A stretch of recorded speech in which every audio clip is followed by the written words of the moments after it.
Hello, welcome. Hello, Jofu, welcome. Hope you guys had a good weekend. I wasn't doing much.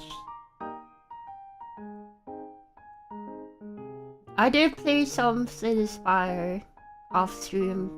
Kind of fun. I'd say. Have you guys gotten far? I haven't done any ascensions though.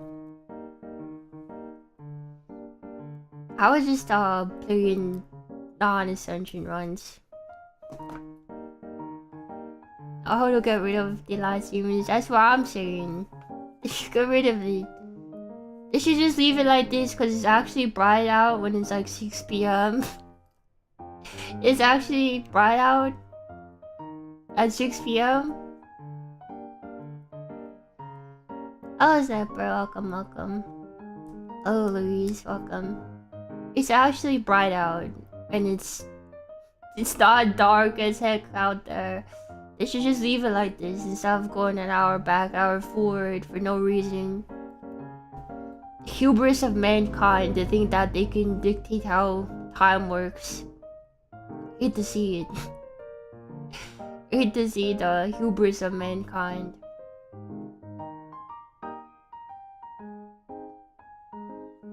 Be with everyone. Oh, that's good. I think I did that too, but I haven't released the videos yet, so we have to wait for that. Oh, Nate, welcome.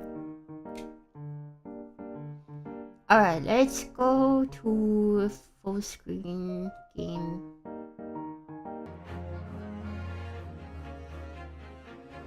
Right, we were out here in the cold dark. I remember.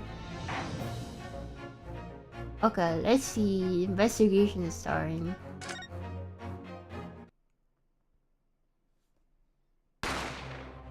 Bang! Ah! I'll be alright, Mr. Naruto. After them, go.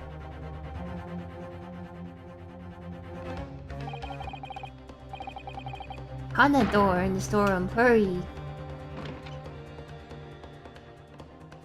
Oh, you're watching. You playing Popia? It's Gina.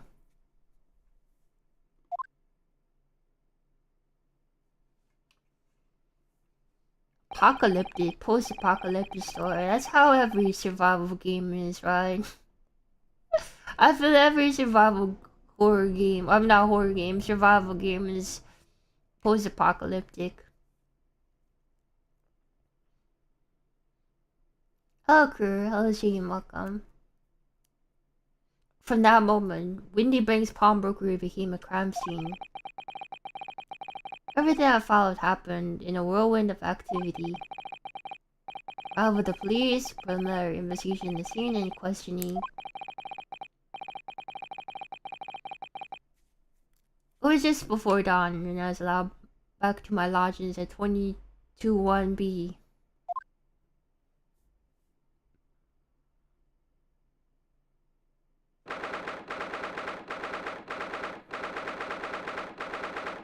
It's 6:21 a.m.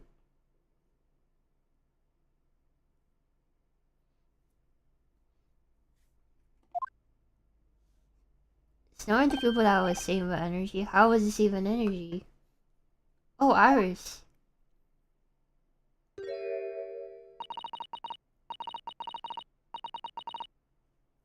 Telegram came, but all I said was wait at home.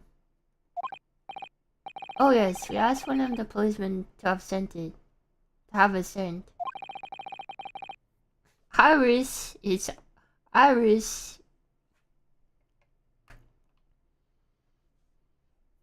It's simply impossible to come back. I woke up, I was all alone. Early and Ginny were gone, everyone was gone. What happened, Juno? Poor Iris, she's trembling. She's obviously trying very hard not to let her get too worried. I'll explain everything I know. Something awful has happened, hasn't it? Yes, I'm afraid so. Mr. Windybank is dead, and I don't think he killed himself. I'm pretty sure he did not kill himself this time.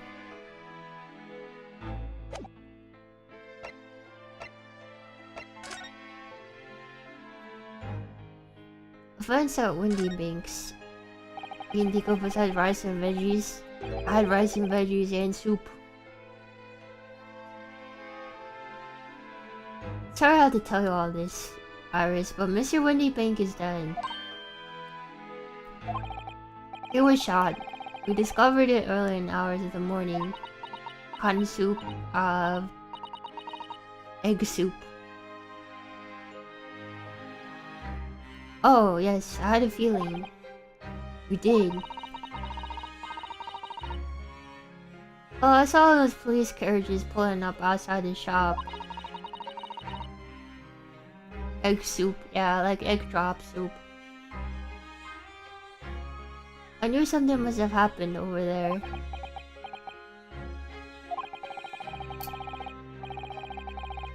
Well, we entered Windybanks in the small hours. We were served the king of two thugs. Egg no drop soup. They ran onto the street and chased after them, but they got away. Since one of them was shot Mr. Old Windybank, I suppose. I don't know, but that's not what the police believe at the moment. Oh, why not? If arrested someone else as a prime suspect, you see. Gina. Ginny? Why? Because she had the gun in her hand. The thing is...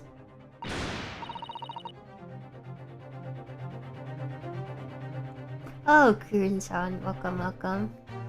Hope you're doing well.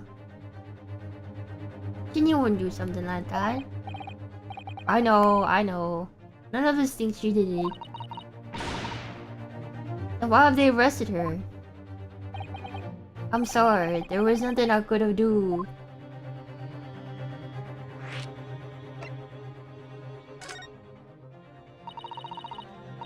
So where's Charlie then?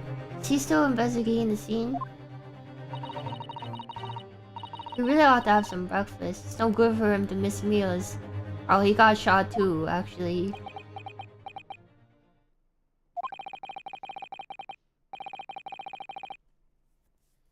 I don't want you to worry, Iris, but I've seen some news about Mr. Sholmes. He's a turned 25th anniversary. Yeah, right. I hope they come out with a new game soon. I would like to see a new one. He was seen to the hospital this morning. What? When we entered Windybanks, a gun was fired and took a bullet. Early was shot? Oh no! It's alright. His life isn't in danger. Really, are you sure? Where is he? Which hospital? He's at St. Sinners. They're tending to him there. I must see him at once. Sorry, Iris, but you can't. How much is Spire playing outside stream? Not that much, to be honest. Why not? That's not fair. I'm a family member. I should be allowed. No, I mean, nobody can see him at the moment. He's not allowed any visitors. They're preparing to operate, you see. To operate?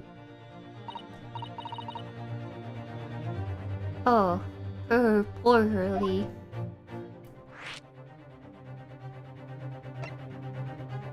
Injured Sholmes.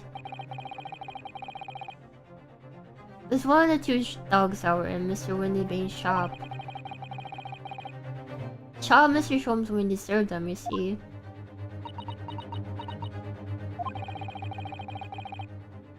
It's pitch black inside the shop at the time. My mind went totally blank, I'm afraid. And I just froze. After them, go!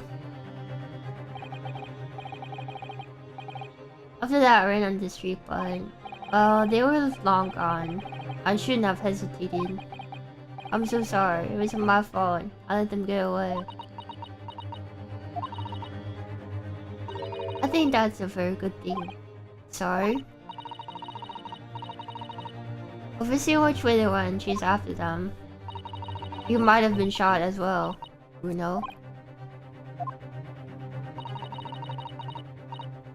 How about everything else? I couldn't bear that.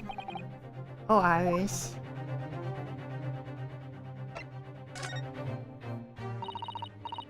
Where's Susie, Bruno? She's still at the police station. Oh, why? It's bad that she's still being questioned. The police, said they won't be finished for a while. Aren't you there then? Well, I didn't get a good look at the criminals anyway, so they weren't questioning me for long. Mrs. Sato stayed behind the scene to tend to Mr. Sholmes, but they didn't get started until later. I see. Besides, one of us had to come back to be with Iris. Glad that Mince back your best and agreed to me leaving early. Should have let me know and I would have come to the station. She needs a rest.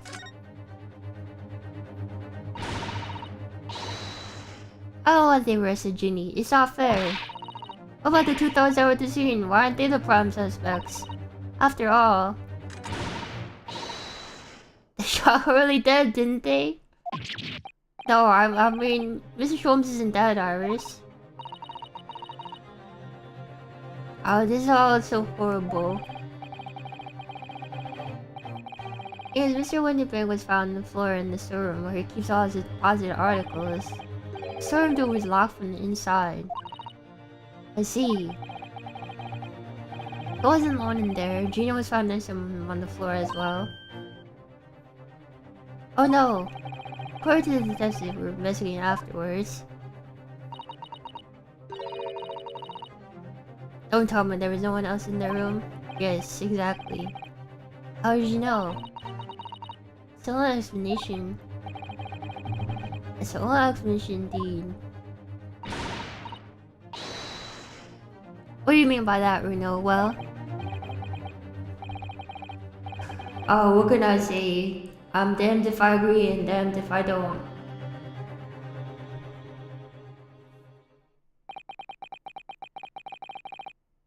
I'm afraid I need to go out again now, Iris. There's not much I can do at the moment, but I can at least try to find out how Mr. Sholmes and Gina are getting on. I wanna go too. Take me with you, Bruno. I couldn't just stand sitting around here waiting.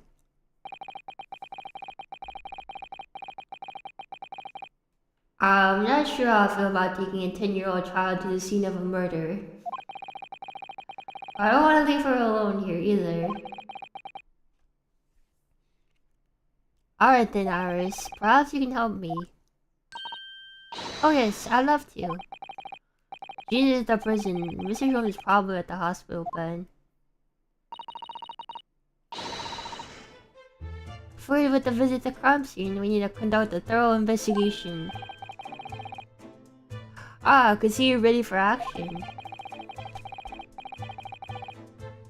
I imagine Iris would appreciate going to the hospital sooner rather than later. I guess that's where we're going first. New location has been added. I love attic rooms, don't you? They're so exciting. Is that really what you think?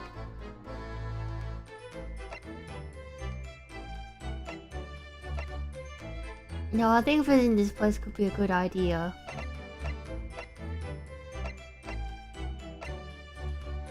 Oh, here's a prison, and here's a hospital.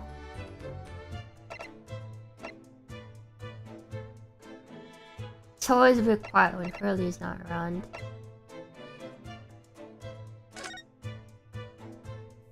Who's my new favorite character instead of Spire 2? I don't know if I have one. Oh yeah, I've not played enough.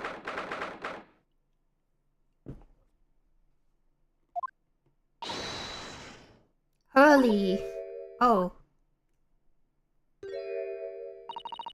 He's not here. No, that's strange. There was someone saying he was in the bed by the window, didn't she? I would've looked to the left and he's gonna be somewhere. Oh, I know what probably happened. Earl was being a big baby, and the bullet wound wasn't that bad after all, so he's been sent home. I'm not sure about that, believe it or not.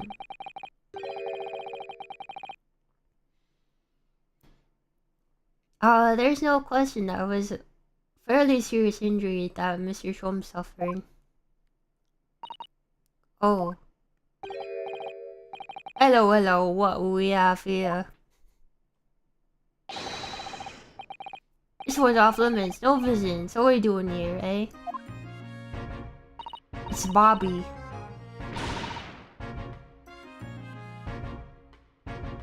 The Herald's refund did have sauce, right? I'll have it know, we're Curly's next of kin. Oh, I'll be begging your pardon then, ma'am, sir. Little lady and curious Eastern gentleman. The great mystery solvers as mystery family, eh? That's what we see us, sure. Where is he, Constable? Where is Hurley? Livy's currently in operation theater, ma'am. Undergoing extensive operation. Extensive?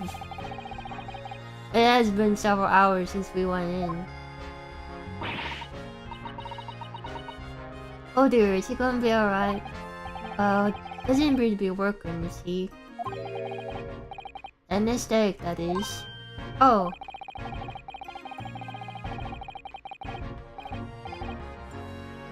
I've heard a report that gentleman claims he may have had a little too much to drink last night. Coffee, it is.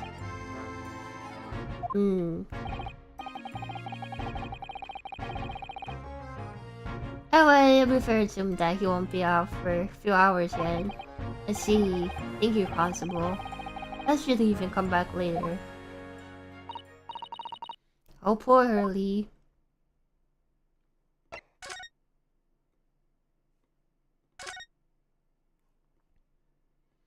Okay, he's not hiding somewhere.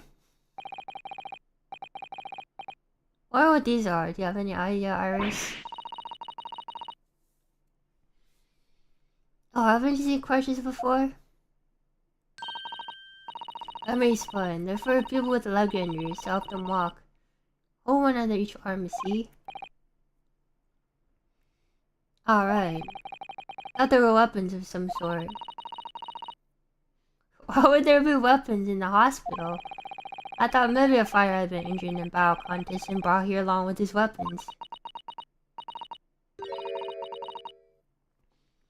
That's surprisingly plausible.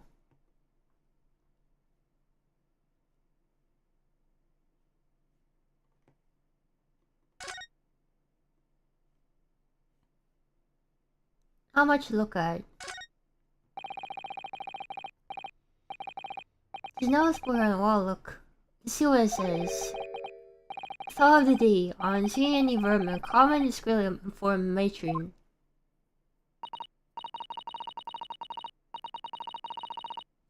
Oh yes, they have rats and mice in a hospital like this that love to feast on all the medicine.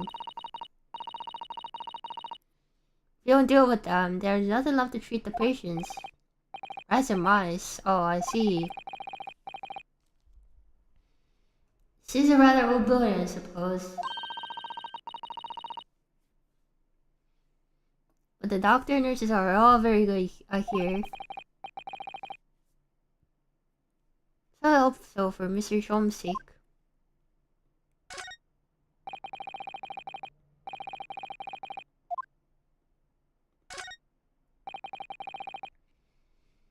This must have been Mr. Shom's bed.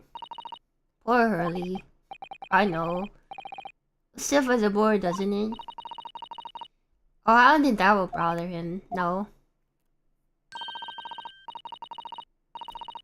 I'll have to find him face down Sleep face down on the floor, completely dead in the world.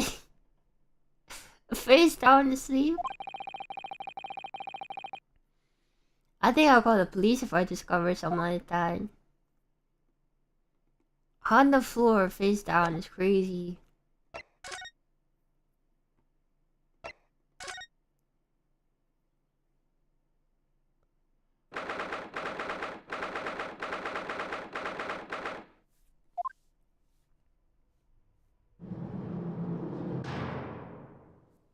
Way relatable. Oh, Gina. They'll let you keep the smoke grenade launcher.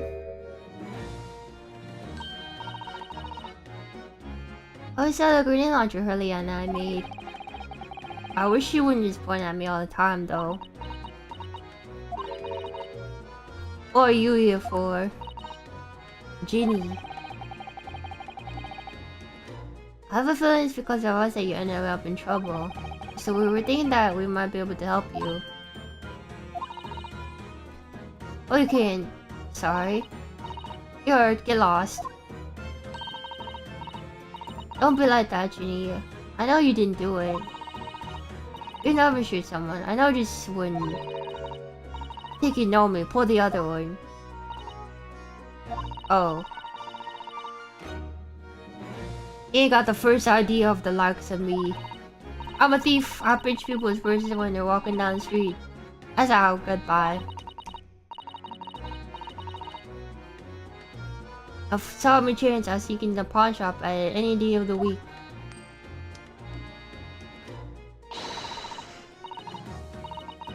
Just to see what I could lay my hands on. Get it? That's the kind of person I am. But Ginny, I'll be in court tomorrow to send. Some cove came by and said he'd be a lawyer for me in the life. Said it was my right or something. I told him to get stuffed. I don't need a lawyer. I don't need no one. You couldn't be staring at me more obvious if you tried. Why are you being like this, Ginny?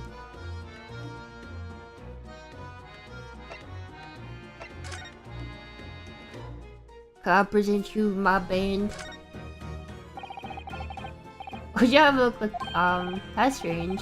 Where's my armband gone?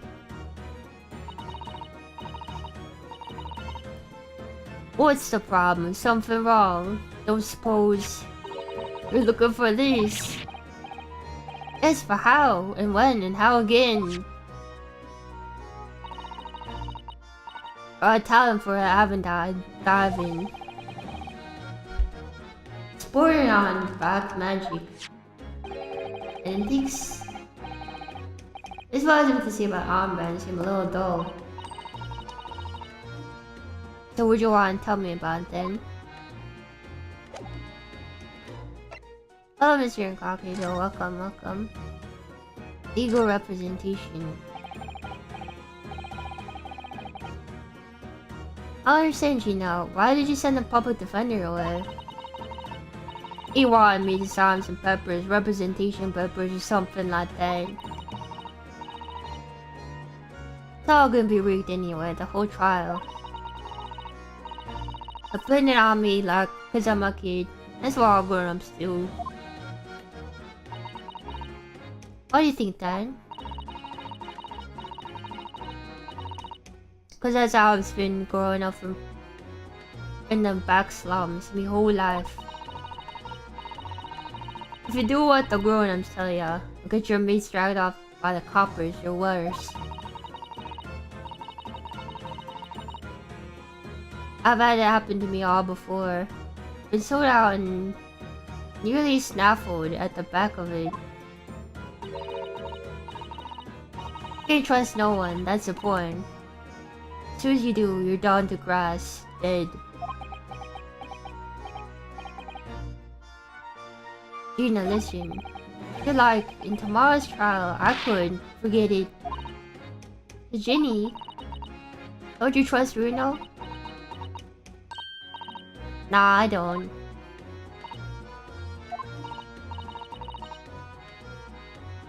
Ah, that's a nice one now.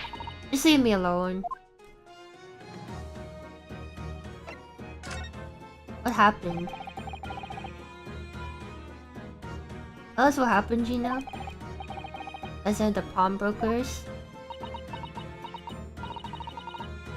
There's nothing to tell. I figured they'd pay me, so I broke into the place and started going through the storeroom. Old bloke walked into me and you know the rest. But why, Ginny? Why would you do that?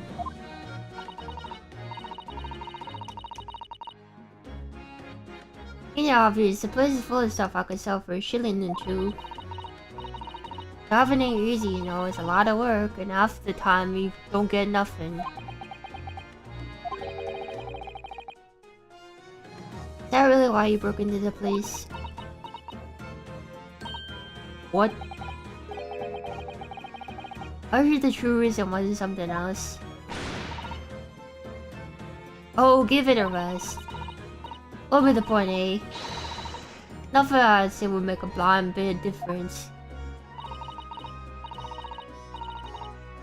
Please tell us, Ginny. We'll believe you, whatever it is. Believe me, don't be daft. You can't believe nothing. Everyone lies all the time.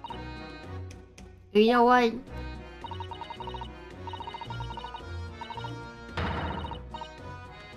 Well, it comes out to liars, I'm the biggest of the line. I told some unforgivable lies I have. What do you mean by that? What unforgivable lies?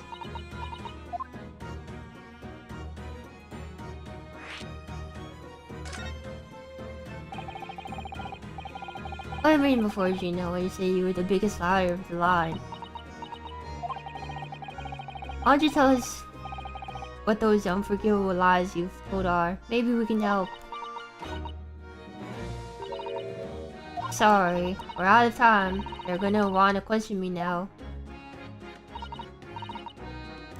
Ginny, please. Oh yeah, I wanted to give you this. Something to remember me by. Is that a cat picture?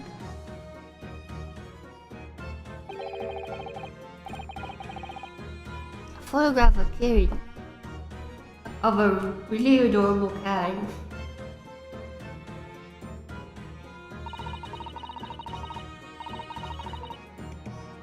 Found in one of the pockets of this coat. Ain't no point in me having it. I wonder what little photograph was doing in the pocket of that overcoat. Anyway, don't bother coming again. Bye. Oh, Ginny.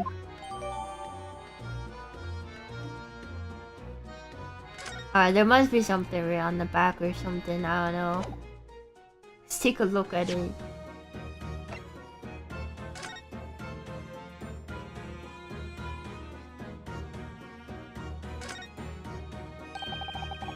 But the back of the paw print here, there's something written on it.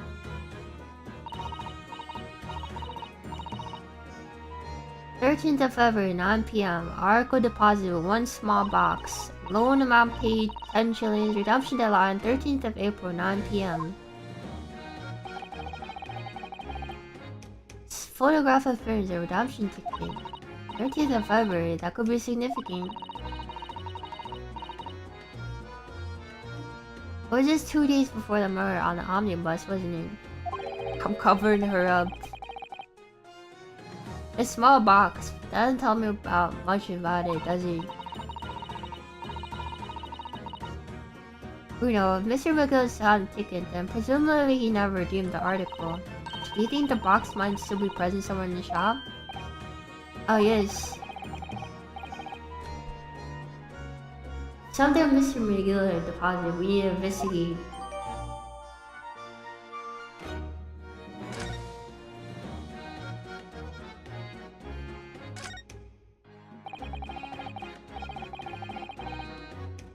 This is an adorable little cat. It looks a little like Waga High. I always thought the cats like to curl up under heated kotatsu blanket when it's snowing. Maybe British cats are different.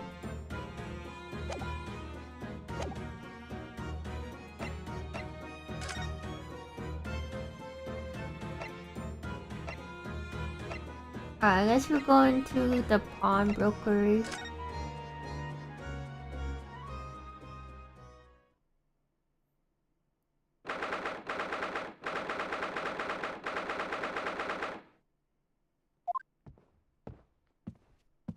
A lot of bobbies in here.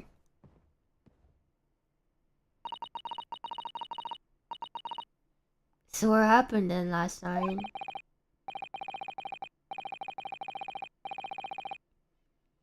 That's right, 2,000 I told you about were obviously ransacking the place looking for valuables. But, apart from the policeman here, you wouldn't know anything happened. There's no sign of a disturbance. No, you're right about that, actually. In fact, if anyone in... It's the police who seem to be the ones doing the ransacking. I know what you mean. They're like a gang of organized criminals, all dressed in black. Oh, I heard that.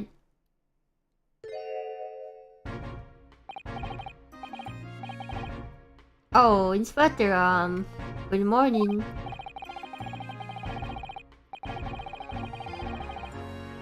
I suppose I ought to thank you about your vigilance last time. Got to see him before he was disturbed at least. Shame we let the two rogues get away, mind. Yes, I'm sorry about that.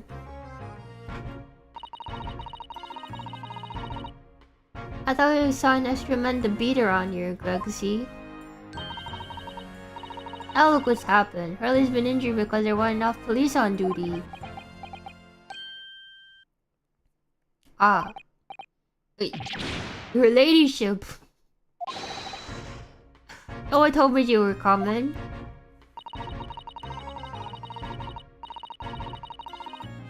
I expect you to take full responsibility for what happened to Hurley and see that he has the very best medical care. Of course, your ladyship. The very best doctors in the capital are tending to him as we speak.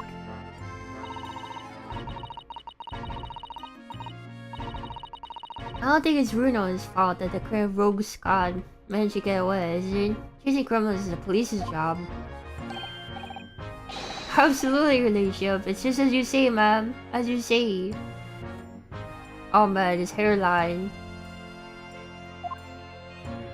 I see why he wears a hat. I dropped something? I don't think so. Gentleman Black is totally blameless. Everyone's in agreement about that. Would you believe it? He's like a completely different person with Iris. There's talk about personality change. Oh, where are the manners? Are you thirsty, your ladyship? Perhaps you'd like me to some juice. Oh my god, I've never seen him like that. Some nice refreshing fruit juice? Oh, are you thirsty, Gregsy? I have some special herbal tea with me if you like some. Glug glug glug glug. Nothing wrong with that hairline. Are you sure? Lovely. How very much. I really like the spot, your ladyship. I don't even recognize him like this.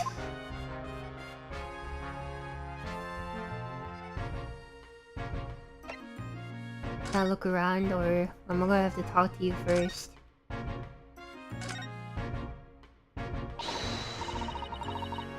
Alright then, see what we can uncover. Whoa, what do you think you're doing there, Sunshine? You can't touch anything in here. Oh, but we were hoping to investigate. This is a crime scene, for Pete's sake. No touching. What's the problem, Gregsy? Bruno's a lawyer, you know that. Oh, I'm ever so sorry, your ladyship. Ever so sorry. The rules and regulations are a thorn in my side. Of course, Mr. Ronaldo was probably appointed by the accused. That'll be another matter. Accused? Show me some representation papers. I'd be only too happy to let you know what's around.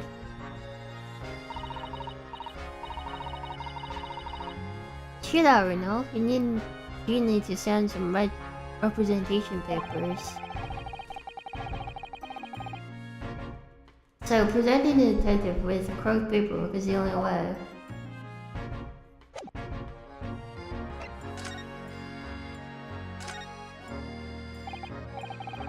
So how's the investigation going, Inspector? Nothing to it, really. Very simple cases. Some very definitive evidence.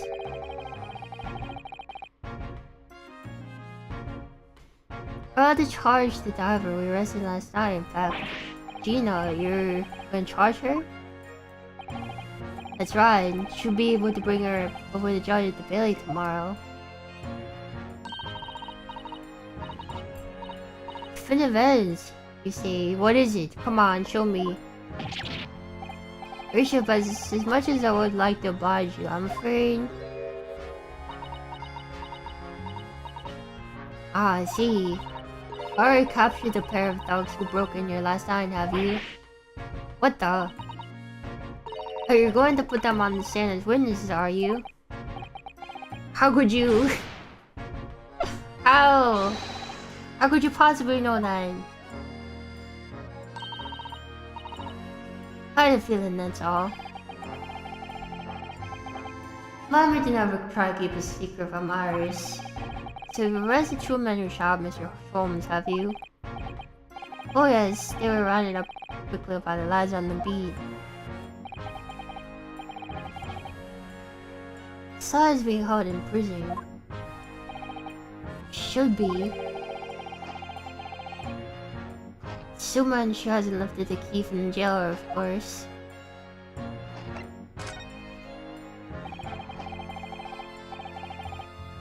Can you tell us anything about Mr. Holmes? What is his condition?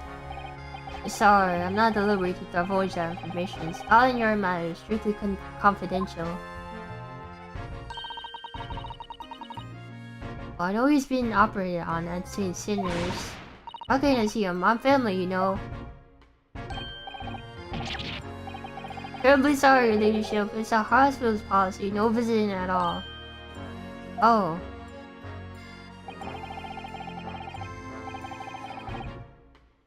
Bullet must have hit an artery in his midriff. He's lost a fair bit of blood. Oh no. Didn't seem too bad in the first hour or so, but a hemorrhage like that is enough to make the one and only Sholmes pipe down. Sholmes is a human like the rest of us, you know. Oh, anyway, he's having emergency surgery right now. Gotta stop that bleeding. He will be alright, won't he?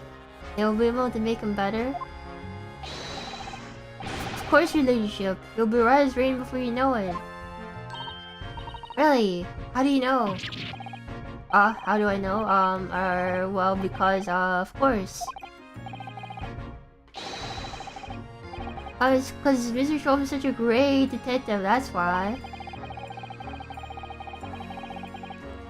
I pray the doctors have a better grasp of what's needed to make someone well again.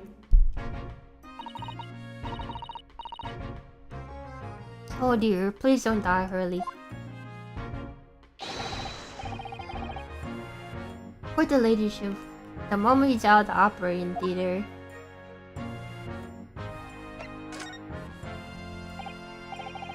I couldn't help noticing, Inspector. What? Out with the sunshine? Well, there seems to be a marked difference between the way he talked to me and Iris. Watch the sauce, Sonny. I'm a copper, and we don't go in for favoritism. He's right. He's right, you know. We do treat us differently.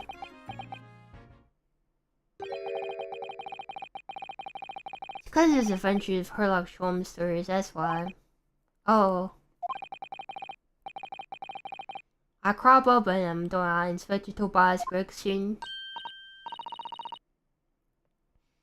Oh, yeah, well, yes, because you're an acquaintance of Hurley's. What'd you write about Inspector Iris? No, I don't remember, really.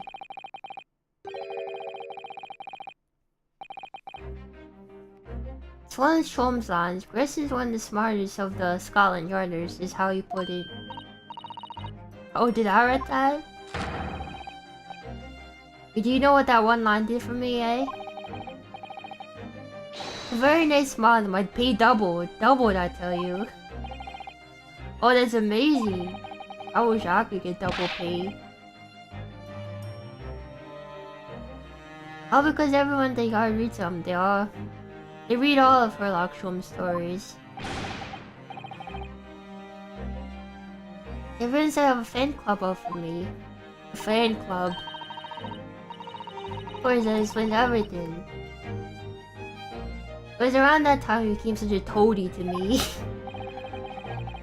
Damn, toady. Can you blame me? All it takes for one bad word from you and Sholmes to continue to tune up about me.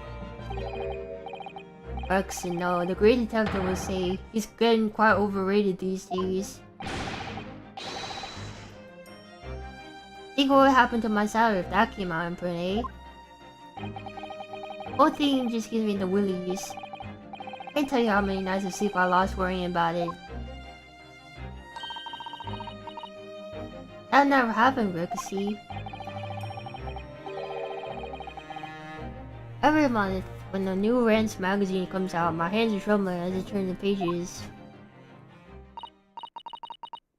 Oh, how awful for you. Here's some of my tea to settle your nerves. Glug glug.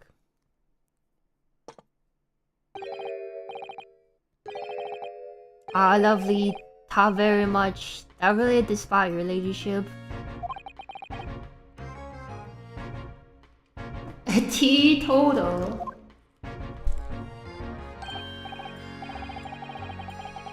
Oh yeah, there was something I was supposed to talk to you about actually, Mr. Nahodo. What is it? Got an important message for you. I've clean forgot about it until now. Important message? I wonder what it could be.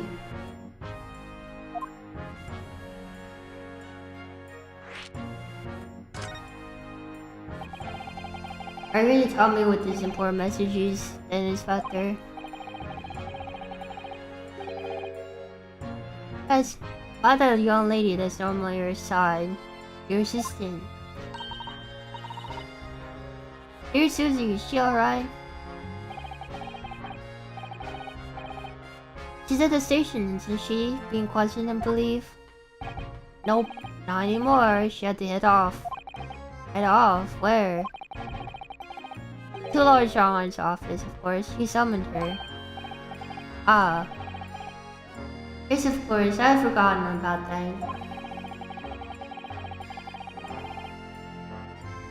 One of the whipstocks took her there in the yard carriage after we finished questioning her.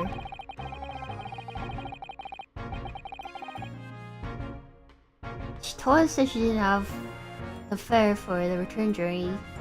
Told us to meet her there. Oh, Haku, welcome. Hope you're doing well.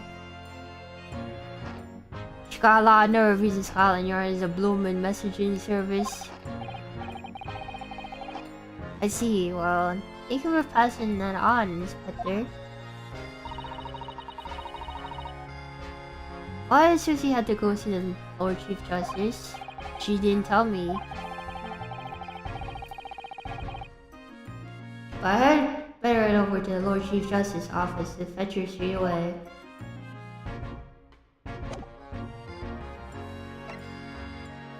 Isn't today's Miku Day, right? Today's Miku Day, right? 3-9.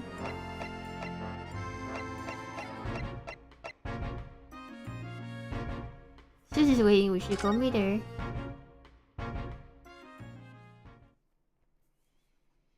Oh, it's 3-9 Miku Day, cause that... in Japanese, 3-9 sounds like Miku, right? Cause 9 is Q. And 3 can be read as me, right? Something like that?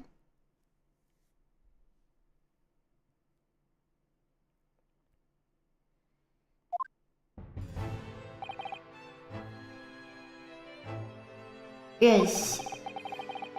No matter how many times I've come here, I always get the same sense of oppressiveness somehow.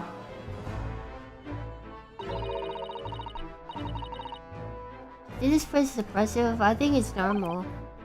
How so?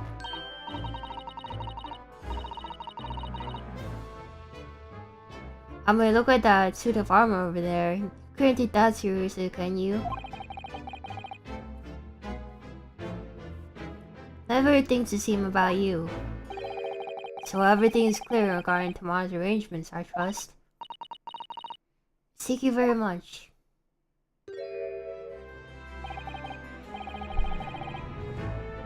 There they are, Zatsudan and Lord Stronghorn. Wonder what they're talking about. They both look very serious. Very good, there's nothing further to discuss. You may return to your lodgings. Until you have much to do in preparation to your return to homeland.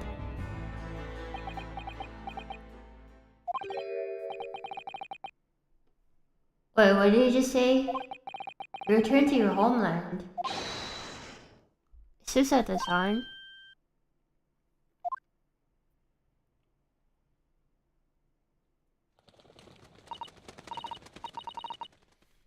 Oh, Mr. Naruhodo.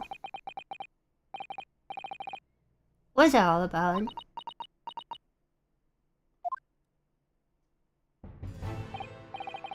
Ah, Mr. Naruhodo, thank you for coming to collect your colleague. What's this all about? Why are we talking about Mrs. Sada's return to her homeland? And then, tomorrow...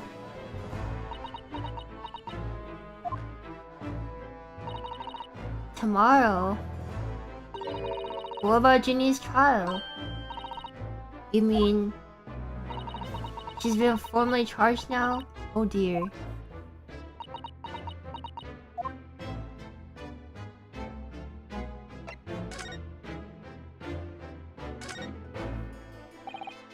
Susato, what is this all about?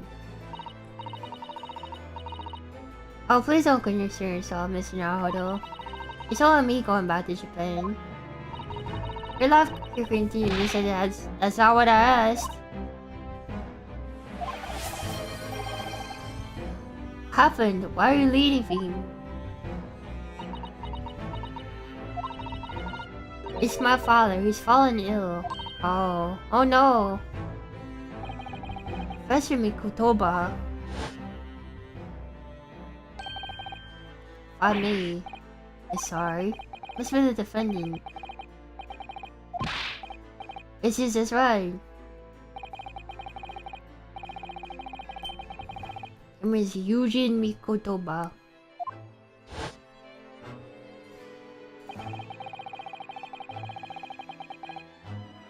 We received an international telegram from the Empire of Japan informing us of the news.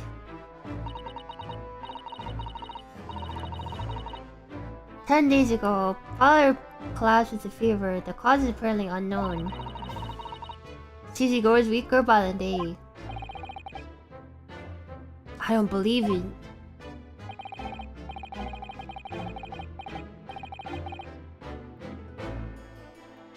You're aware, the voyage from here to your country's capital, Tokyo, takes some 50 days. That would be prudent to hasten Miss Susato's departure as soon as possible. Yes, absolutely.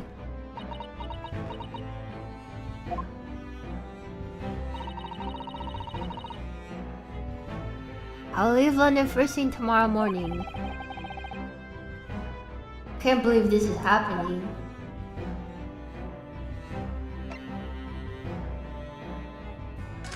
Gina's trial.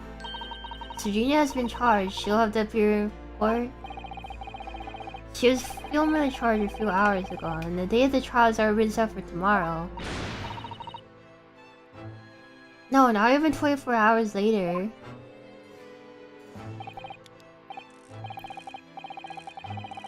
The echo is awesome. You like it? Gina. Ah, the Lestrade girl and the murder of the baker. Street pawnbroker, yes. All too conspicuous case. I don't even know what that means. Pickpocket was clearly disturbed mid-robbery, shot the man in a panic. Now the yard is overstretched as is without wasting time on these open shell cases. It's not wasting time. Ginny would never do something like that. Mr. Naruhodo? Oh, that's Lord Strongheart? In deference to your fine services today, I shall overlook this young girl's insolence. The 10-year-old, you mean? I have no recollection of admitting a child into my office. Leave. Now. Of course, Lord Strongheart. Criminals will tell the most palpable lies in order to evade justice. Police can ill afford to time it takes to unravel all the truths. Meanwhile, more crimes are perpetrated. There are far more serious matters with which to contend.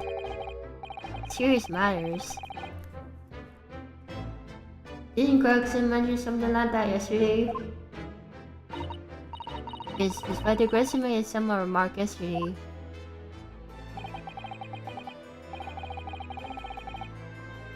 It's no concern of yours, so I'm sure not need to remind you of that.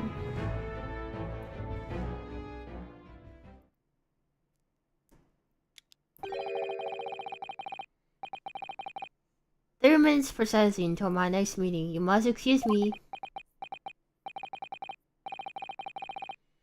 This is one more thing, Lord Strongheart, which is... It's Mrs. Straw's trial. I wonder if you might permit me to defend her. A timely suggestion. Sorry. Girl has no representation. But that's not fair. Yes, she may be a pickpocket, but she still deserves a fair trial. Do not misunderstand me, young lady. Government provides for those too poor for representation with the public defender. She only needs to sign the relevant paperwork, and the defense barrister will be assigned to the case.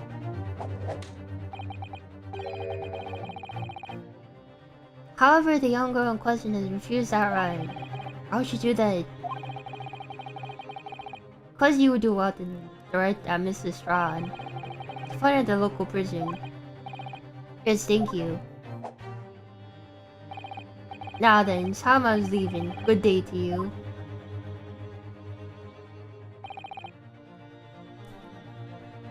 What a day! Gene in charge of the murder, Susato-san about to leave. What about Sholmes getting shot? You forgot about that part. Come, Miss Naruto, Iris, we must make haste. Susie, you're leaving for Japan tomorrow morning, aren't you? Don't you have the packing things to do?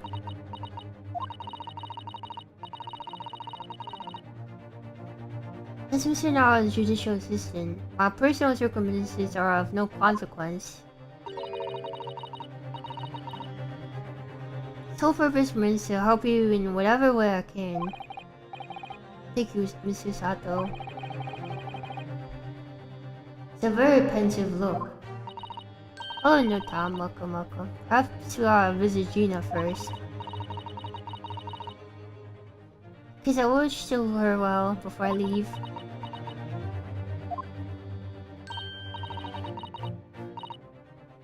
Sounds like a good idea, let's go. Honest, this has completely thrown me off. Just have to do what I can as a lawyer.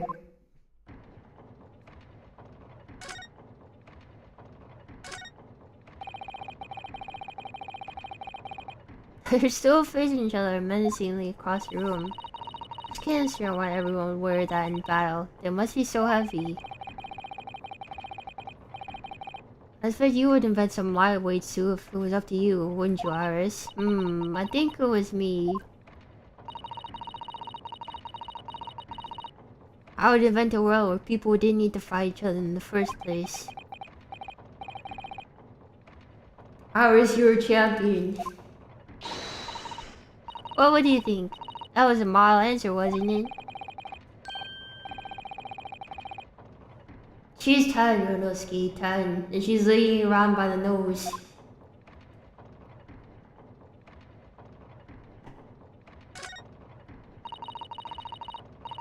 I love clocks and their mechanisms, don't you? The way all the hundreds of pieces fit together work as one to move the hands of a giant timepiece. Yes, I can imagine clocks are your cup of tea.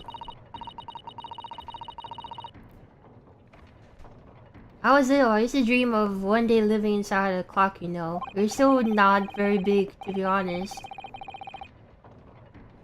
It must be obvious the Lord Chief Justice having his office in a place like this, I suppose. No, not really.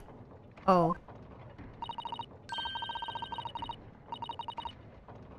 Well, I mean, that's the dream when you're little. It'll be silly now. Don't let Louis Strong hear you talking like that.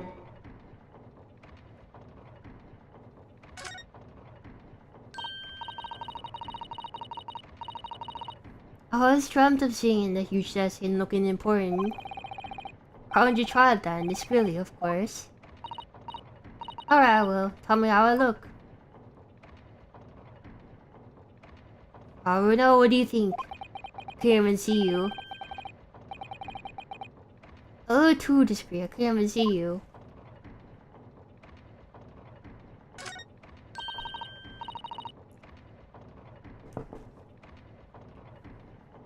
Oh my goodness, look at all these books.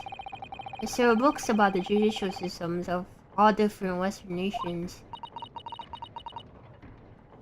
Even for someone like me, it would take at least 10 days to read all these.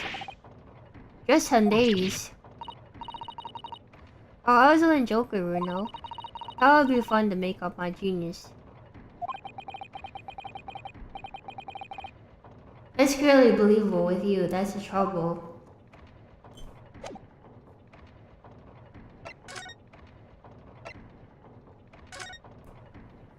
Alright, back to prison.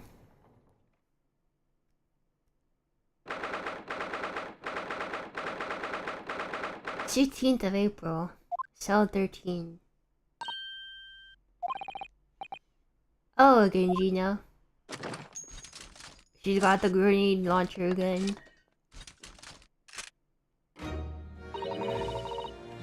What are you lawyer for now? To have the muzzle of the grenade launcher shoved in our faces again, obviously. I think I need to prove the way he had the animation in that thing, don't I? Oh. Come as many times as you like, but I ain't got nothing to say to you anymore.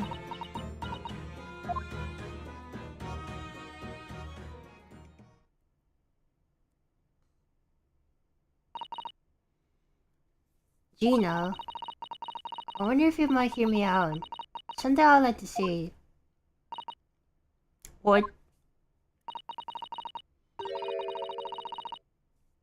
I'm sorry to say that I must reluctantly bid you farewell. Eh? Farewell?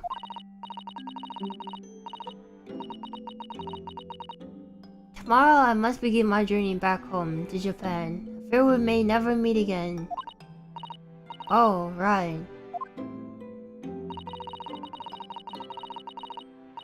Had the pleasure of meeting so many wonderful, lovely people here in London. I have so many wonderful memories. Yeah, since then now. It'll be a glum party indeed. Poor Iris is so miserable. Susie. Oh well, that ain't my business. Both Iris and Mr. Naruto believe in you to be innocent, Gina. Put their faith in you. Somehow, you can't find your heart to open up your faith in them. Yeah, that's right, I can. What of it? It grieves me so greatly to say goodbye to my friends when they're so clearly unhappy. Because of you. Or it's my fault. Yes, I have one final request, Gina, before our paths never cross again. Right here and now. I want you to show both of them that you don't deserve the faith they have invested in you. Okay? Only by doing that will you truly be as alone as you claim to be.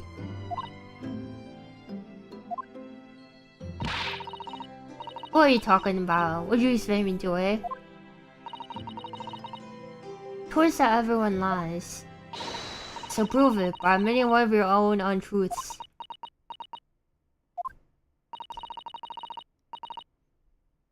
What about what you said before, Genie? Just something about unforgivable lies. Let's tell Mr. Naruto and Iris the truth now. This is my last request before I leave. My last request is a judicial assistant. No, I can't. Whatever the lies are, they're obviously weighing very heavily on Gina's mind. Gina, I could be wrong, but... is it something to do with what happened 2 months ago? Something about that trial? The one where Magnus Miguel was acquitted?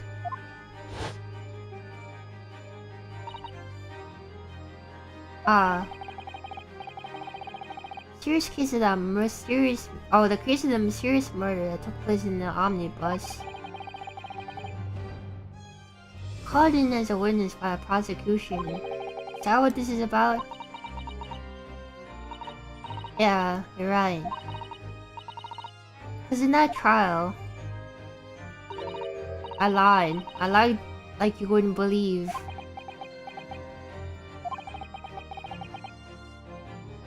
You tell us about it now? So what did actually happen in that trial?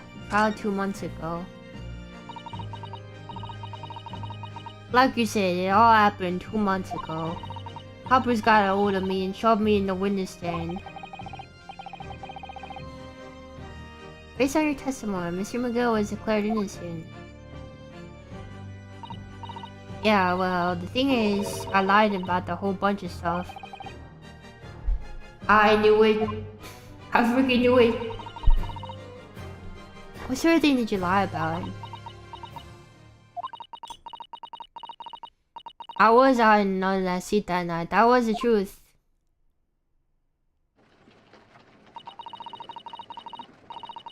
It's pitch black in the cubby hole. I couldn't see a thing, and then... thud. I heard a loud thud, like someone falling on the floor. And that's why Mr. McGill discovered you. Yeah.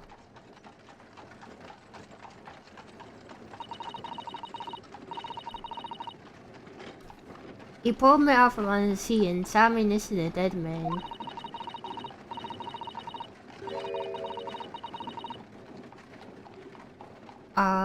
There wasn't much light to see by it, and when I looked at my hands, I had the cove's blood all over them.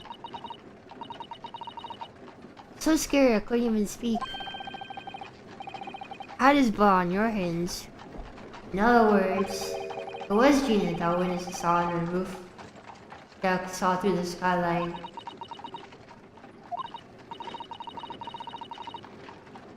But Mr. McGill started asking you questions, I suppose. Who you were and why you were hiding under the seat. Yeah, he did. Only that's not all. What do you mean? I mean, he threatened me. Threatened you how? He made me swear I was seeing what I heard. I was going to after the cove was found dead. You made me swear I wouldn't tell no one about any of it. Other than that, he let me scarper before the cops showed up.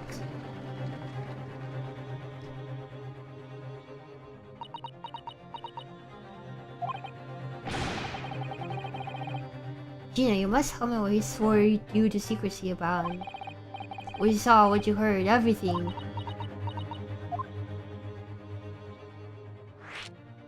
Could you saw what you heard after the event?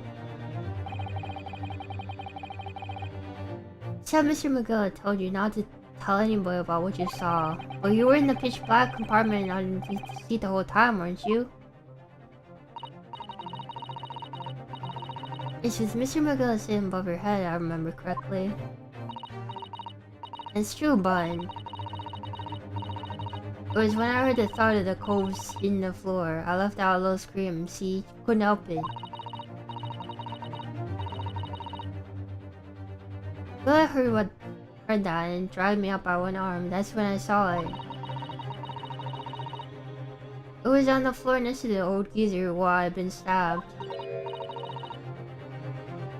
A disc all bright and shiny. A disc? You mean like the music disc? That's it. The one that we took off me at the Windy Banks. So the music box was there, on the floor on the omnibus. Not for long. Mr. McGill spotted it straight away. He picked it up smartish and stuffed it in his side of his pocket. So that this was in the omnibus 2 months ago at the scene of Mr. Mason's murder. Then the bog trotter told me. I weren't to mutter a word of it to anyone.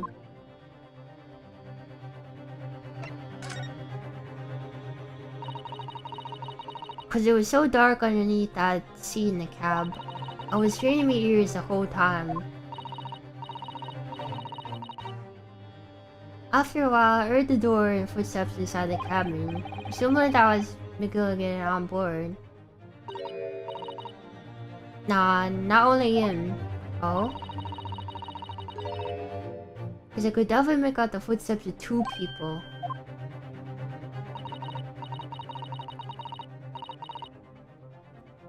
In that case, it would be likely that it was Mr. McGill and the victim. Mr. Thrice fired Mason.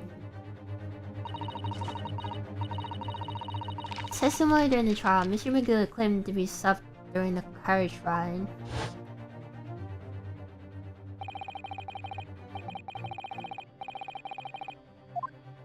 Did say that, right? Your own testimony supported his.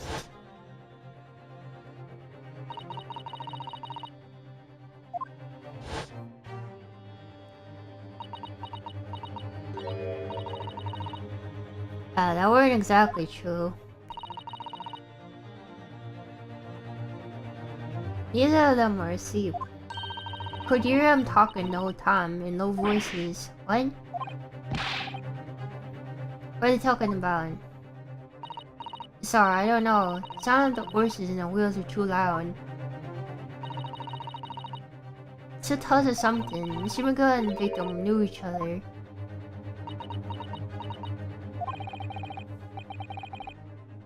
So Mr. McGill was lying as expected.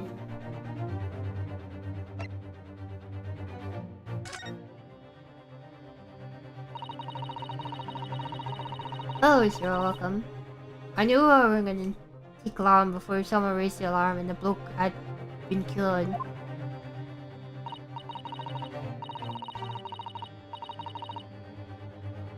You were quite right. The other passengers on the roof deck noticed very quickly. So when the cab came to a stop, Mr. McGill told me to hide back under the seat again. Climbed in and waited. 2 coves from up top ran to get the coppers. Yes, Mr. Fairplay and Mr. First. Right, and after they've gone, Miguel asked the driver to do him a favor. A favor?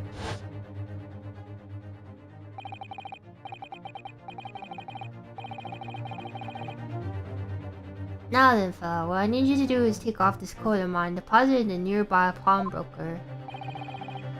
For troubles, let's see now. Aye, I'll give you 10 guineas. Oh, esoteric. Welcome, welcome. What did I eat today? Rice, I guess. Rice. Soup, veggies. Nearby pawnbroker. What do you mean, on Baker Street?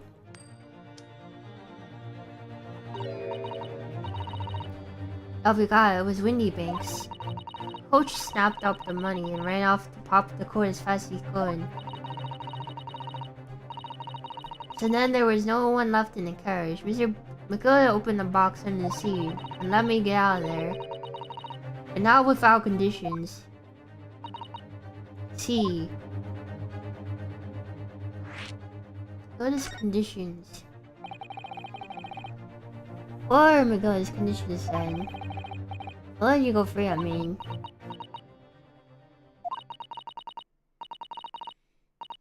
Not telling you so, not for anything about what I saw and what I heard. There was something else as well. There's more. Yeah, it's the most important thing, he said.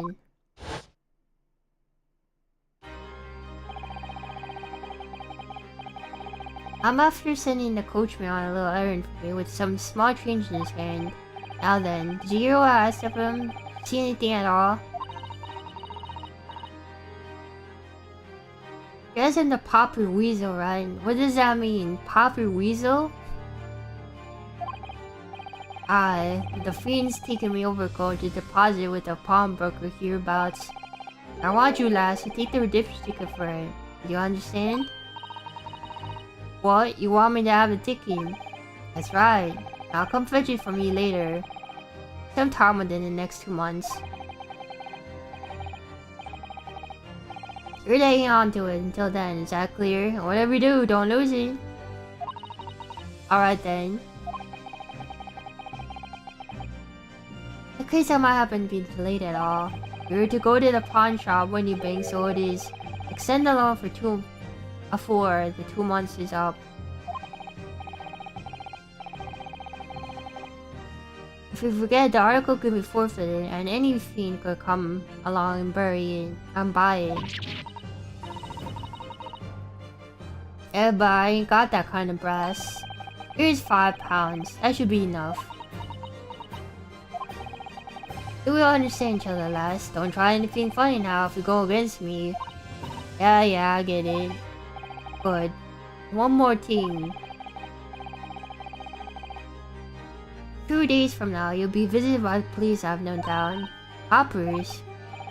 They'll come asking to take you to stand in court, to testify as a witness. So let's just have a wee chat about that, shall we? What is it you might say, and what is it you won't?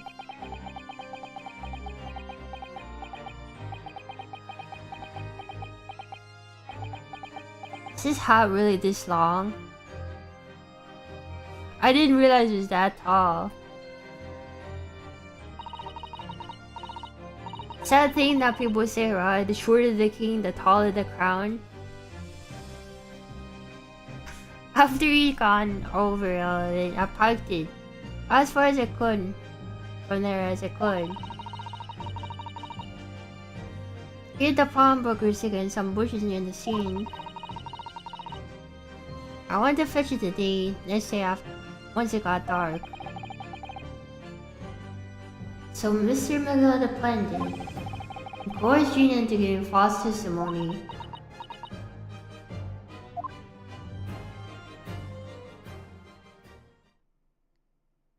Who decided to kill him, though? I want to know. I bet you're ready to stream me up, eh? I lied in the big old courtroom. Told some corkers.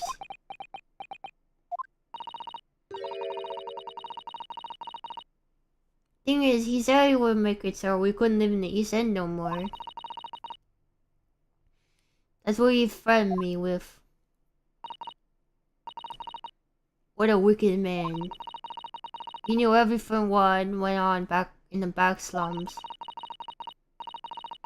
He knew we had no one to look out for us. He knew all of us were just looking out for each other, getting by together. So you mean Mr. Miko would have, in a heartbeat, he could have had a lot of us chased out if he wanted. Nowhere we've gone, eh? Nowhere, that's where. So we didn't have no choice.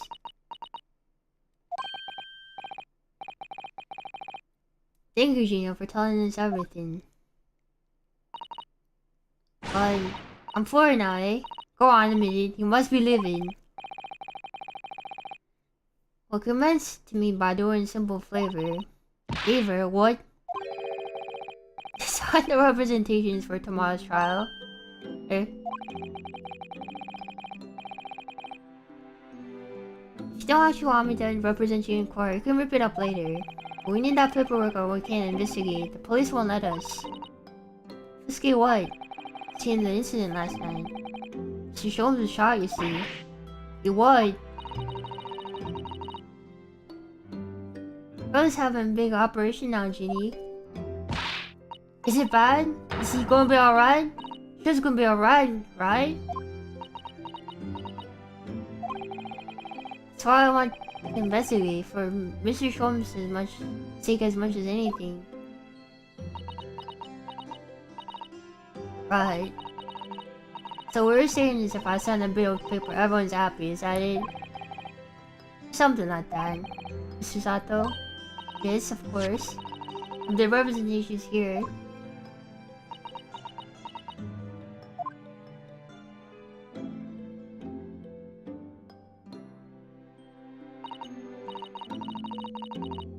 I don't need no one to stick up for me though. No lawyer, no nothing.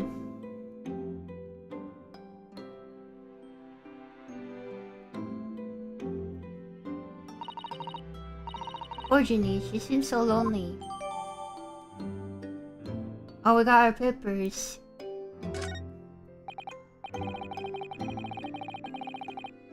Well, this just means we can investigate in Wendy books now.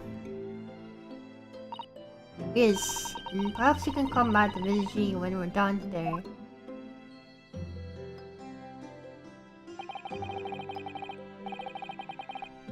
I feel like we finally cracked Gina. She's open to us at last. I hate how Slayer has evolved. That sentence would have been fine like a couple years ago. And now for representation purpose. No one else just knows what responsibility that is. Anyway, for now, it means that Inspector Gressler can stop us investigating at Wendy Banks.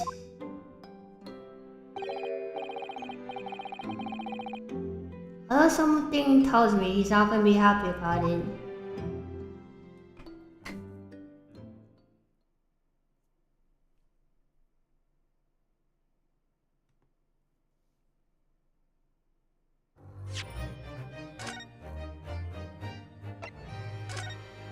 Oh, we're on the last safe line.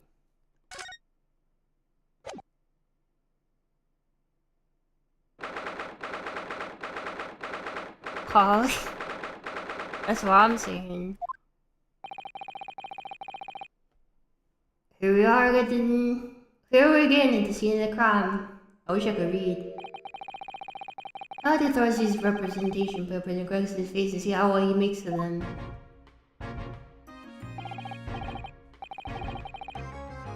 Hello again, Inspector. Do you have a minute, please? What is it now? We should be going home and get some rest. There are Greek CDs and the representation papers. Relationship? How? I don't believe it. How in the devil did you get that stubborn little ragabash to sign that?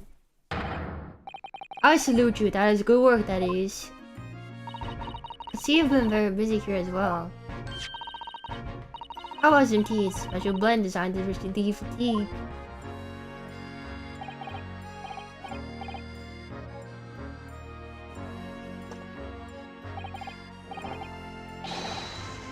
Ah, lovely. Let's see now. Yes, yes. I hardly feel tired at all. I'm fit as a fiddle, your ladyship. We're alright if we investigate that scene in the crime den. Do as you please. We know what happened to that metal, to that door behind the counter. Yes, storeroom. That's where we discovered Mr. Winnipeg and Gina. Alright, well, we'll get back to business then. We're investigating this room as well, Inspector. I'm perfectly honest, we need to wrap this up before long. Can't afford to spend too much time on it. So many articles to go through, it's taking forever. And God, even with the lads working around the clock. It's just a problem, because there's another case that the yard needs to investigate urgently. That must be what all the stronghearted meant by far more serious matters before. So what I'm saying is don't get out of my feet, sunshine. Come then, let's not waste any time.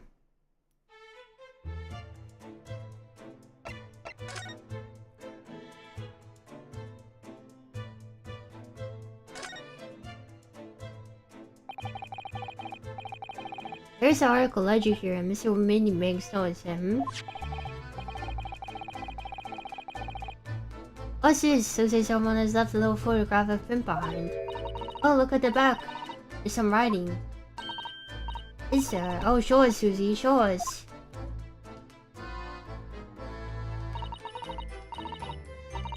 "15th of February, 10:30 p.m. Harako deposited 1 gentleman's overcoat. Loan amount paid £1. Redemption deadline 15th April, 10:30 p.m. Gentleman's overcoat pawned for £1. Clearly is a very fine code. In fact, I think... Yes, this must be the ticket for the overcoat that Ginny redeemed yesterday. And is still wearing. Which belonged to Mr. McGilden. Never expected the redemption ticket to be handwritten on the back of a photograph, though. Since Mr. Winnipeg, just use whatever piece of paper you happen to have at hand.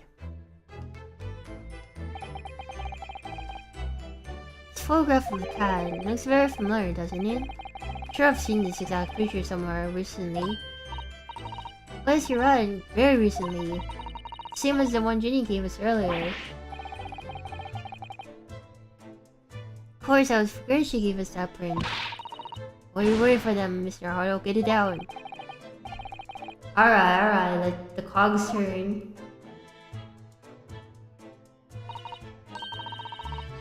Yes, sir, exactly the same.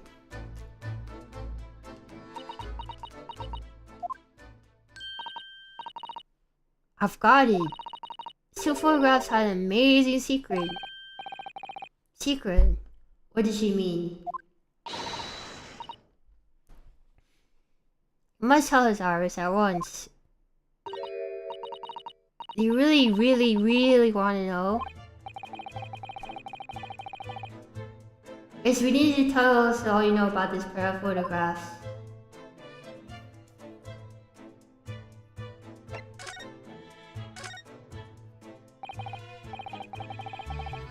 So it's about these two photographic prints.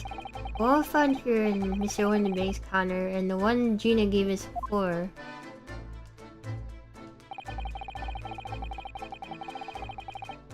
What's the amazing secret you mentioned that's hidden between these two identical prints? Actually, that's not quite right. They're not exactly identical. Sorry. Look very carefully. Prints aren't the same. Not exactly. They're not. You can tell that the cat is a bit different. Have another look at them.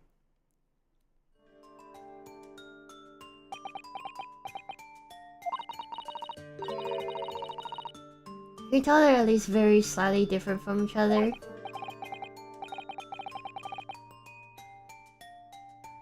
I think so. It's very subtle though. The cat's face is looking in a different direction.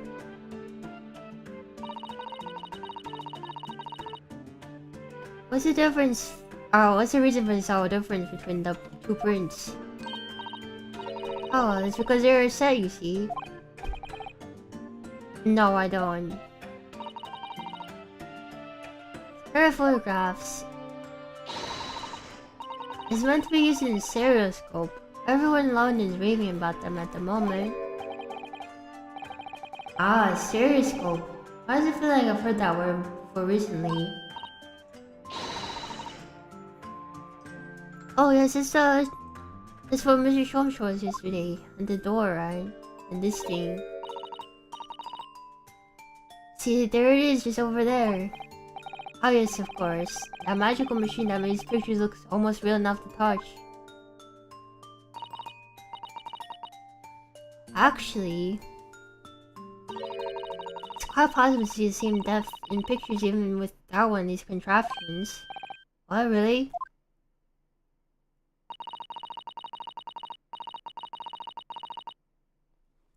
You know how a pair of flat photographic prints can appear out of depth in the first place? No, I have no idea. Oh, wonderful, then I'll be able to tell you. She's over the moon, bless her. Should we really let her explain though? We really need to carry on investigating the scene. I for one simply have to know. Alright. Have you ever considered, Runo, how our eyes see depth in the world around us? I just open them and it just works. It just works.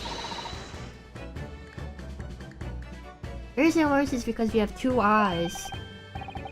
Two eyes? Shocking. Try to close them just one at a time. I think you'll find out straight away. See with your left eye. What you see with your right eye. Our efforts so slightly different. You get a different view from each eye. Yes, the position of objects seems to shift slightly. Exactly. And in your head, your brain uses that to shift to estimate depth as it merges two views into one. That's how we sense depth in everything we see. My brain is really amazing, isn't it?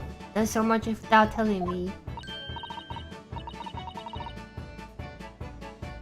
Ah, I think I see. So the pair of photographs is just the left eye view and the right eye view.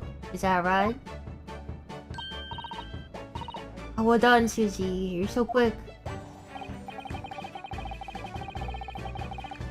So you'll persuade your brain to merge the two pictures in your head together. You see depth in these prints. Yes, Bruno. We need to understand. Stereoscope functions as your brain and allow you to do that. That's fine. As long as you have the two images, two eyes, and one brain. You can do it yourself without needing a stereoscope at all. Can? Really?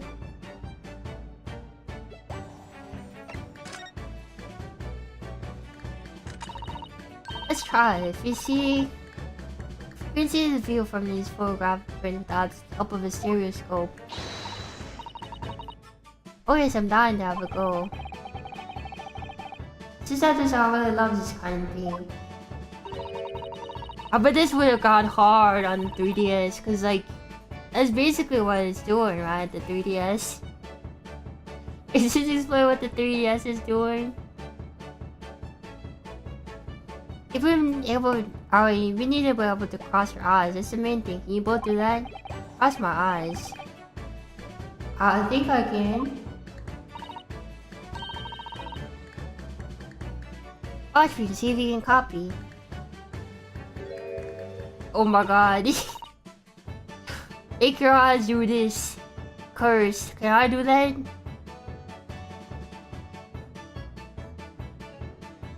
I couldn't tell if you guys can see if I'm crossing my eyes or not. Oh, so welcome. Hope you're doing well. That's funny. Alright, let me try. Is she going to do that too? Are you ready, Mr. Naruto?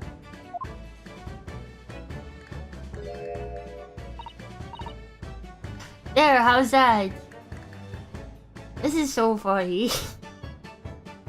What is happening here?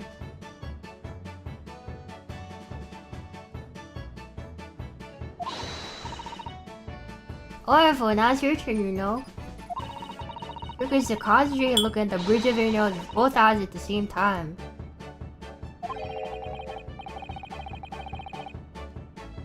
How exactly an easy task when two people are staring at you cross-eyed? Alright, that's enough practice. Now let's try looking at the prints. Now this would have gone crazy on the 3DS. So if I stare at the print and crossing your eyes. Whoa, that's crazy. Could see two overlapping images like this. You try now, Bruno. I'm just gonna give it a try, I suppose. There's only one image here.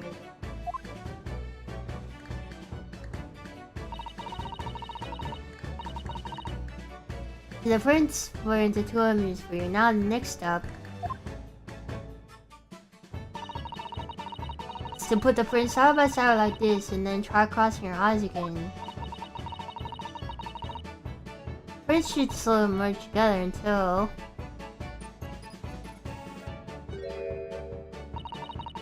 they form a new single image in the center. Oh yes! No, it works. I can see it in the middle now. Yeah, we could never see this on 3DS in English. It looks so real. I could look at it all day. I wouldn't advise that. Your eyes might start to hurt. Isn't your father sick? Should you really be doing this? Your turn, you know. I just gotta stare at it cross-eyed, right? But then you're looking through the two pictures and slowly cross your eyes.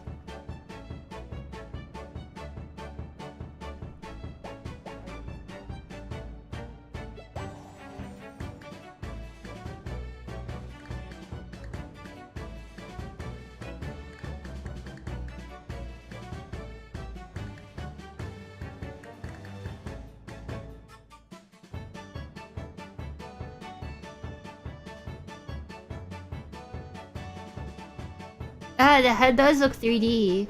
I got it to work, guys. I don't know if you could see my eyes crossed, but I got it to work.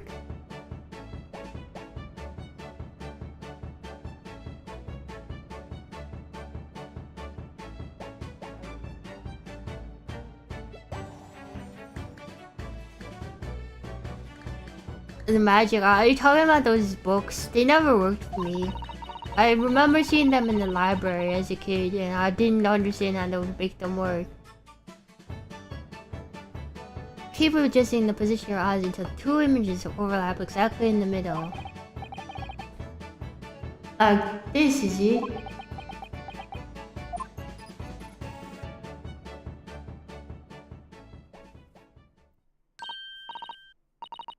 There, you managed it. Now you know how stereoscopic images work.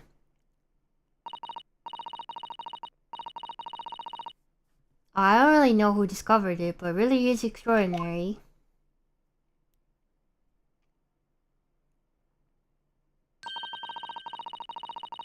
So what do you think of these stereoscopic prints then, Bruno? Certainly amazing, but it isn't easy to get the knack of viewing them properly. Now, some people find it easier than others. That's why the contraptions like this exist, so for people who find it tricky. I recognize that. We saw one over there yesterday, didn't we? If I remember correctly, you press this little knob here, then sell photographs in the stand in the back, and then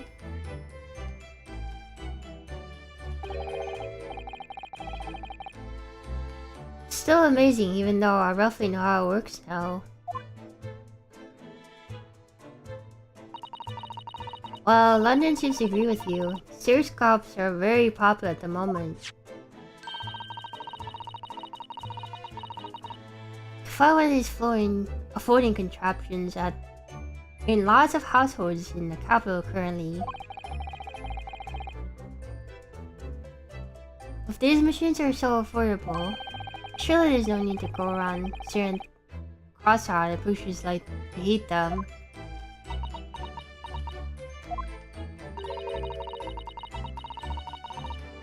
But it's so much more satisfying to see the effect with your own eyes. Well, I think so in any case. Stereoscopic pictures, I never heard them until yesterday. But I've certainly learned a lot about them, but I wonder if this knowledge I'll ever actually need. This is like Chekhov's gun, Chekhov's stereoscopic image. Chekhov's stereoscopic image.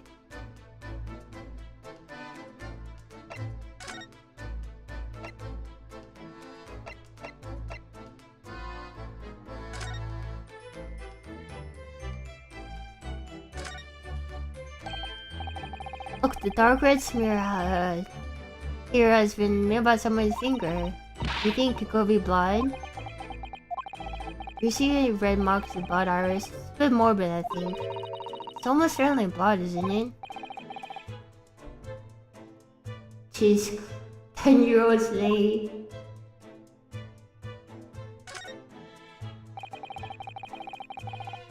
This is a ticket that Gina brought for yesterday. It's haven't entrusted to her by Mr. McGill 2 months earlier. One gentleman's overcoat, and the redemption ticket was in the pocket of the other coat. Yes, for a small box deposited 2 days before the omnibus incident. Could that have anything to do with this?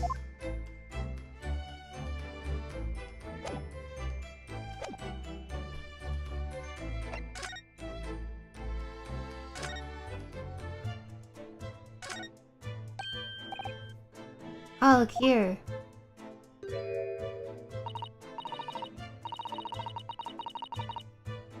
Oh, there's a bullet hole. And you see the bullet is still lodged in the wall. Presumably Mr. Winnebeck wasn't practicing his aim with his revolver in his spare time. Oh well. Mr. Sholmes likes to practice in his drawing room whenever he can. He's very patriotic like that. Patriotic? Or shooting guns? I thought this is England, not America. Shouldn't they be practicing with knives or something? Sorry? It's all there in the Adventures of Sherlock Holmes, you know.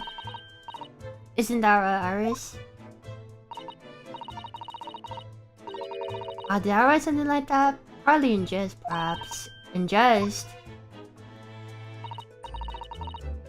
Oh, he doesn't do it often. It's quite a dangerous pastime. He doesn't do it often. He shouldn't even do it once. Forget that for now, Bruno. Let's examine the bullet.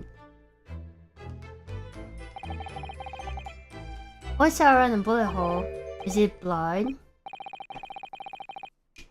A suspicious red stain on the calendar. Ha! I might as well be able to help with that. What? Here's something like the side of blood that gets the blood pumping, is there, Runo? Oh, I have a feeling I'm not as bloody-minded as you, Iris. I'm afraid the sour blood makes my blood run cold. There you have it, you see. When it comes to blood, we're all different types. Yes, what a scientific observation. So you need this. Oh no. What's that scary looking thing? Merlin and I haven't actually come up with a name for it yet, and as soon as you see it in action, you'll understand what it does. Watch. Persona.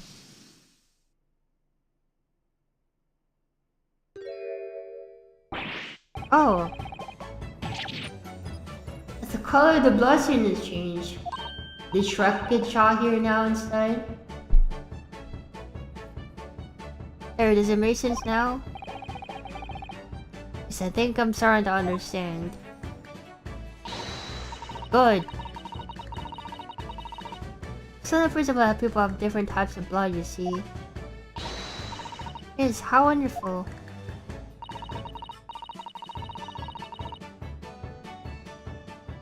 Chemical fires combines the blood and makes it change color.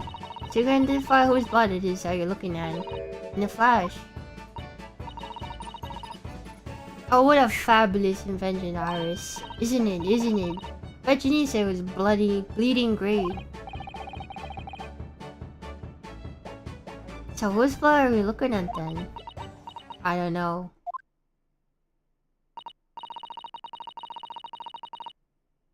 Well, all the chemical does is turn blood different colors, so... Just fine with someone whose blood turns the same color, and you know who it belongs to, in a flash. It is more like two flashes, really, isn't it? One flash or two, this could very well turn around to be a very valuable clue. So we must make a note of it in the court record. Blood samples portfolio. Keep testing on it results in any blood analysis in the portfolio.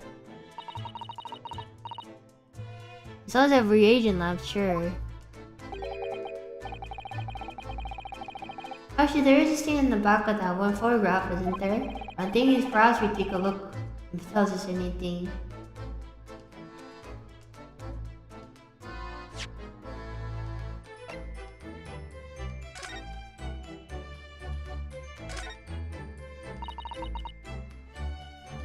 Listen, Harako, I don't know if you noticed, but there is something rather troubling here.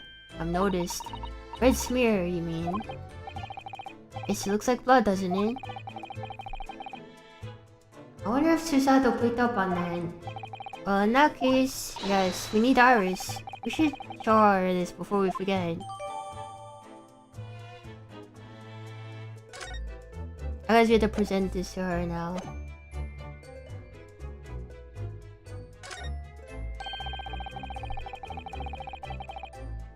Officer has been staring intently at the wall since before we came in here. Shh, keep it down. Oh, sorry. There's a major clue just here. Really, we must tell Greg at once. But since I reported, that'll be it. I'll be stuck here even longer. Stuck here? What do you mean? I haven't been home in 2 days already. I need another constable to relieve me and take over my shift. They really have a tough time, these British police. Doesn't stop us embassy, does it? No, I suppose not. Fairly sure it was a calendar he was peering at. Strange contraption when you see pictures that they were right from your eyes. Makes you think. And the Mr. Sholmes briefly showed us yesterday. We were blissfully unaware that this was about to happen.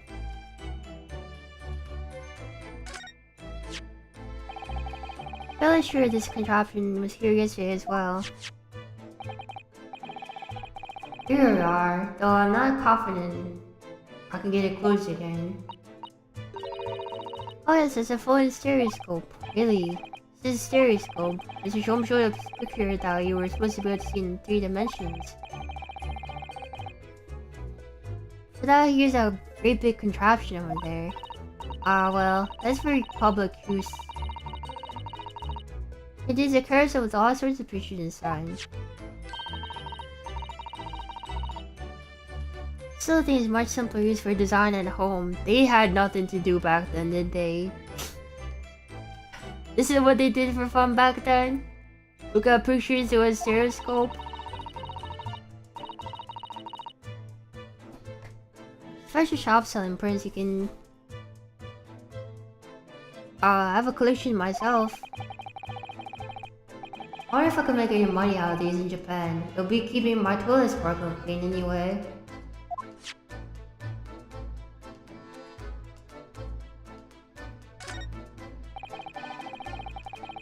Please just count every inch of this place by the look of it. Visitors in the yard to examine every article in the shop and every ledger and book of accounts. Every article, but that's a ridiculous amount of work, surely. We've had it hard ever since the shop was declared a crime scene in the early hours. Sitting through all the shifts. But still, we'll be working through the night, that's for sure.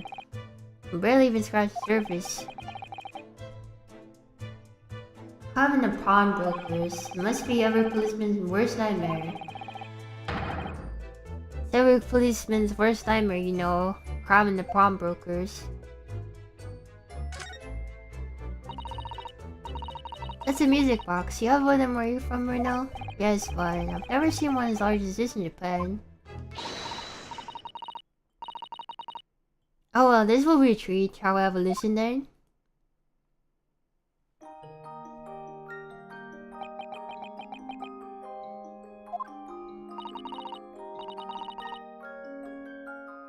What do you think? Isn't it a pretty sound? It's a beautiful sound, yes, but it's still hard to enjoy when all the policemen are giving you fierce looks. Never mind that. If any of them have anything to say, I'll tell Griggs to have a word. Chris Wilson, Superintendent of Scotland Yard.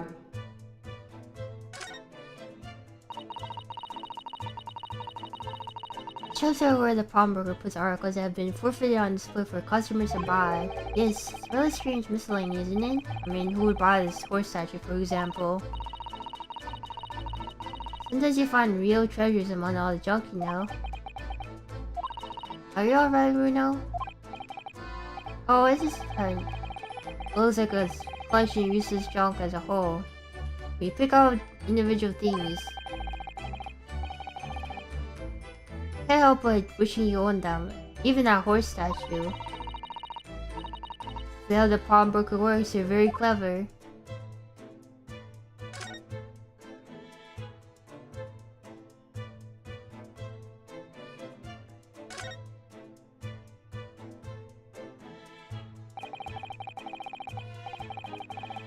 Your open account is really enormous, isn't it?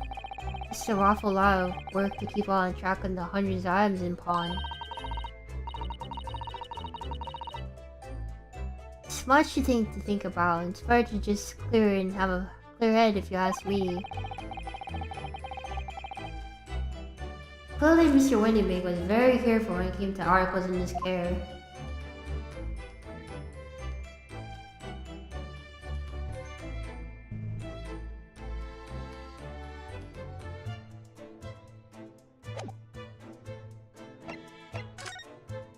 Alright, let's give you this.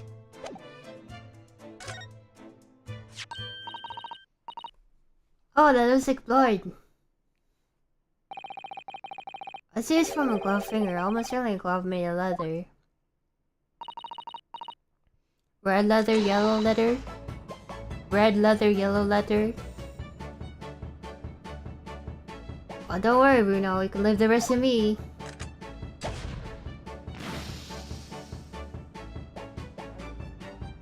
Purple blood. Look at that. Yes, it's a color we haven't seen before, isn't it? Purple blood. You simply must add it to the portfolio of blood samples. Could be an important clue. Although, it'll be nice to find out whose blood these different colors correspond to at some point. Well, this particular scene in blood. Do you have an idea of it, you? Do you have any idea whose blood this is?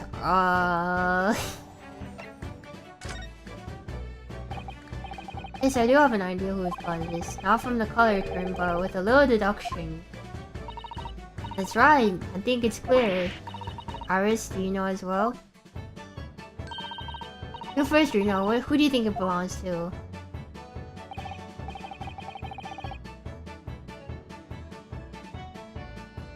Magnus McGilded, Gina Lestrade, Prize Fire Mason, or Pop Windy Bank. I guess this is Mr. Windy Bank's blood.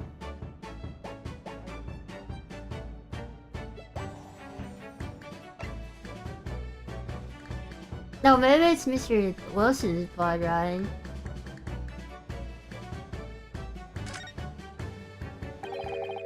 Prize Fire Mason. He was so very sure of himself the way he shut off there. Well, it was 2 months ago now in that case. Of course we never met the victim, so I'm sure to remember his name. He's ever thrice fired though. The victim on the omnibus case. His name was indeed thrice fired Mason. However, this bloodstain was left on the ticket 2 months ago. Yes, I think it was. Gina brought this ticket here to Windy Banks yesterday. It's just that the bloodstain was already on it at the time. This is smear blood from the time that Mr. Mason was killed 2 months ago. Something else is coming back to me now. Mr. McGilded was also wearing leather gloves that night.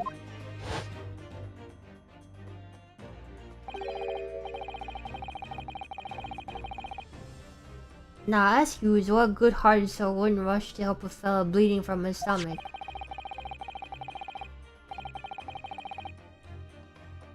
I wasn't starting to worry about my gloves now.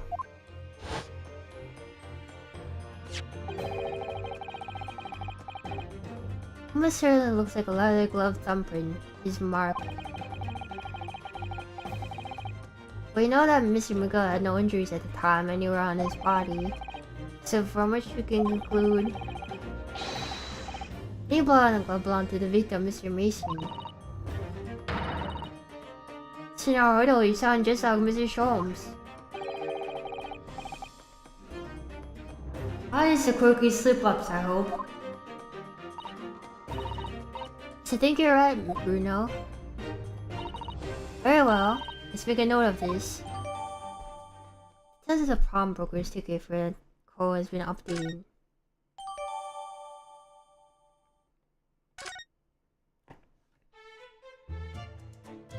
Alright, I guess we have to go to the back room now. On that door, it's a storeroom, isn't it? That's what Grexy said.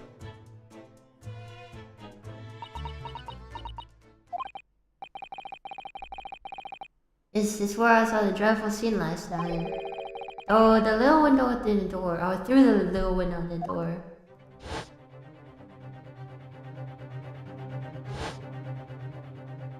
Shot in the back. And you're to blame. You give love to Mr. Windybank. Mr. Windybank face out on the floor with Gina beside him. As a accused legal representative, you have the right to examine the scene, Mr. Naruto. Must make a thorough investigation. Yes, of course, we will. On that door, that's the real scene of the crime.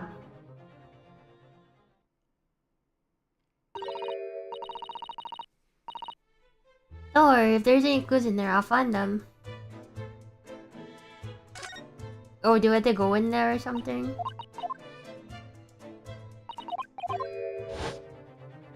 I didn't mean to see the cutscene again.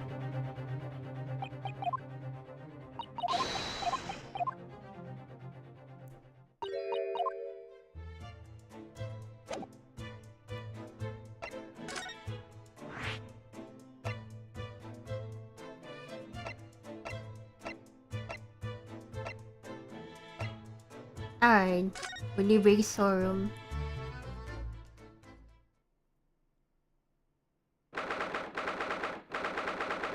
Oh, you can see the corpse on the ground. I mean, where the corpse was. 4 hours, she's clammed up completely. I was just bound to find this difficult. After all, Mr. Winterbank's life was taken away in this very room only last night.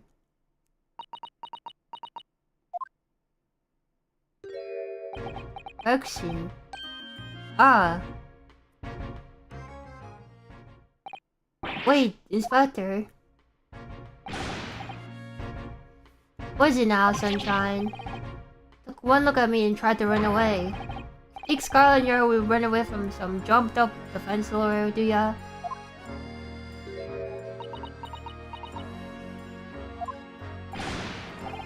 Well...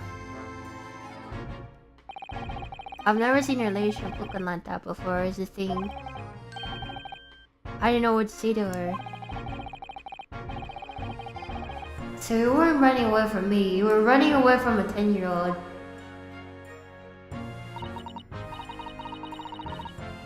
I'm afraid this is a little much for young Iris. Some gentle reassurance might go a long way, perhaps, Inspector. Okay.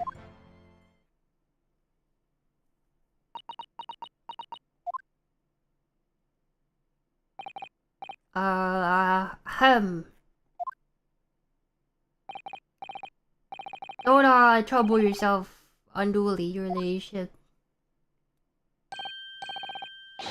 I mean, at least you're not dead, are you?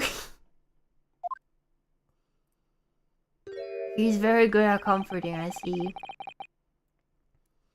I don't think that went over very well. Why? Look, I'm in the middle of investigation here, Sunshine, and told you not to get on my feet.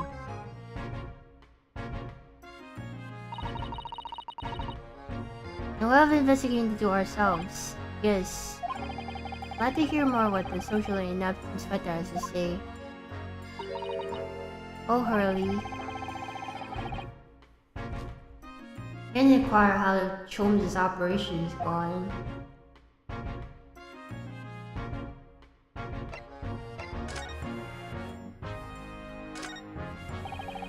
How about the articles in the storeroom?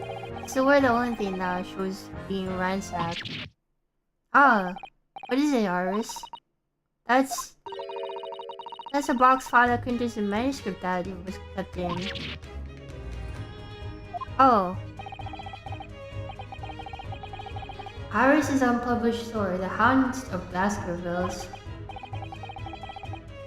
Surely that's not all this.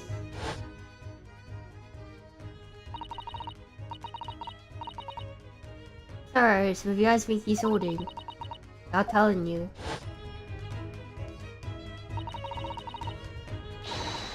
We must check inside the box at once. Yes. It's empty, isn't it? Ah. It was there. Oh, Iris' story was there. Really, it was. Oh, that's good news, isn't it, Iris? Yes. I mean, of course I believe Hurley when he said he deposited here, but still. It's relief to actually see it. Really, because that's not a very well hidden frown.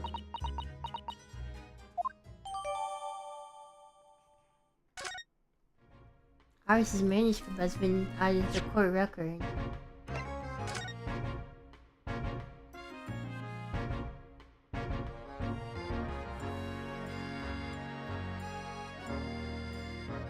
That's a big manuscript. Hound of Baskervilles. How did Susata know the exact title of this unpublished story? Suppose I just have to wait until she's ready to explain it to me. I'm so sorry.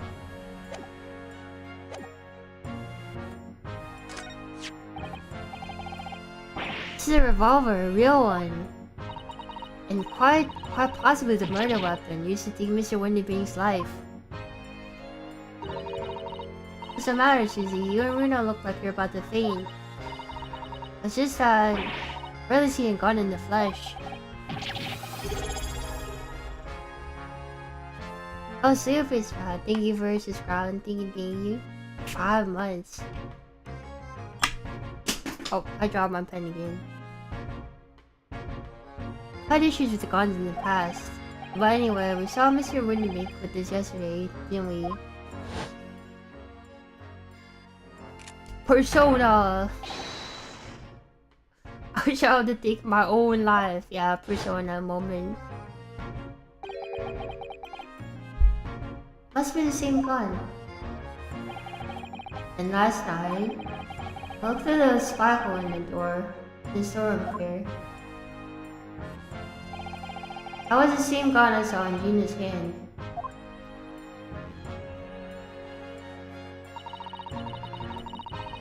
Sir Winterberg told us he only ever had a single bullet in his revolver, didn't he?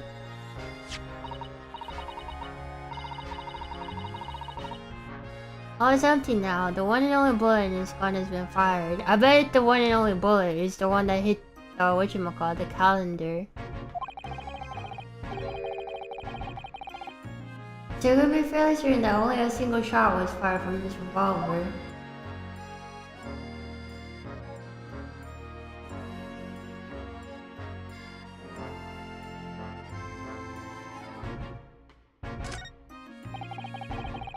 This had marked the position of the body with a white chalk line.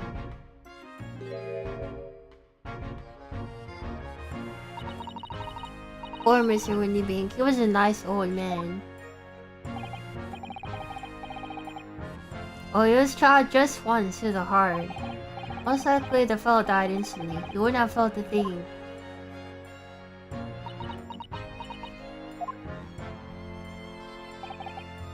This must be his blood then. Time to bring out the gun. I'll that's such a wretched time, Iris, but I wonder perhaps...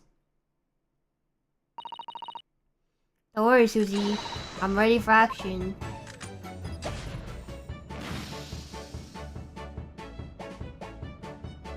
Okay, he has blue blood.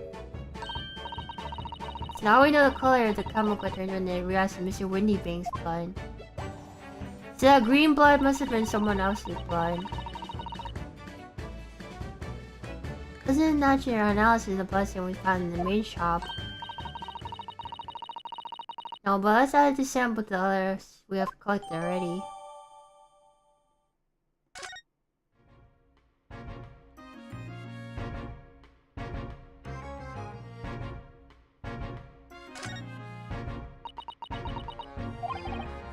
Iris?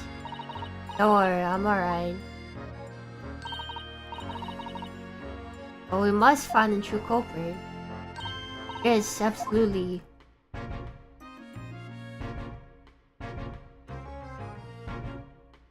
Guess there's nothing back there. All these articles have been deposited. The room's so full of them. Can't believe how many there are. Bicycle, gramophone, musical instruments, and even some enormous paintings. Look. Pieces of different people's lives quietly gathering dust in here together. There's something very peaceful about the atmosphere in here. There's a dead body on the ground, or there was.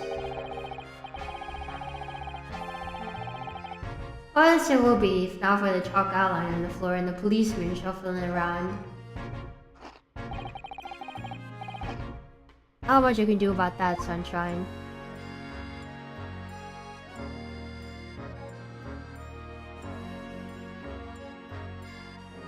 This is everything.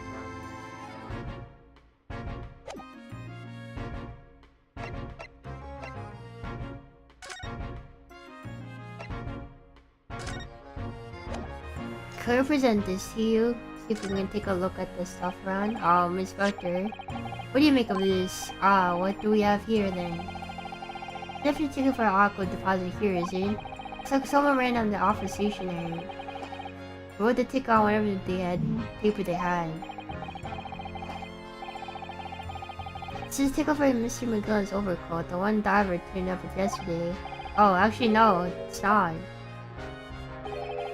Really? Think you know better than me, do ya? No, I didn't mean to, Who knows, right, Yurika? This isn't the same ticket. Of course it isn't. Of course it isn't. I never doubted your ladyship.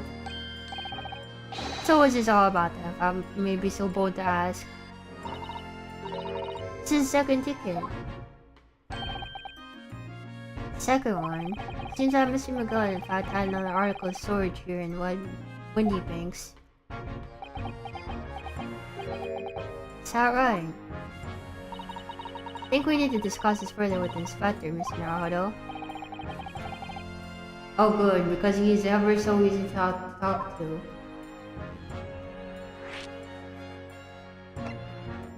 Alright, scene of the crime. So, Inspector, what do you mean to scene the crime here? Pshaw, you got eyes, haven't you? Use them! This is what it look like, nothing more, nothing less. Iris, can you lend me a hand? So, Roxy, what do you make of this crime scene here? Oh yes, your ladyship, do allow me to humbly explain.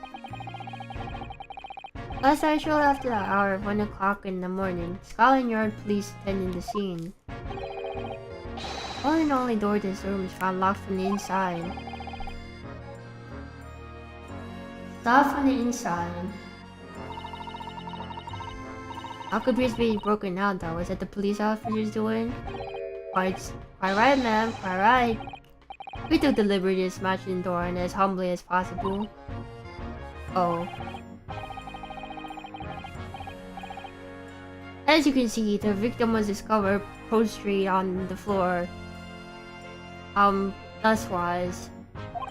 Was he gaining 4 block and 2 mantra or something?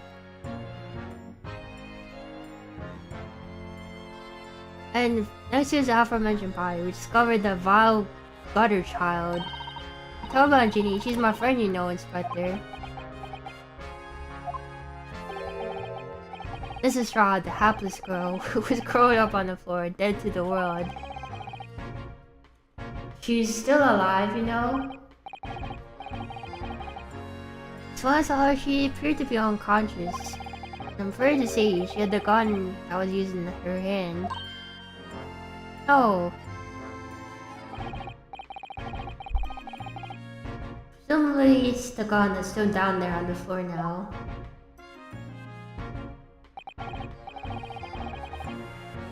Here, Paco, we found the key to the door as well. What? Key to the storeroom? You say the storeroom had been locked from the inside, Inspector. Correct, which all leaves her ladyship's friend. In something of a sticky situation, I'm afraid.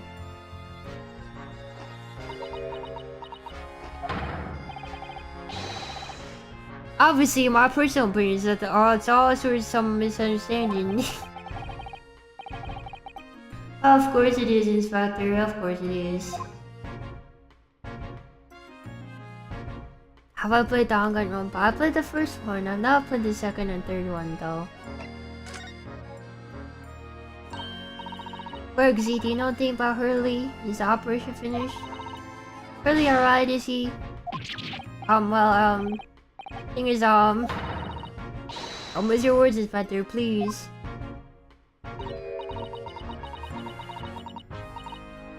You want me to say that Mr. Holmes is... No, the operation's done and dusted. Just that, well... How was it? Yes, ma'am. Here's something called a general anesthetic. It's the latest thing renders the whole body insensitive. Whole body anesthetized. Is that even possible? It means that the operation can be clear while the patient is fast asleep. Goodness, in the Empire Japan, we managed to provide laughing gas for tooth extraction. Trouble is, the latest thing isn't always the greatest thing if you follow my meaning. Couldn't get the medication to work at first, so it took hours for him to nod off or so here. Now the op is finished. Can't get him to wake up apparently. That's not good. Oh my. No one else understood that anesthetic in the system or the if the bloke's plain exhausting. Anyway, all we can do is stand back and watch until it comes around again. Early. How much opens his eyes relationship? I swear to get the word out to you. What a surprise, even in matters of life and death, Mr. Shum still has to do it his way.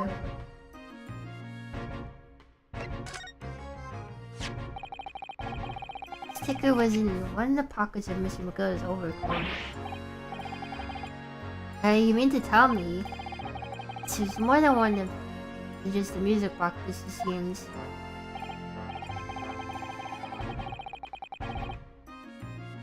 Chauvin said to the lads, taking him back to the yard and examining him properly.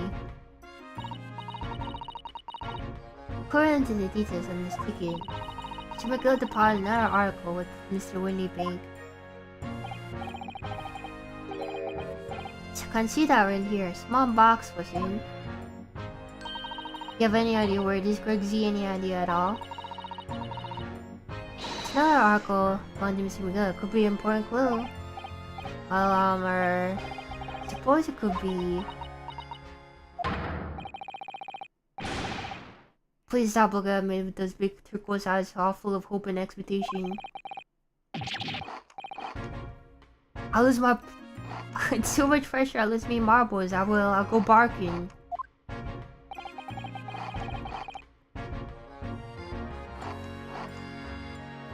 This is no time for dog impressions, Inspector. Enough sauce from you, sunshine. There's one thing that brings in mind. According to this ticket, the redemption deadlines are past, hasn't? Oh yes, of course. Harako's only been held for 2 months. Small box will no longer be here then. Oh yeah, the flower is still alive. That's right, it's been forfeited. Which means it could be on the shelves in front of the shop, which all the forfeit items are offered for sale. The shelves are from, we must search them at once. But how will we know what it is? You're wasting your time. Oh? There's dozens of little boxes out there, hundreds even. I can't possibly know which one would have been Mr. McGilden's. Friends is not written on the ledger. I think we should just have a look just in case. Of course, relationship, of course. Very sensible of you, I'm sure. This is getting old.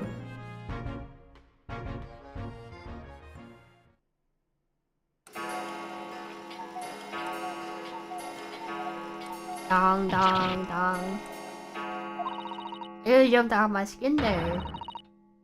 How come Mr. Wayne set such a wicked trap? I always said that to scare anyone. It's really the time. I think probably should pay Gina another visit soon. Oh? Trials tomorrow, we must establish whether or not you will be defending her. I think we should ask her one more time. She may have changed her mind. Don't you remember now? We told her she could read up the representation papers if she didn't want you to be her lawyer. Really? Did I say that? Yes, you did.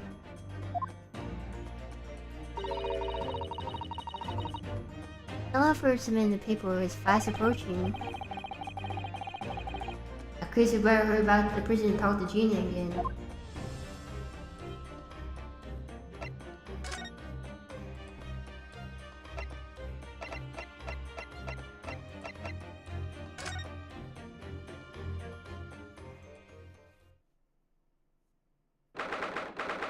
Alright, I'm back. 5:41. Ah, Gina, good, you're back. Ah.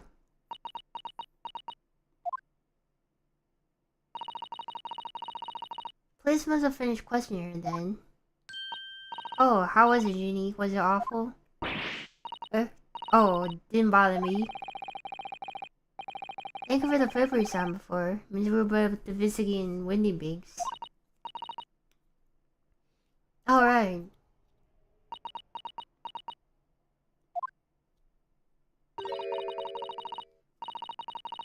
Don't you want to know how we got on? We've been ever so busy. What's the point in asking? Won't change what everyone's saying that I did. That I didn't. Oh, they don't let you leave if you haven't find out the clues. They don't. They'll make you stay or something. That's not. Gino, came to ask for your final decision. What decision? At tomorrow's trial, will you let me defend you or not?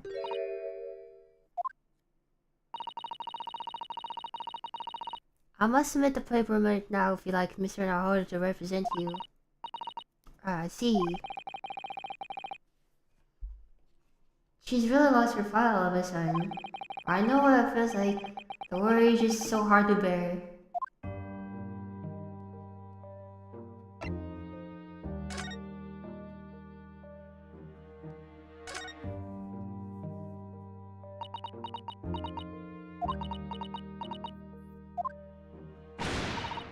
Alright there, blimey, give me a rest with them eyes, Iris.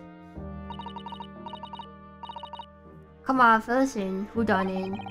Fortunately, we don't know that yet. We don't say. We don't know yet, Gina. Mr. Ahoto and all of us are your insight on this crime. I'll have managed to work it out who the real culprit is. However interesting facts we have managed to establish. Oh yeah? Like what? For example, the reason you're being there in the first place, I think I know why you broke into Winnie Banks last night.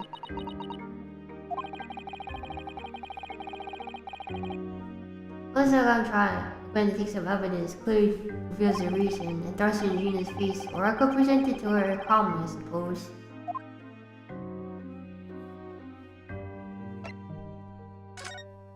Representation in court.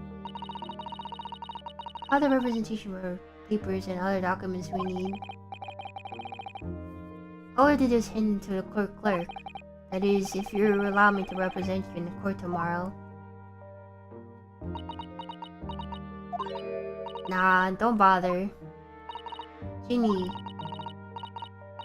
Wrap them up in Chocomoya. Those representation papers or whatever they're called. Cell isn't fancy enough to have a bin. So what will we do in court tomorrow? I'll be fine on my own. I don't think you will be. It doesn't matter. What's gonna happen is gonna happen. This is one stubborn pickpocket.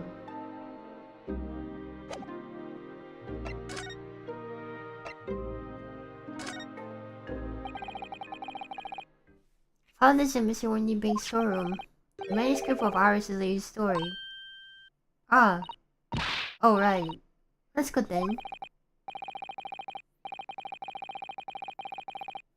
Curiously though, our storeroom in Wendy Bank showed no sign of being ransacked for items of value or the like. With that one exception, the box file that houses this manuscript.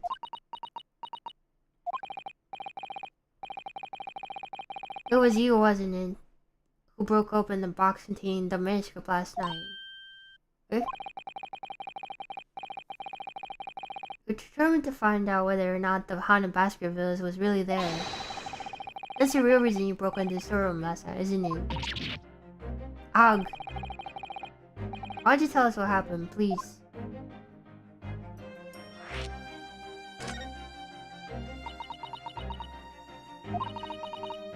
Alright, yeah, this Hans Basketball story is the latest Sholmes adventure, right? Hasn't been printed yet, so I figured it's gotta be worth at least a few pieces of silver, right? Oh yes, at least 5,000 pounds. What? You intend to sell Iris's manuscript, did you? No, Ginny, how could you? What? Wait, no, hang on. Of course I wasn't going to sell it. All I wanted to do was find out if the mantle script, or whatever you call it, was really there or not. It's the only reason I was in there in the first place. For Iris' sake, isn't that right? We know why you did it for us, Argina. Of course we did. But I knew you wouldn't do anything like that, Ginny. I just knew it. Well, I said that manuscript in the store. Remind me what you said the night before.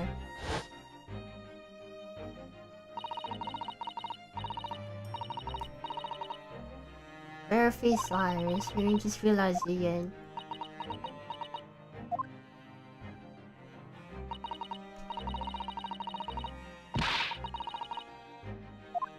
Manuscript is in our windy banks. I'm honest, I would have wondered if Riley's telling me the truth sometimes.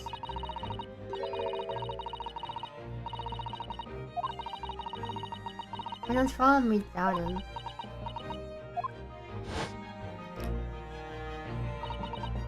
Oh, Ginny, that's so sweet of you. Alright, alright. Tell you why I did it, just stop looking at me like that, Iris. Reason for breaking in. Or because of Iris, it's not why I did it. I just wanted to know the truth, that's all. I wanted to know if Mr. Shoulder was being honest, if he really just deposited the manuscript at Windy Banks. It's like I told you the night before. I never had a father.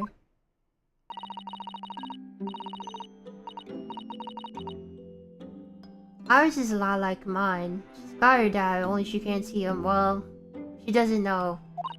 She doesn't know what we know. I reckon that's gotta be harder.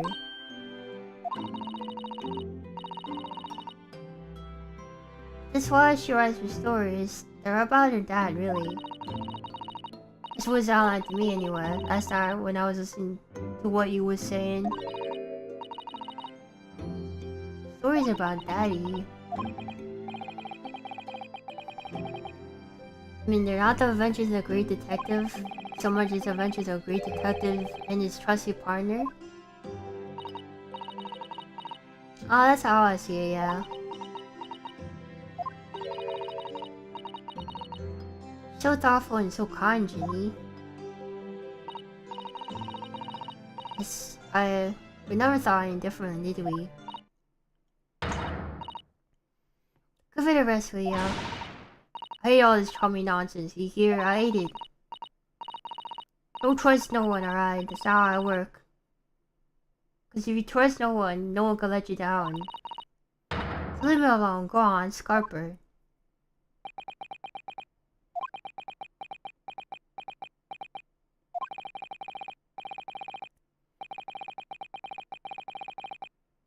I hadn't noticed until now, but now it's unmistakable, right? On both sleeves of that overcoat. Is it blood?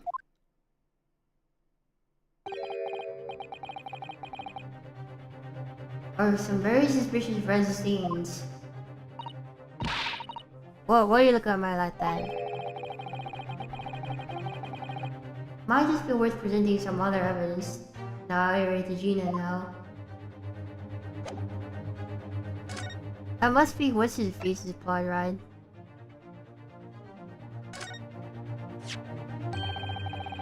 This is Pawnbroker's secret, Gina. It's only took the Windy Banks, isn't it? Hello, Gina. Welcome. How's it unfolding? We haven't gotten to the trial yet. We're just investigating right now. For the black overcoat you're wearing now. With that, I don't know. They all look the same to me, those tickets. Surely not. toe has a very obvious mark on it. That would appear to be blood. Huh? Is that ringing any bells? I don't know. All it seemed to me blood. And they all sound the same to me, these answers. Suspicious. What are we doing on tuition here?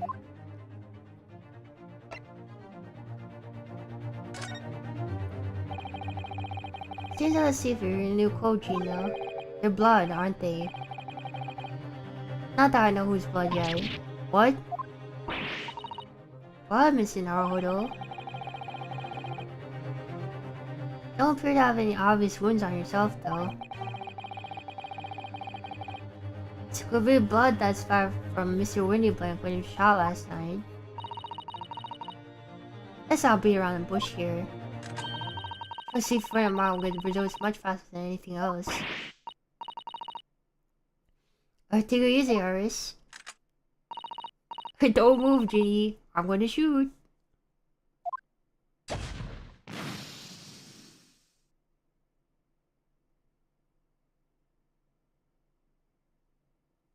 Oh, it's purple.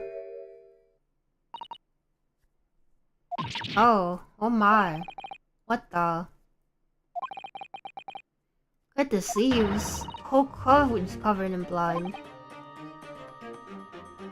Of course, it starts Fire Mason's blood, right? Black color of the fabric is matching the stains. That's why I want to see them to now.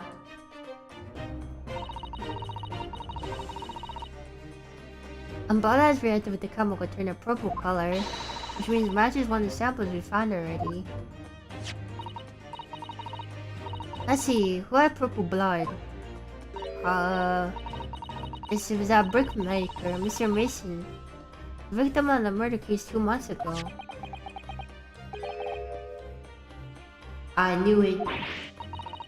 What are you on about? The victim? What do you mean?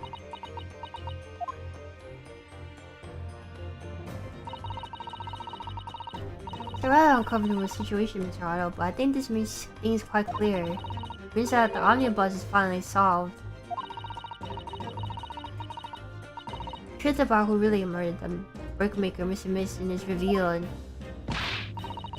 It's obviously Mr. McGilden, right? Oh, when someone explain what's going on, stop telling half a story.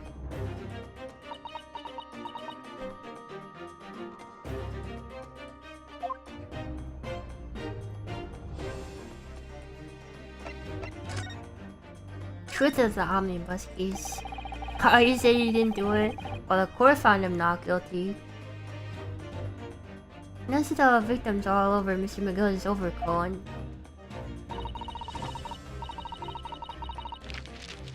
But the trial 2 months ago, the defense said this in his testimony.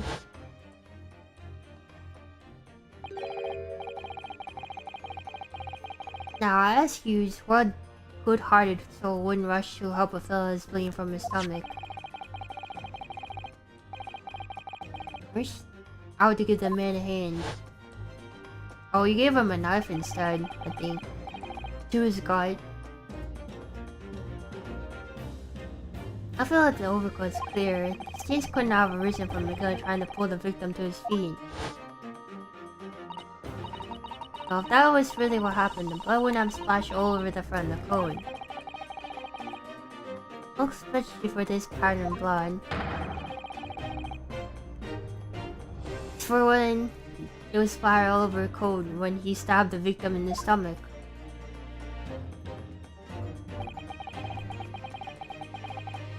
I've tried to run away from the truth long enough. There's no escaping it now. The true culprit in that case, Mr. Mason's killer, was Magnus McGilden. Who killed Magnus McGilden, though? It's in our Naruhodo. Horrible case is solved at last. And I helped the man walk free from that trial. I saw that twisted testimony and sham evidence to prove his innocence. How could I have let that happen? Alright, have a good nap. No, do you believe him though? Did you believe Mr. McGill was innocent? I believed. Or rather, I think I was trying to believe. I wanted to.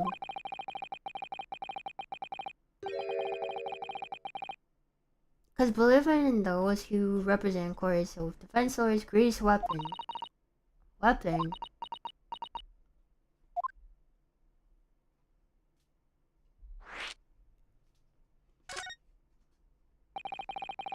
Before I came to Great Britain, a great friend of mine taught me a valuable lesson. You mean Kazuma-sama? He's got that wind wherever he goes.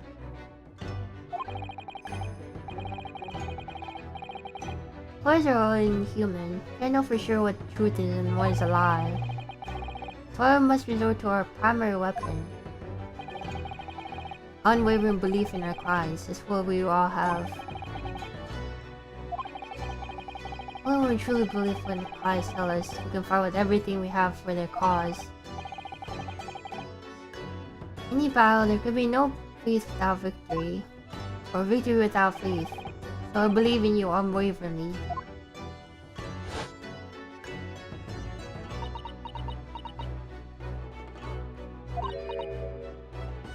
Hehe. What's funny, Gina? Oh, it sounds like this emperor Japan you come from. Everyone must be soft. Come on, look at the mess you got into believing in that bog trotter. Your self really helped the murderer walk free.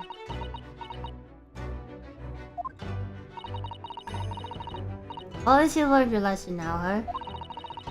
Believing in people is never worth it. Someone always stabs you in the back in the end. As long as you learn let down your guard, you're batted.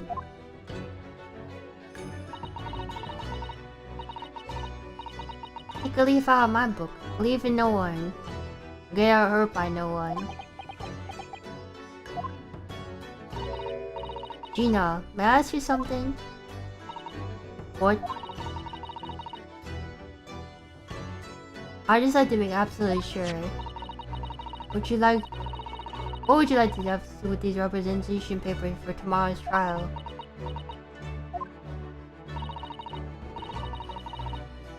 How many times do I have to say it? Rip them up and chuck them away. Are you really sure that's what you want?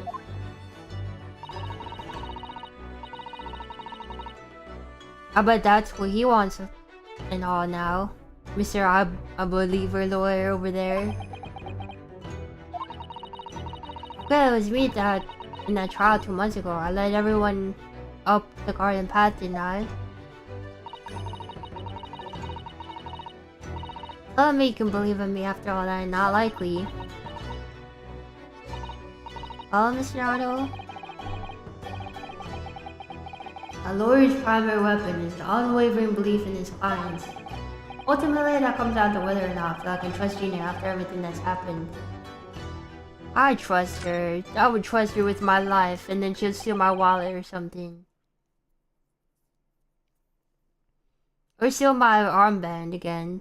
She did that last time. Let me say it again. Please allow me to represent you in tomorrow's trial. Are you half-baked? Not at all.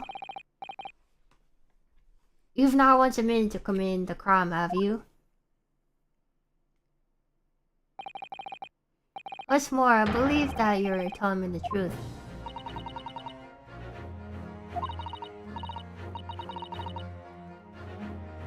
Oh, seriously, Mr. Narrow Auto.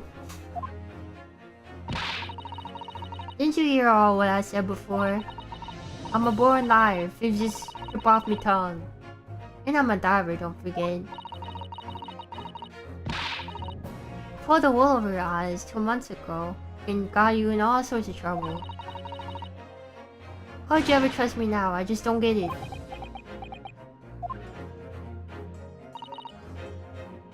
You know, I don't understand why you chose not to put trust in others. I assure you there is more to this life than you realize yet. What you mean? The world we live in is full of people you would do very well to trust. People who won't ever let you down. Like Rick Astley is one of them, right? Okay?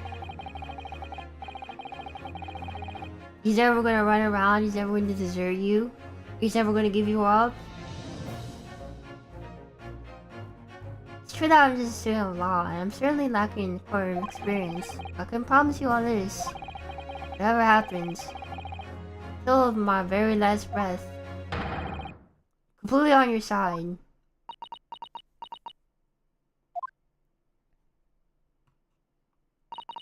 What would you expect me to say to that?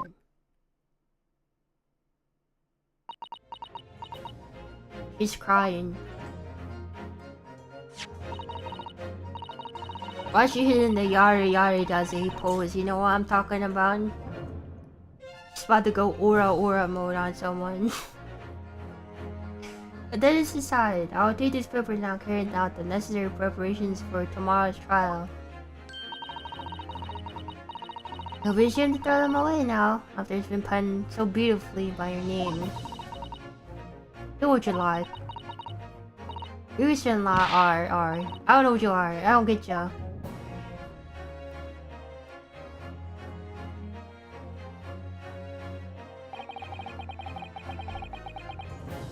Tina's taken herself to the back of her cell. She'll never admit it. I hope she's feeling relieved. That turned out right in the end, I think.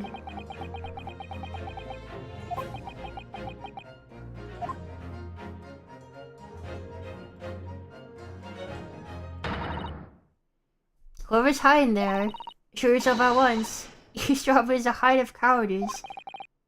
Mr. Sato, someone in there in the shadows, you can sense it. Somebody who wasn't there before. What?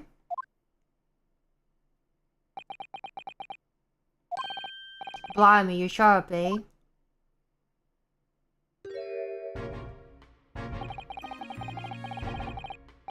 Suppose you were using one of those mystic Japanese arts, like the art of stealth I've heard so much about. Everyone was being stealthy, it was you, Inspector. Harako. Oh dear me, I'm terribly sorry, your ladyship. I didn't mean to startle you. Did you hear news about whatchamacallit? Herlock? It's Herlock news? How long have you been listening to our conversation? Good grief, listening in, no.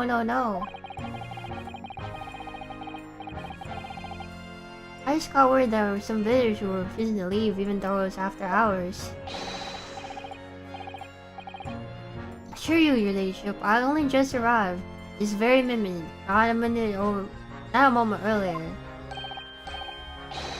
Oh, there is nothing for nothing at all. For hours, is that late already? So then, I humbly excuse myself now, your ladyship. Ta, toodaloo, cheerio, all the best. Bye and bye.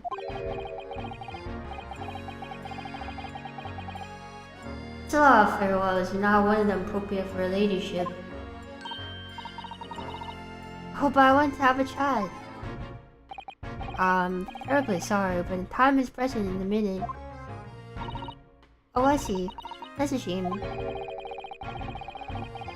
If I don't get this emergency at the Supreme Court dealt with the Sharpers, Lord Strongheart will, well...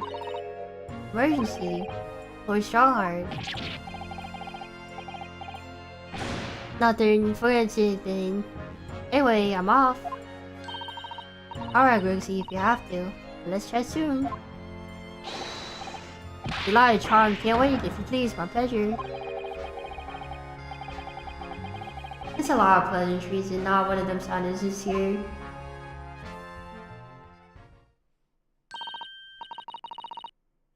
Grix is so funny, he always says such silly things. It's really entertaining to see Inspector of Police fawning to a 10-year-old girl. I don't like how you worded that. But anyway, I wonder what this emergency is at the Supreme Court.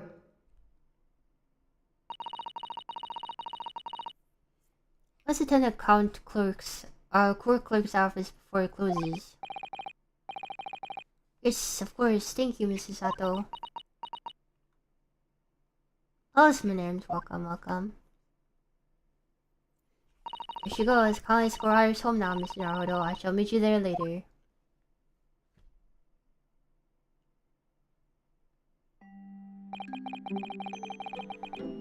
And so our investigation came to an end.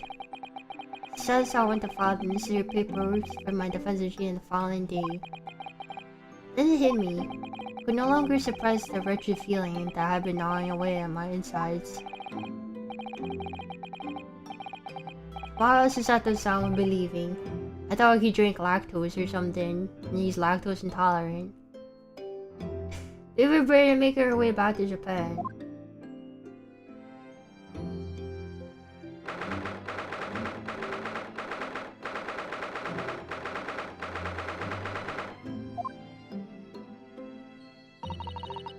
Naruto-san, it's been a very tiring day, hasn't it?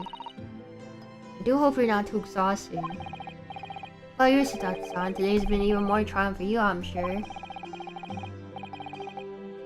Mr. Show was shot before our eyes. Gina was arrested. All in the back of news, her father is fallen ill. She must return to Japan at once. Hope your father recovers soon. Thank you for your kind words.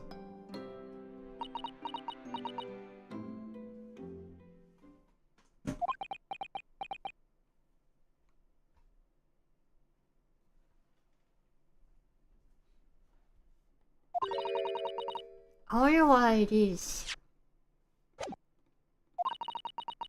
So many thoughts raging in my head like a storm, and yet I seem unable to find the words to express any of them.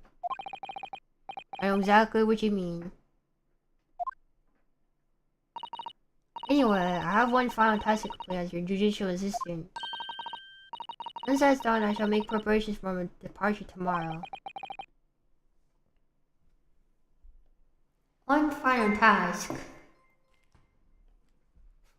Oh, nothing. Do a flip. Look, in here? Want me to flip in here? Alright, I can flip. How do we rotate again? How do you rotate in VTube Studio? I don't remember. Let me look it up.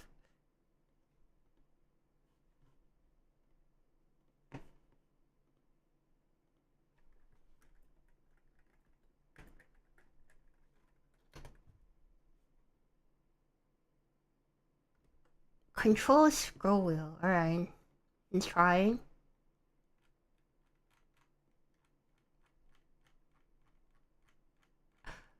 Wow. Amazing. I think my legs got cut off there, but... Did that work? That work? I couldn't even tell.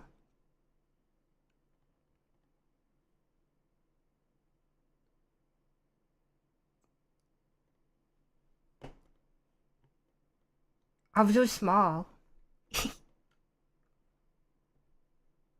I'm crazy with it. So true.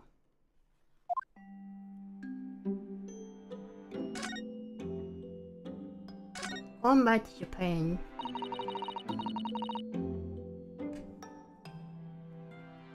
Yeah, no problem, nothing. It's just been 2 months since we arrived in London. I have managed to establish this office. Finally feeling this, everything was as though we were settling in. I'll be lying if I say I felt no regret. My only regret is I have bonitis or whatever. I'm so sorry, Susato-san. It's just so sudden. I don't really know what to think. I've had no time to gather my thoughts. I know we've only been here for a short time, but in my limited experience in the courtroom, I feel like I've learned something. And what would that be? It seems to me that there are many facets to people's personalities. I realize that other people's experiences are as vivid as his own or something.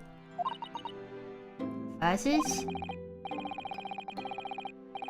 Like a jewel, the light plays off in complex patterns, illuminating their actions and their motives. See only a small number of total facets. What's illuminated is a whole part, only part of a whole story.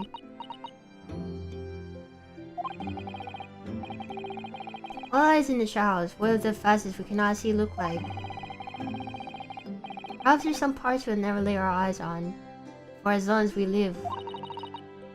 That's so true.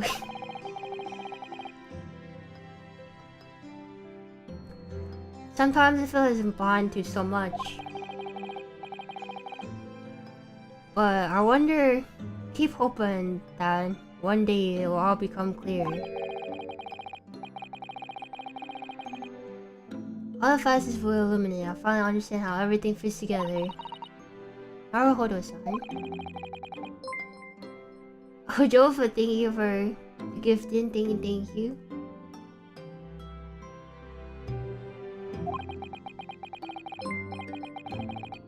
So we keep our eyes open, keep moving forward, even if it sometimes seems dark. How did nothing get that gift? Can you gift it to someone in particular?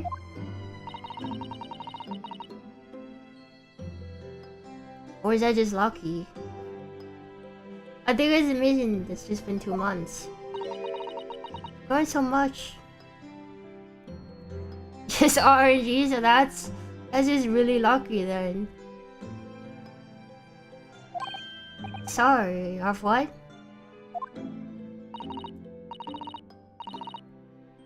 Oh no, it's nothing unimportant. You know what time we leave for London tomorrow? Yes, I picked up my ticket earlier. She'll be leaving here at 4 AM. Oh my god. 4 AM is like 5 hours away from now. It's already 11 something, right? See, well, I'll escort you to the station. Absolutely not. Sorry.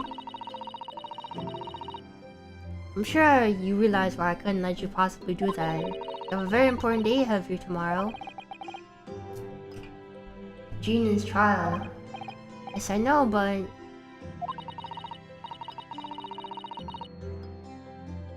every word you utter will have the potential to determine Gina's fate. You must be getting as much rest as possible. Even though, like me, I'm sure you'll find it hard to sleep. Please, for me, do try. You mentioned one final task a moment ago. What did you mean? Come on, I nearly forgot. Because I want you to have this. What is that? Some huge bundle of documents? It's my notes from the case 2 months ago. The murder that was committed on the omnibus. The McGildy case. Since that, the case of Mr. Windy Bank's murder, of which Gina is accused, is very much tied up in the omnibus case. Ways that are not completely apparent. So, took the liberty of consolidating my writings about the case for you.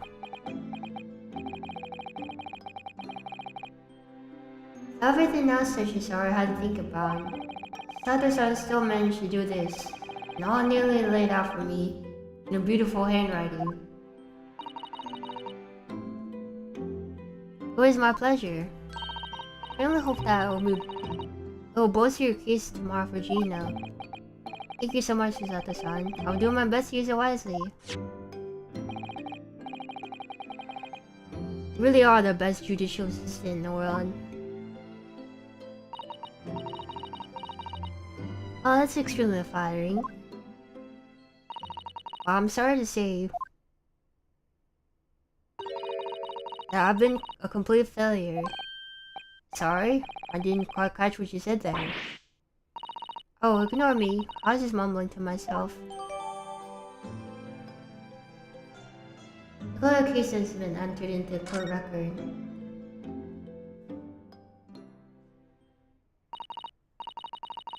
It's 8:30 for you? No, I was talking about the in-game time. In-game time was 11. I'm not talking about real time. Well, it's getting rather late. I think you should go to bed now, Naruto-san. I must finish packing my things in my room. Sada-san, I wish you the very best of luck tomorrow. Good night. Wait, there's something I need to say. Hiya! Susato takedown. What was that? Secret technique of mine. The Susato shutdown. Shutdown?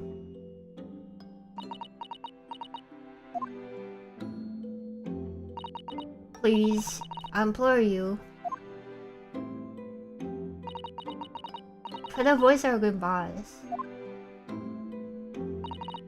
I won't be able to hold back my tears. Aww. She's already welling up.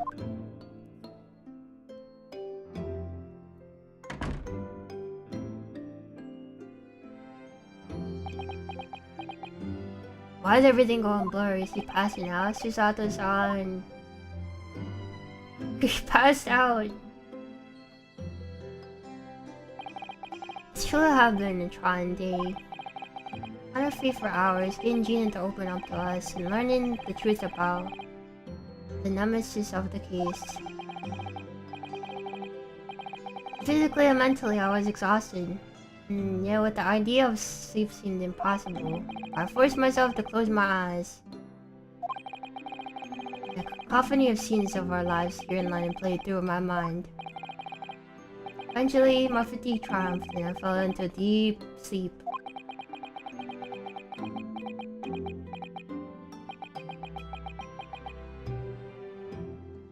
No delivery day. Let me check.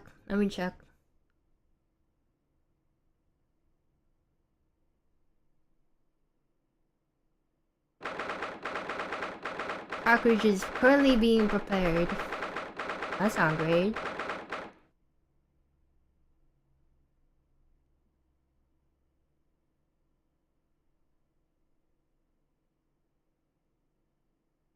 About this one. Yeah, no delivery day yet. 17th of April, small hours. Oh, it's Sholmes. It's quite understand. It's a great weight off my mind.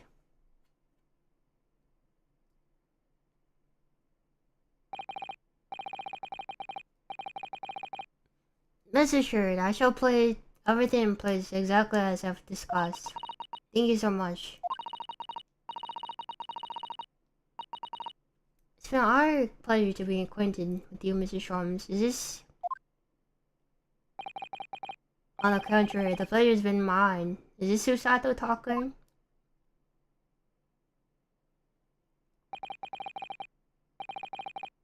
I fear you better. I bid you farewell and Godspeed. It is, my dear madam. Claire Sholmes is alright. He's standing again. We continued.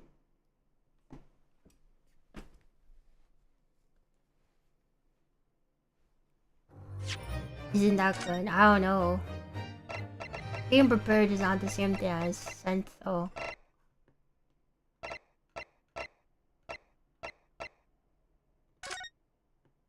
Alright, we're back at the beginning. Overriding our old saves.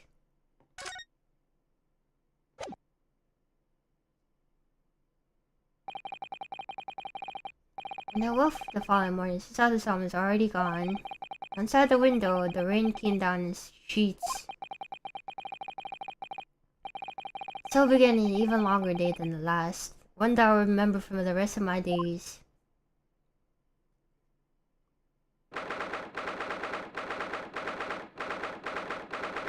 Back at the Old Bailey. Let me guess, the Reaper is waiting for us in there. Good morning, Gina. I'm determined to prove your innocence today. I'm sure we can do it. So where is your friend then? Sorry? You know. Or in a fancy dress. Just Sarto or however you say it, I don't know. Mrs. Sato to leave early this morning. She was already gone by the time I woke up.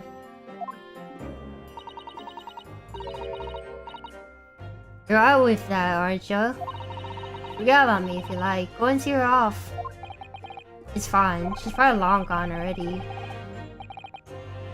It's not as though Mrs. Sato and I will meet again one day. Even so, for you, Gina, you only get one chance. This trial today is all we have. You only got one shot to not miss your chance to blow. Good morning, you two. Is it Iris? Oh, she brought Wagahai. How are you feeling, Ginny? Did you manage to sleep? It's Wagahai. Iris, what are you doing here? What do you mean? When a friend is in need, we show our support. Isn't that right, Waggy? Is it Waggy? I don't know. Meow. Oh, there he goes. Oh, Waggy. Great way to show your support, kitty. Let him have a nose around. What I'm gonna do? Well, that reminds me, I brought paper on the way here. London news. Now would you take a look at the good news and the bad news? What do you say, Bruno, Ginny? Oh well, I think we better get the bad news out of the way first. Now let's hit the good news first. You might not live to hear the bad.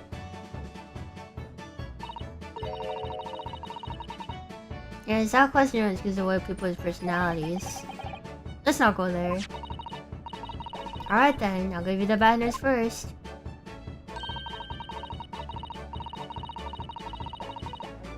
A record amount of rain has fallen in the capital this morning, and carriages all over London are the capital struggling to move. Huh? The bad news was a weather report. Hope that Susie made her trip to Dover and the train has been delayed on the way to the port. Gosh, yes. Alright then, so what's the good news? Well, the rain is forecast to subside this afternoon. So if the train is delayed, she'll be able to make up the time later. Well, that is good news, isn't it? I couldn't really give a monkey's really. If only all good news cancel out the bad. Oh, the trial has been in the headlines too. Pawnbroker perishes in pickpocket plunder. See? How'd you like that? Let them say what they want. See if I care. I can't, because you cover your face. I can't see if you care.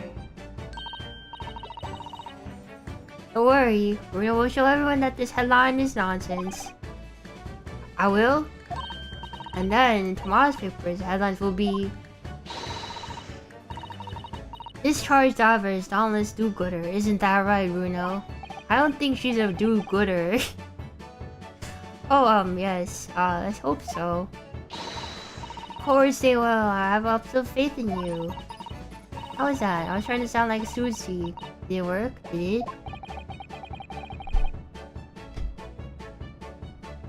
It's like she was still here.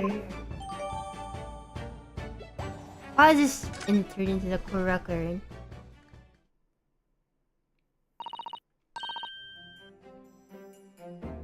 Well, out there, Bruno, I'll do what I can. I'll have to say I don't know the law like Susie does, but still. I'll be by your side the whole time, give you moral support and encouragement. I'm not sure if that big thing is as comforting as you think it is, to be honest, but... Thank you, Iris. It's very kind of you. Oh yeah, Iris. Is she new? Well... I was wondering is all about Sholmes. Did they fix him up alright?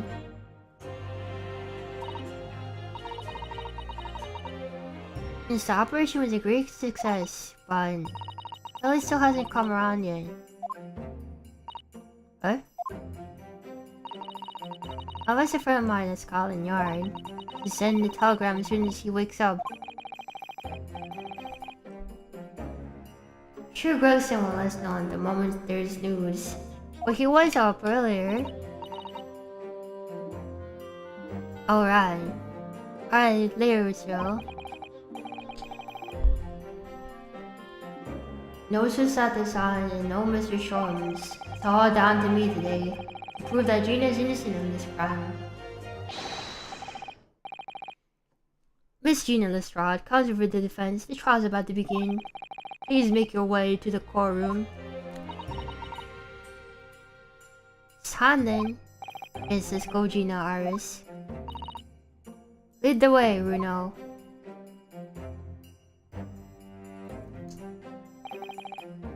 Poor Gina. She's trying to put on breakfast. I can tell she's worried and scared. To believe in her from start to finish, that's the weapon that'll secure a victory here.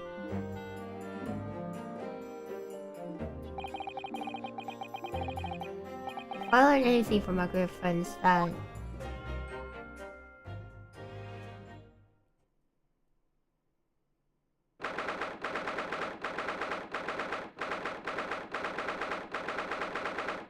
I wonder what's going to be on the jury today.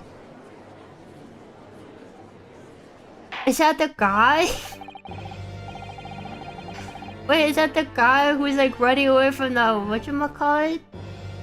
That's the guy running away from like the police, the interpolice.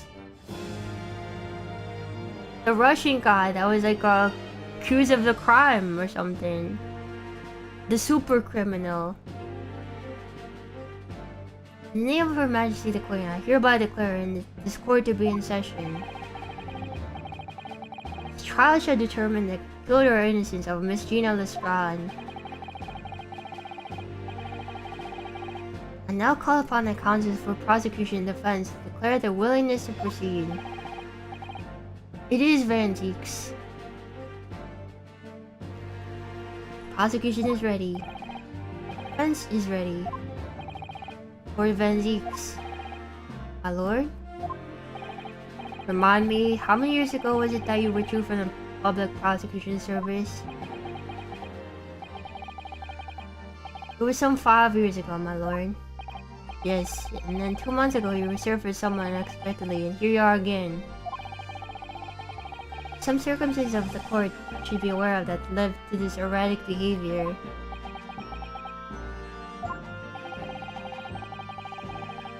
And what might describe as your former life 5 years past. You've done exclusively in matters concerned with the highest echelon of society and government. Really? Today you chose to be a simple case of burglary and murder. Besides, I find it more than a little befuddling, counselor. There are two types of person I cannot abide. First, those wealthy scoundrels who hide behind a massive philanthropy, cheat the public at large. I miss Mr. McGilden, who we defended against the Reaper 2 months ago. Yeah, I just managed to work that out, thank you. Magnus McGilden, if only I knew what a monster he was, I would never have defended him. And secondly, even more loathsome, don't tell me you're going to say something about the Nipponese or whatever you say.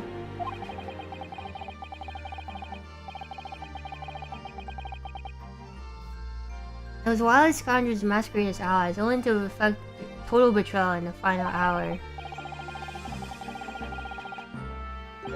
Oh my god, he really does say it. He really did say it. In other words, the confidence recruiters from the tiny islands in the Far East, the Nipponese. Pretty sure Japan and the UK are like the same size or something.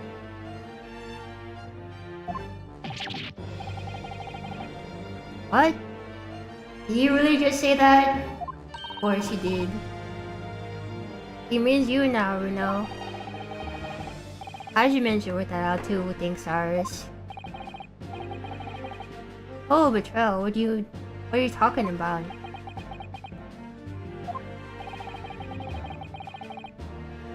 Tore a look of hatred in Lord Van Zeke's eyes. Is that directly solely at me, or is he talking about all Japanese people?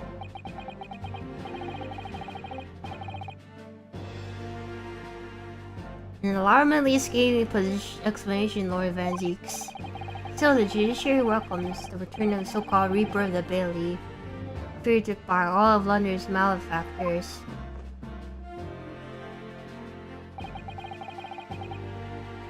His lordship is too kind. Jurors, 6 of you have been selected at random to present the will of the people to this trial. I need to take a look at this newspaper.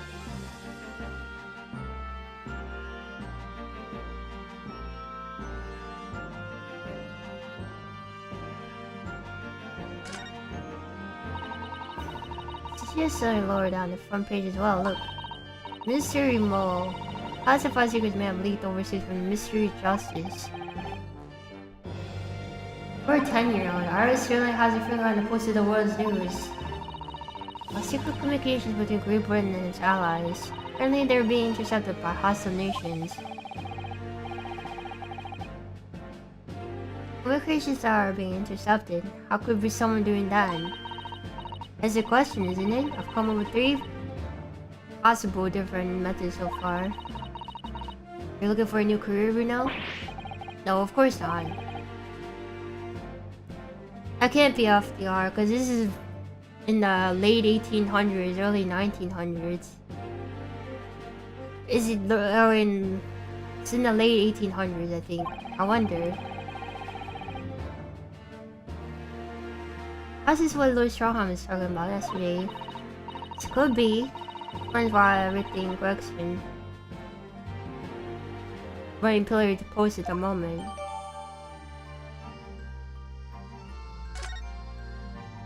I knew that was not.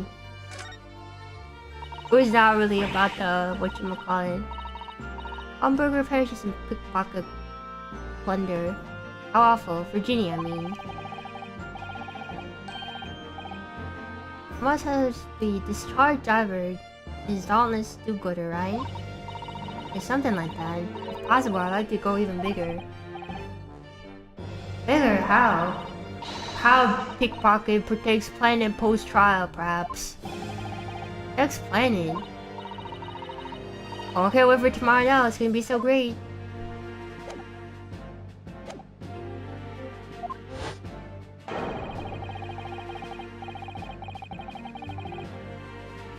Are you ready to hear the evidence placed before you and determine the guilt or innocence of the defendant? Oh my god, it's him!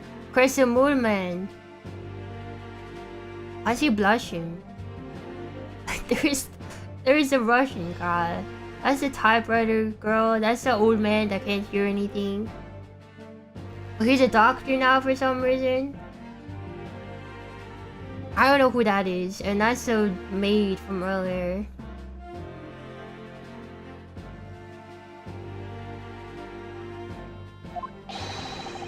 Former lieutenant of the British Army here, don't you know? Chaps like me were born ready.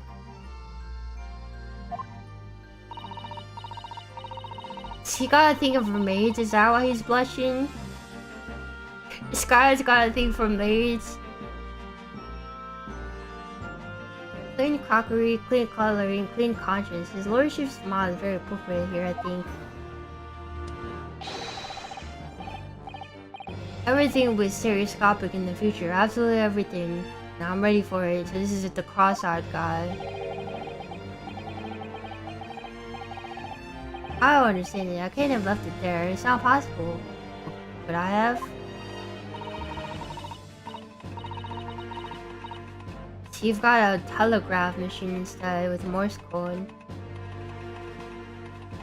Women indispensable to society, stop. Female-centric future ways, stop.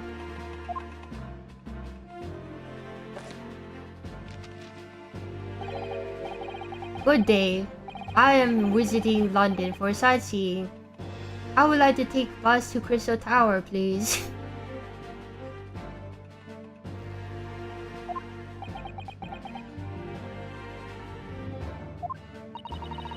Something wrong right now? That is 100% the guy we saw on the newspaper. Oh, not exactly. It's just... fairly sure I recognize these jurors. Almost all of them, in fact. The only one we don't recognize is the stereoscopic man.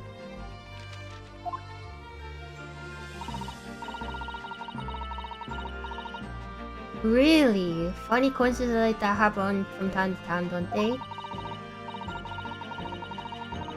It is strange. The jurors are chosen random from London's 6 million inhabitants, you know. It's all I'm led to believe. But something tells me I'm being duped. Very well. Now, Lord Van Zeeks. Court calls upon prosecution to introduce the facts of the case. As you wish, my lord. Allow me to begin with the word of warning to the ladies and gentlemen of the jury. In short, there have never been a more evident case of self-murder. Of cold-blooded murder.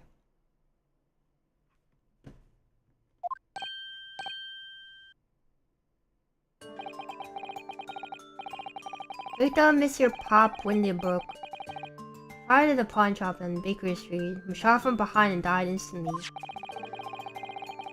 Prosecution presents his photograph of the crime scene.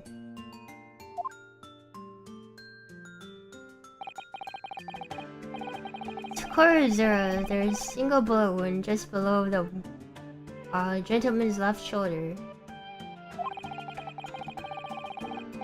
Evidence suggests that the bullet pierced the man's heart, resulting in near instant death.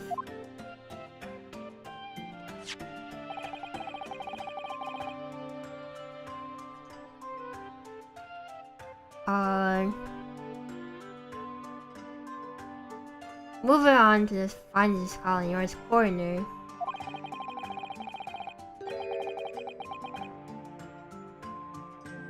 Report states that the bullet entered his body on a rising diagonal trajectory, so someone shot him from lower.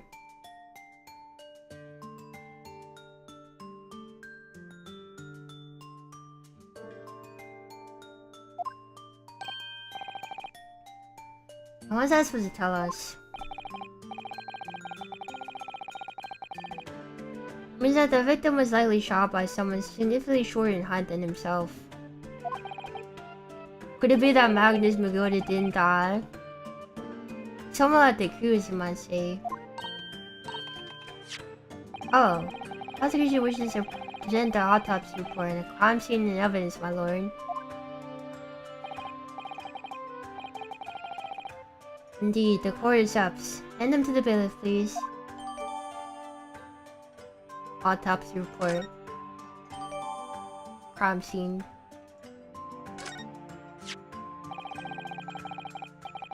And now as the court turns attention to the plan of the establishment when the incident occurred.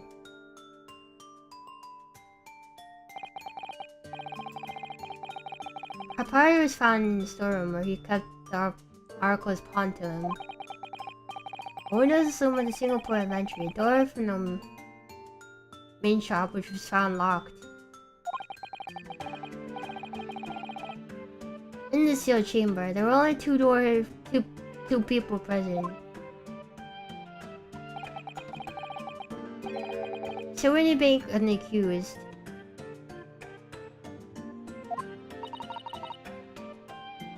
Gina.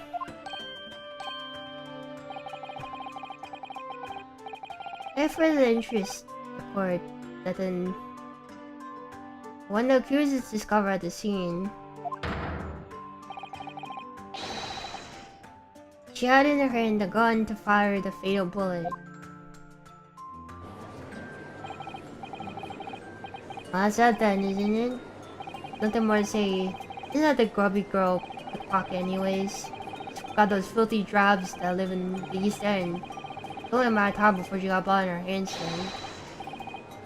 Objection! Well, jurors wait for the girl's guilty. Can't jump to conclusion around here. Mustn't assume her guilt just because she had to do to survive. Always getting out his vintage again. My learned Nipponese friend, it is you who mustn't jump to conclusions. Prosecution has barely begun presenting its case. Conveniently, this appalling act of murder did not go unobserved. There were witnesses. Oh gracious! After their testimony, this girl's true nature will be exposed. Pitiful pickpurse or cold-hearted killer. Curious to establishing the truth. My learned Nipponese friend. Who will take the floor plan firearm into evidence?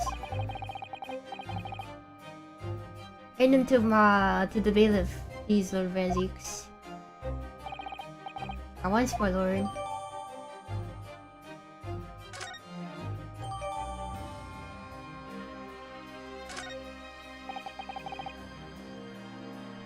This isn't good. I feel like the mood in here is turned all gloomy all of a sudden, you know? Because it has. Oh, he's throwing off his cape already. Let us begin. Looking for the witnesses of the foul murder of Pop Windbank on 16th April this year.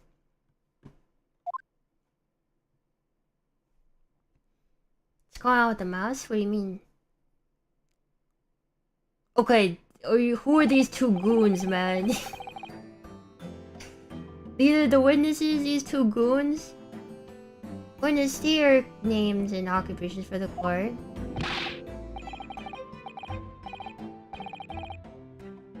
Name is Nash Skoken. Occupation is baddie. Professional baddie. I don't think so. You're repairing an apple guy.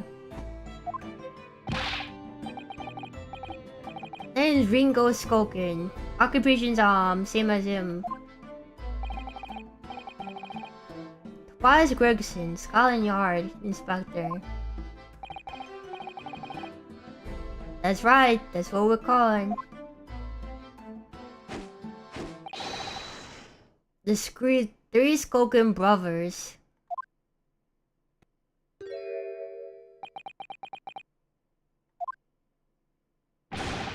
What are you looking at me like that for? Don't jump in, you lot. Poor Blyman, that's cold. Don't you know what we're going through?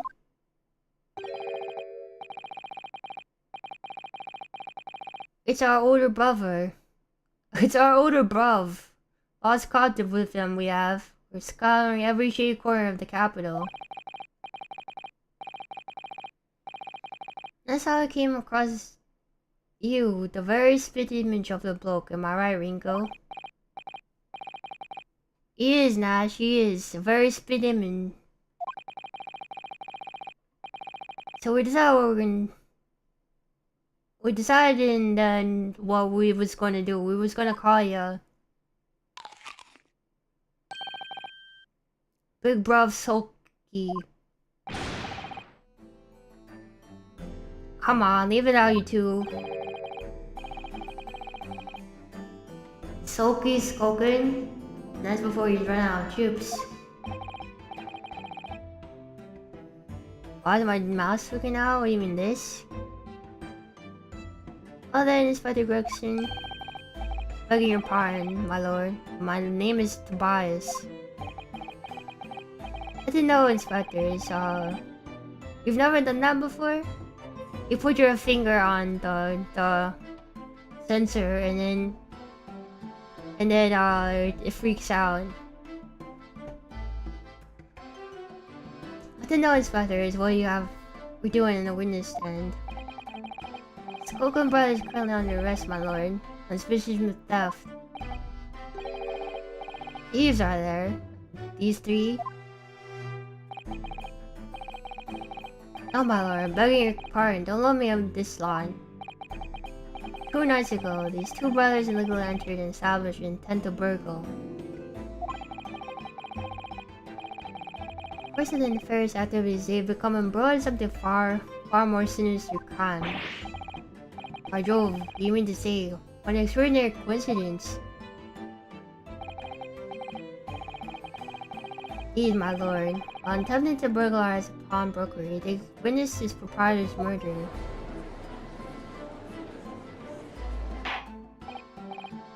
Order! Various trespasses of these brothers are not subjected to these proceedings. Though they will not face trial in the very near future.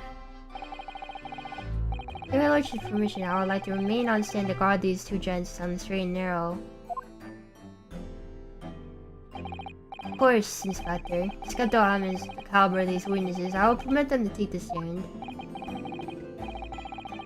Mr. and Mr. Skulken, you will now testify before the court.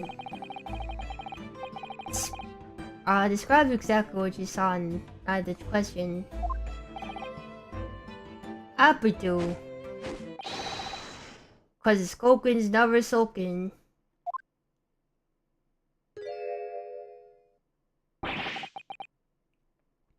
Get out of it.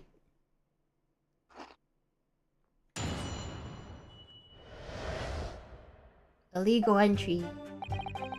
We was walking down Baker Street in the small hours and Gav's door was ajar, see? It was like a kind of sign, begging for us to go in. It was. But once we got inside, core blimey, Loomy. We heard a gunshot from the back room. But to see what was what, the door was locked shut from the inside. We never done nothing, Governor. We took nothing. We just left after that, nice and quiet.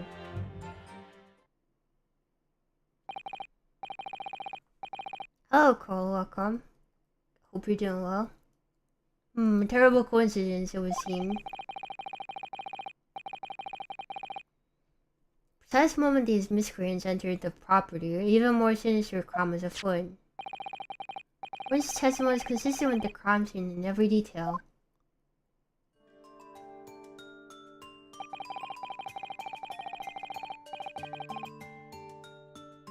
Boys provided access to the storeroom when the main shop was indeed locked from inside.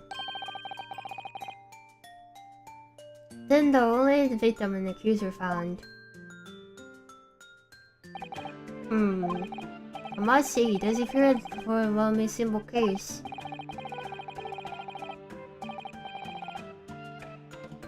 Still, the defense may cross-examine the witness now, of course. Counsel, if you please. Counsel? Yes. What's the matter, Bruno? Sorry, I just stunned in silence for a minute by the billion lies being told when the parent to stand. I know it's all nonsense because I saw it with my own eyes. I just have to expose that testimony for the pack of lies it is.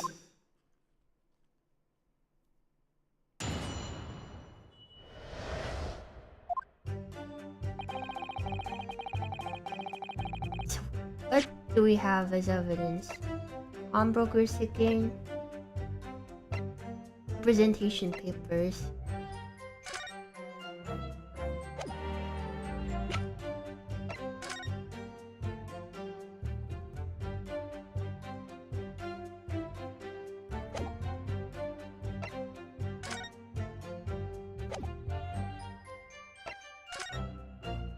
Oh, yeah, he's dead there.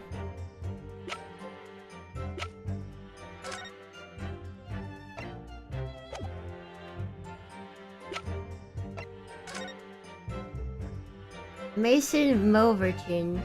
So this is the guy we got killing.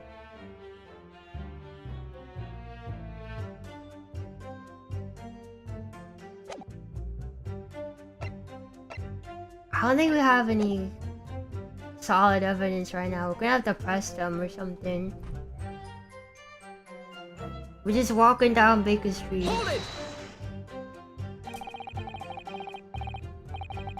Front door was slightly ajar, you see. How many night was this? Must have been about one, right, Ringo? Yeah, I'd say so. Right, think Soki. How would I know? Place would have been shut at 1 in the morning, just like every other shop in town. It was pitch black inside, if it's true. Ain't that right, Ringo? I'm not sure, Nash. I remember a little light burning inside. What about you, Soki? Me old mucker? Leave me alone. Definitely was a small lamp burning inside. That's what alerted us to the situation in the first place. When this gentleman ventured into the open establishment, the curious Miss Gina Lestrade was or had the muzzle for gun trained an unfortunate victim. How would you know that? Pure conjecture. Perhaps, but changes nothing. These brothers invariably wandered in front of the middle of cold-blooded murder. Simply because they found the door of the victim's establishment open and ventured inside. Right, that's what happened.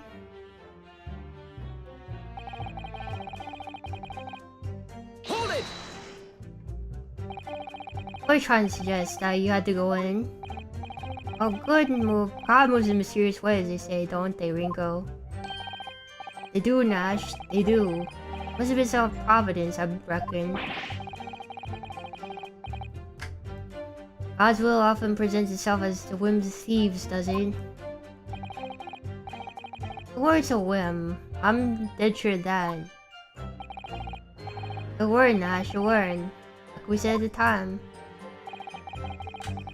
Just don't find doors open in the middle of the night like that. No two ways about it. It was a sign our long-lost brother was inside.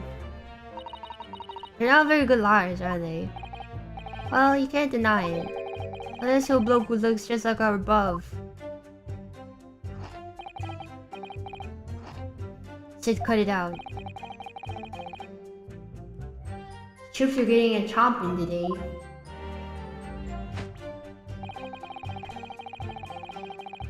Hold it! Heard a gunshot. Gunshot, you see? Just one, are you sure about that?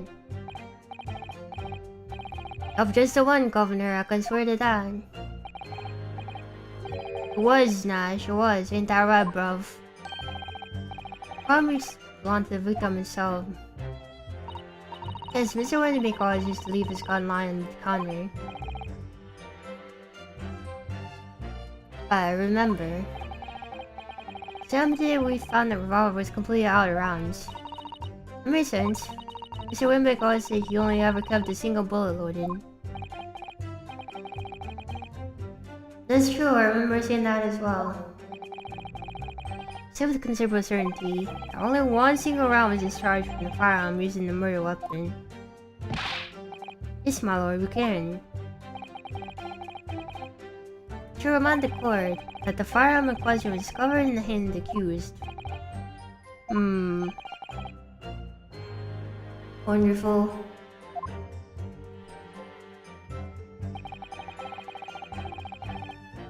Hold it! Even in the door to the main shop in the storeroom. If my learned friend is having difficulty grasping the situation, perhaps a drawing would help. Following this shop's entrance from the street, there is only one other door, that of the storeroom. Of course, there was one little oil lamp burning. Not much to see by. The door was hidden by a curtain and all. That's right.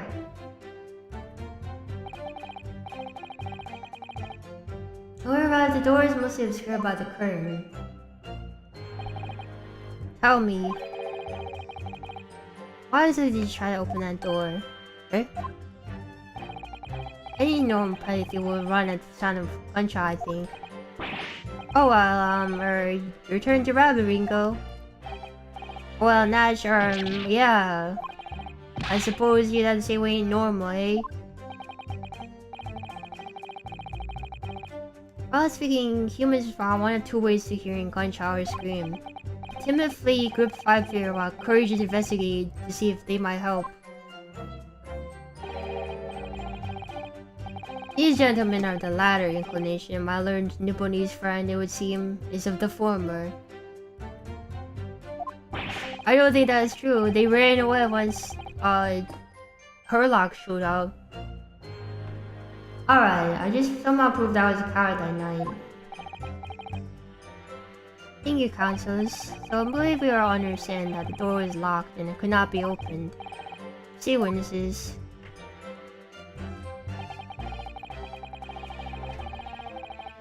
Never done nothing, we took nothing. Hold it! You didn't do or take anything. Is that your story? Oh, those villains soon weren't it? It was, Nash, it was. Didn't even have time to pull me dukes out me Lucy lockets. The heck does that mean? So with no time to take your hands out of your pockets, you just left nice and quietly, you say.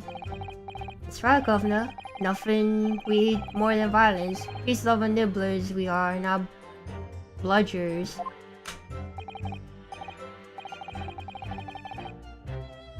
We are, Nash. We are. Never pulled me dukes out me Lucy lockets.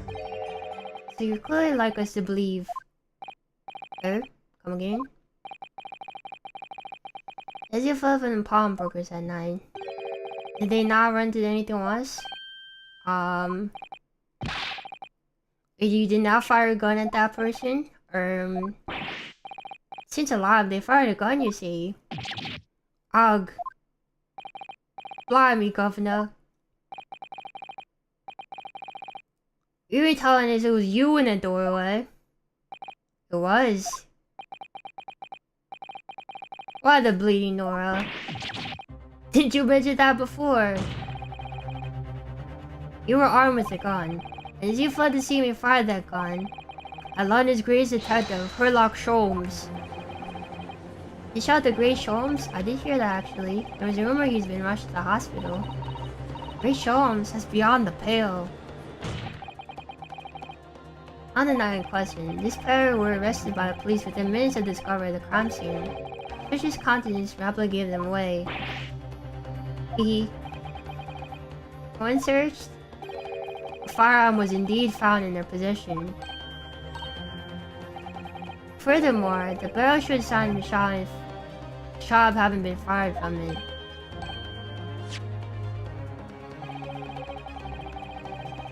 Prosecution advises Lordship to examine the firearm received from these brothers. Yes, indeed. Remnants of powder around the muzzle, as you say, Counsel. Court will not hold this weapon as evidence. His skull must have been shot twice, at least, right?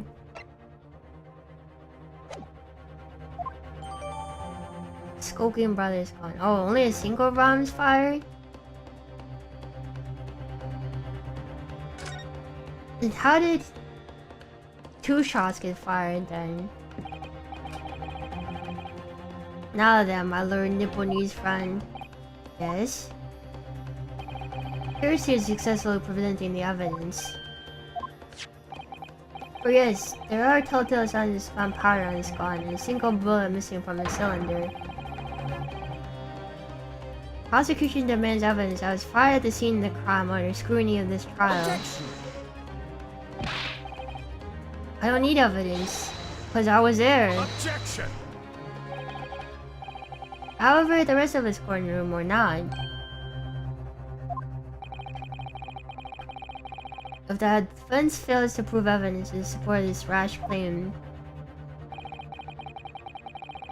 I have no choice to toast to your incompetence and move on.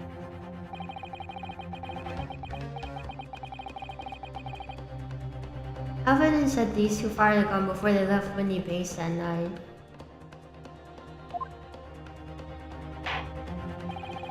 Court demands all claims to be affirmed with clear proof.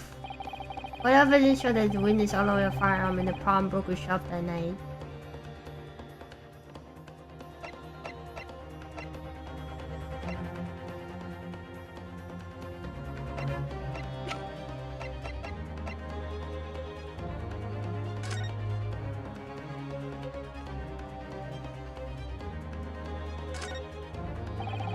Can't find anything out of place.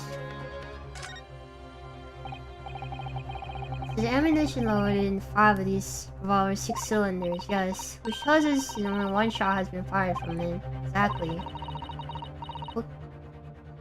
What hit Furley was in fact it, isn't it?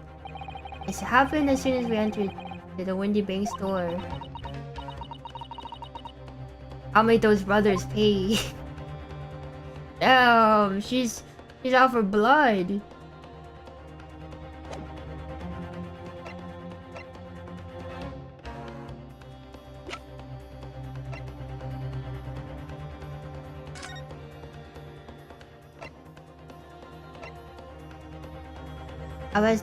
I guess this one, right? Take that! Evidence is in his portfolio. What? Why don't you have their console? In the course of our investigation, we discovered a number of bloodstains. Not trusting the police to do the job they trained to do. How arrogantly Nepalese of you. Well, anyway. We analyzed all the blood samples we found and recorded the results in his portfolio. Some have evidence the court is demanding therein.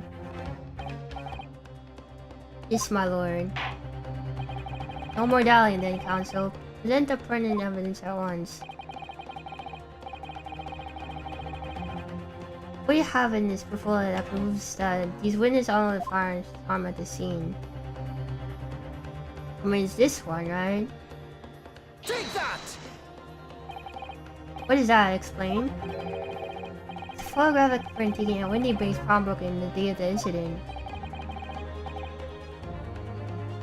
This guy hates the Nipponese for some reason. But the scene of the crime is in. Sad? A bullet hole? If my eyes don't deceive me, it appears to be the bullet still lodged there. As your lordship noticed, the bullet pierced Mr. Windy Bank's calendar. Date shown being the 16th of April, the very day of the pawnbroker's death. This did occur 1 hour after midnight, but this indicates the separate shot had been fired sometime after the calendar's visit to the 16th. Right, well, this is irrefutable. The defense believes there's credible evidence that the witness did fire a round from their gun in the pawnbroker that night. Nah.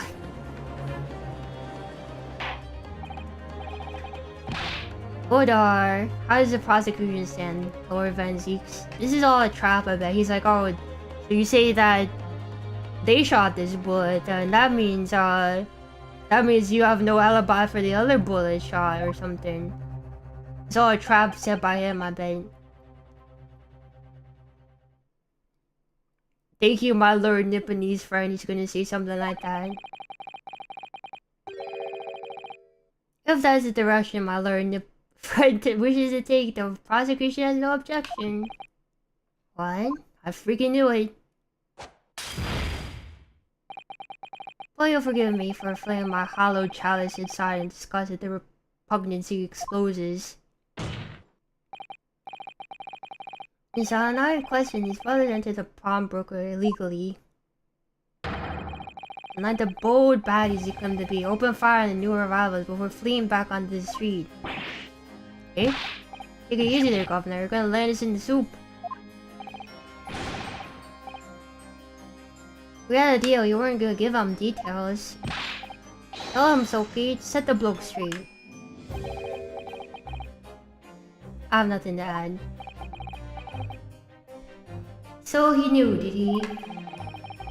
Forensics in their testimony will ultimately expose and send their crimes.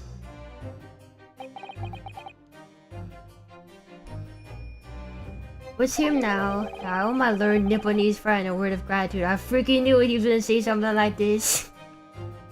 Did I not just predict this? That he was gonna say, I owe him a word of gratitude, and he's gonna be like, oh, that means only she could have hit him. Hit Mr. Windy Brook. What do you mean? What I mean is that you have helpfully confirmed an important fact. To what fact do you refer, Lord Van Zeeks?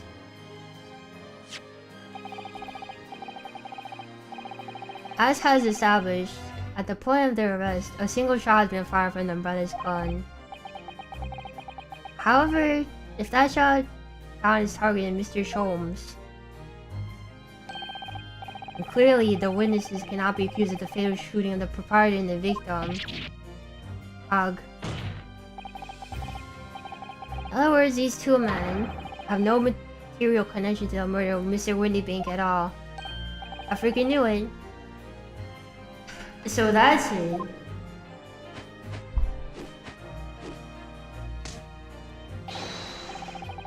That's it, we didn't have nothing to do with it.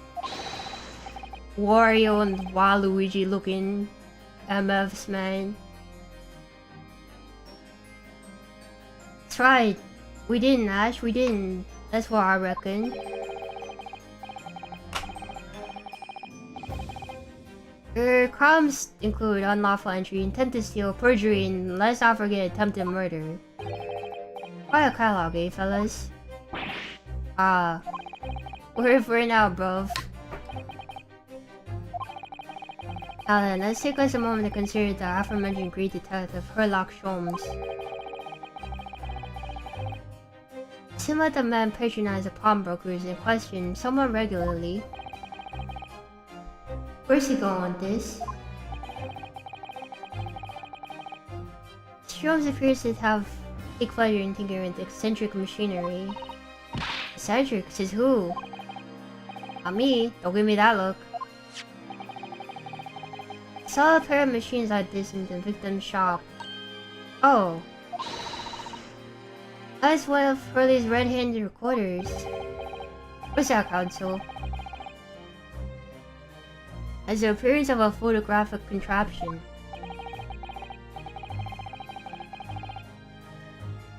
As your lord surmised, it is indeed a camera attached to a small timing device. Every half hour, it automatically photographs the interior of the establishment. Any of that is too forward to break in the shop, you'll be caught red-handed.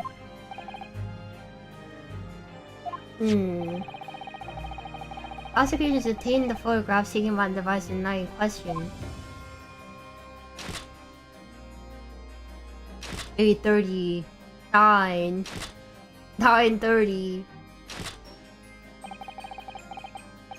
Court observed the copious and identical prints produced by in a quite desultory fashion.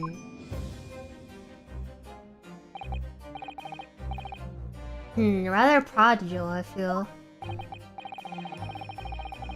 But there were two such devices in the victim's shop, my lord. You were not taking pictures like that back then, yeah.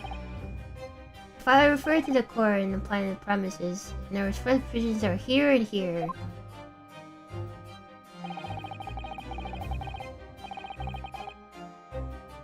Say, cameras print every half hour. I'm afraid I failed to see how that would help anticipate thief. Conduct his activities in one of the many 30-minute intervals. Can only play that the would-be criminal lingers, my lord. On the ninth question, the witness is currently and were not caught on camera. That's a bit of fire talk, eh, bruv? Lady Lux loves skulking. Witnesses, at what time did your trespassing begin? Must just have been after 1, right, bruv? Must have been, Nash. Must have been. Yeah, just gone 1. Which case minutes ago this brother entered the establishment. What seemed like we have this fitted scene within the shop. Let's examine the evidence. Oh, it's just a gun. Good lord. It's the defendant, Miss Gina Lestrade.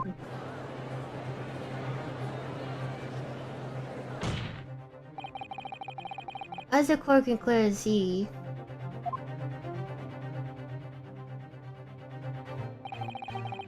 here's this picture, gun in hand, facing the victim over the shop counter. No doubt, coercing the proprietor opened the door to his storeroom. Right, one can only imagine the events that have unfolded.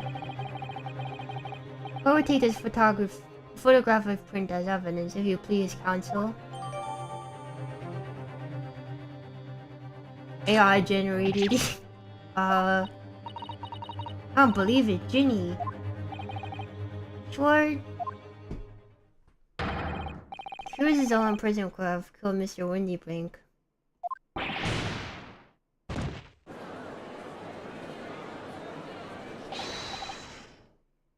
I say, my lord.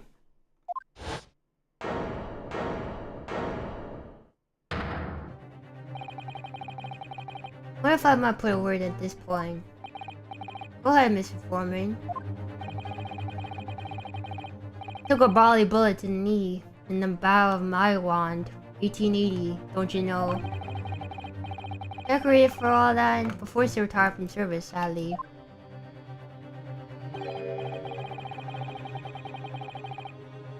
Of course, America never outshine the exploits of us chaps like us on the battlefield. Yes, Mr. Foreman, what exactly is your point? Carried on the battle after retirement, see? Life... The battle of daily life, if you like. Sky keeps side-eyeing the maid, and his... Sky is sus, man.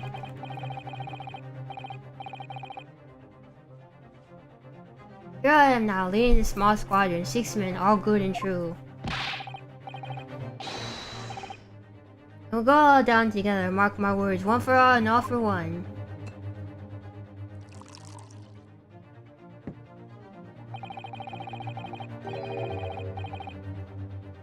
Ladies and gentlemen, the jury have reached agreement, have they? Is that what we are to understand? Mr. Foreman, is that correct? In a manner of speaking, yes. That is the Gary Dub Squadron's position, sir. Oh no, it's too soon to make a judgment here. Status report for the court, man, on the double. Soldiership insists on promptitude at all times. That goes for making decisions, too. Think I'll find the truth clear as day now. I could reach out and touch it. I wouldn't have left it in there, I just wouldn't. Honestly, I can't remember. Situation clear, stop. No room for doubt, stop. Truth is undeniable, stop.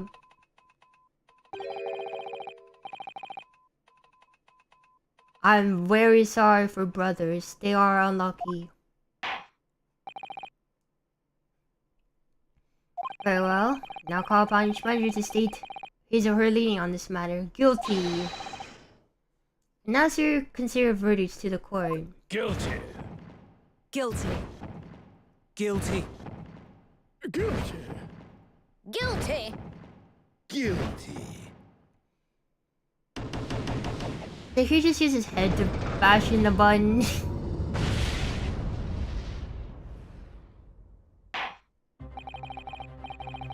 Doesn't appear that the jury is unanimous in its leaning already.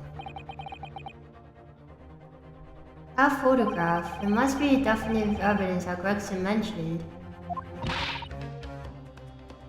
Jenny didn't shoot him.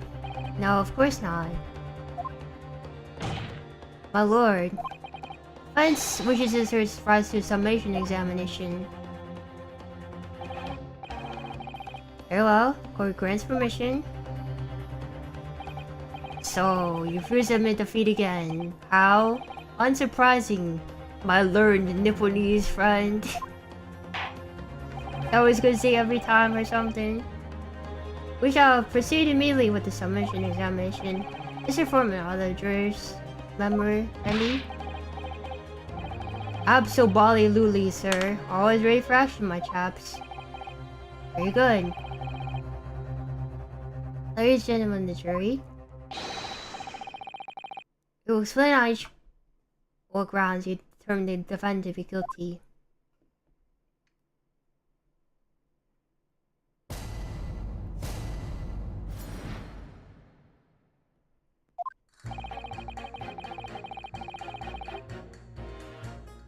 All the evidence clearly points the finger to this young pickpocketing. His housemate actually would like to see how filthy eyes would be probably rigorously eliminated. I think if you find that if you look at the photograph in stereo, the truth will just pop out. If you leave it all, if I left it in there, I think that there should be repercussions by now. This guy needs to be arrested for like, I don't know, malpractice or something. Mine made up. Global radio transmission averted to follow. Stop. These are not... You can't say this stuff in the jury, alright? And motherland, we say never judge by clothes, judge by head. I'm convinced brothers are innocent. I'm gonna depress every one of these MFs, man. None of them are saying anything. Alright. Circumstances of crime and evidence do indeed implicate the defendant rather comprehensively. Silver and blocked from the inside, which the victim and the accuser discovered alone. In the accuser's hand, the failed revolver from firing, which had heard by these witnesses. Not to mention this print.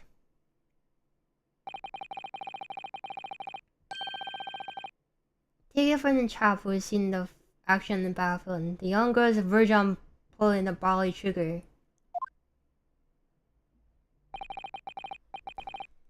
Thanks a lot, Mr. Sholmes.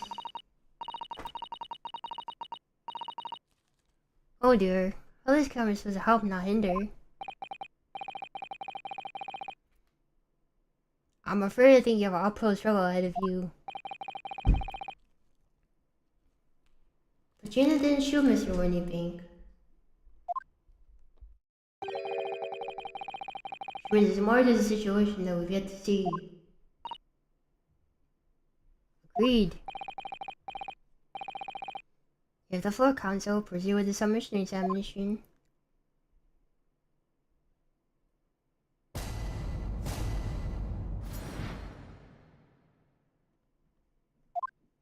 Alright. We're the press like everyone. Hold it! You're Mr. Natsume's landlord, Mr. Garydub, aren't you? You really must stop bleeding like this. Oh, you're that lawyer chap. Well, there's a turn up for the books. It's rather a turbulent time we've had back then. Some extraordinary events took place at your house, that's for sure. Luckily, Mr. Sholmes and I were able to get to the bottom of it all. I think we'd rather did see a lot for you, didn't we? I mean, obviously, I wouldn't be suggesting that. Therefore, you should change your leaning to not guilty or something. Can't be denied, I suppose. First of the Garydub house was the talk of the town after that business. Lodgers moved out and I could probably get sold to take up the tendencies. Oh. I haven't had the heart to break it news to old Joni yet. Bad enough that the old girls clapped up. It can't be denied. I did rather do a lot, but not for us, that's for Dash's turn. I suppose not. Of course. I mean, no suggestion that the reason I'm playing towards guilty here. Obviously, but honestly, I really wish you paid more attention to the trial and less to the jury number 2. That's what I'm saying. Hold it! Polishing the bench, I see. Again. His work's never done. Not a blemish must remain. What exactly do you mean by filthy eyesores? On my way to meet the market for his lordship, I had to pass through the East End. Place is full of broke beggars, pickpocketers, crossmen, scum of the earth. A little harsh, perhaps. Let me be plain. We're up to me, all those backsums will be made spick and span or eradicated.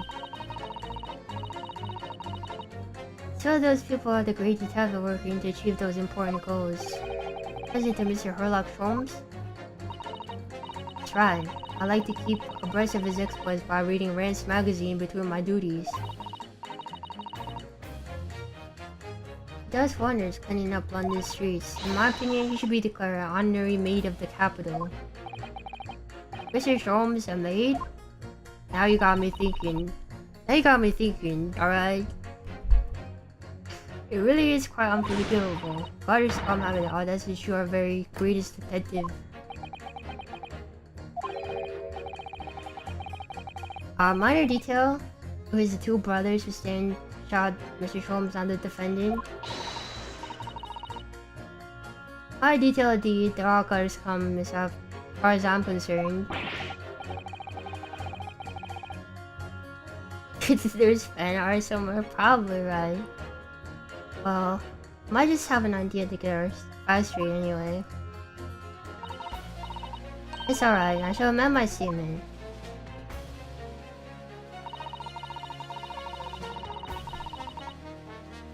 Those brothers is the scum of the earth. They should swing.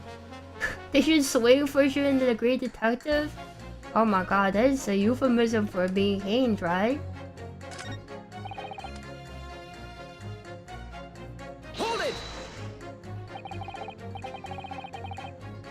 Oh, what do you mean look at the photographs in stereo? Sorry, what? Don't you know? The photograph were normally.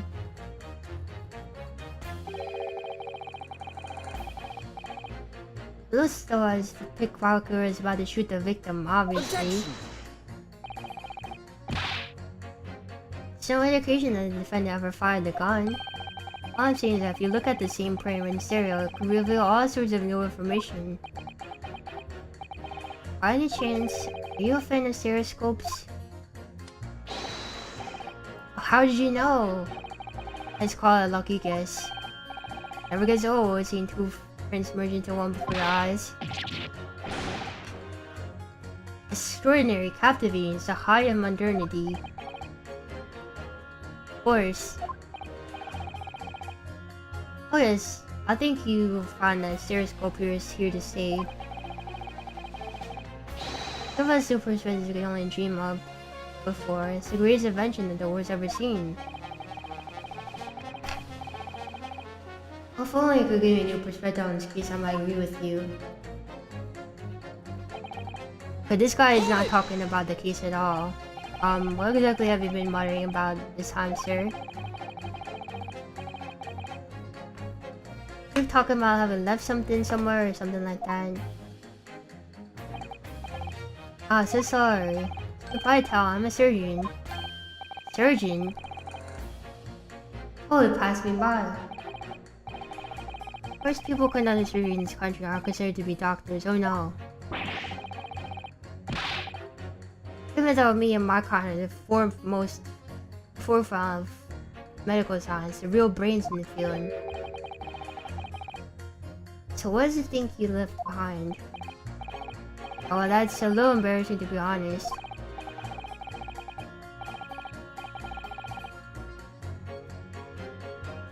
See, I was operating on someone yesterday. Standing thing went through the abdomen. Was this Sholmes? Did you leave the bullet inside of him? Well, I finished the procedure, I couldn't find my scalpel anywhere. What? Surely not. Exactly, surely not you see yourself, don't you? Worrying, isn't it? You'd love this scalpel and Sholmes. It's been troubling me this entire time. Could I have really left my scalpel inside the fellow's belly? No, of course I couldn't. There you have it. Like I said, a little embarrassing really. What does this have to do with the case though? That's one way to put it. The other is manslaughter. It's clearly my concern. Seeing this case appears to be all but sewn up. You focus on trying to remember what I've sewn up elsewhere. Sure I made everything back as it should be. As sure you can be without being sure. I'm sure you need to be more sure. Mine made up. Sorry, radio transmission. What do you mean? Are you from the Far East? Stop. Yes. From the Empire of Japan. All communications with the Far Eastern nations used to take place by mail. Rail mail steamers take more than 1 month to complete the journey. But now that we have the electric telegram, we can send messages using electric signals. Thousands of cables have been laid along the ocean bed, connecting the entire world. Thousands of miles of cables on the ocean bed. Makes my head hurt just thinking about it. You're well informed, young lady. She's blushing. It will soon be a thing in the past, stop. This world is starting to catch up. Radio transmission is the future. Messages over airways to the 4 corners of the globe, stop. 4 corners? Is she a flat earther? Excitement growing, stop. Atmosphere electric, stop. Right. Try not to wear out your fingers. Air wireless telegraphy, stop. Having technological revolution, stop.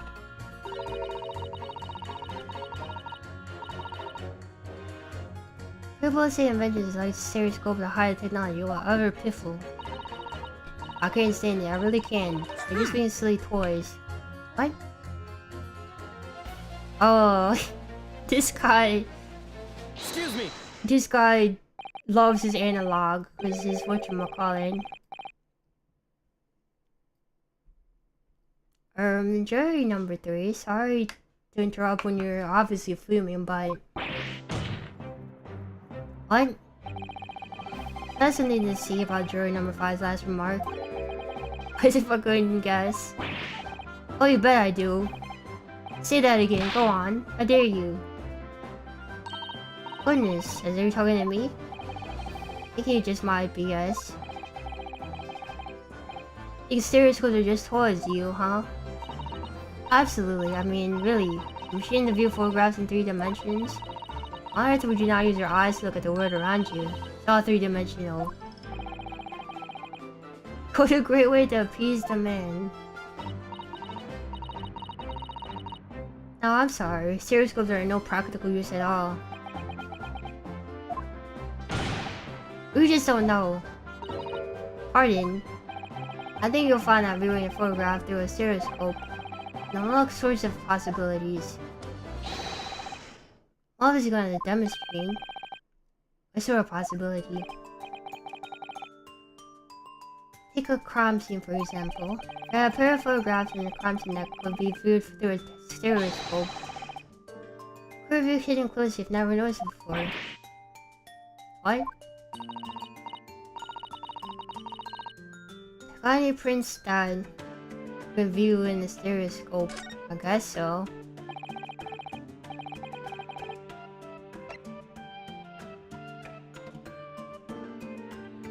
How about this print here?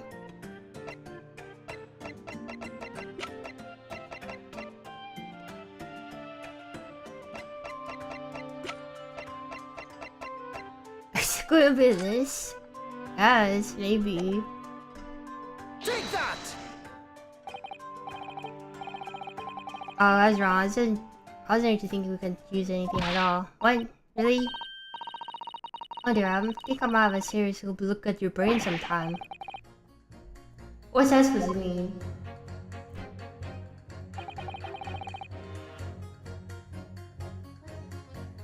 I guess we'll pit this guy against this girl, right? Objection! Those two statements clearly contradict each other. Good lord. Counsel, explain yourself. Come on, my statement contradictory.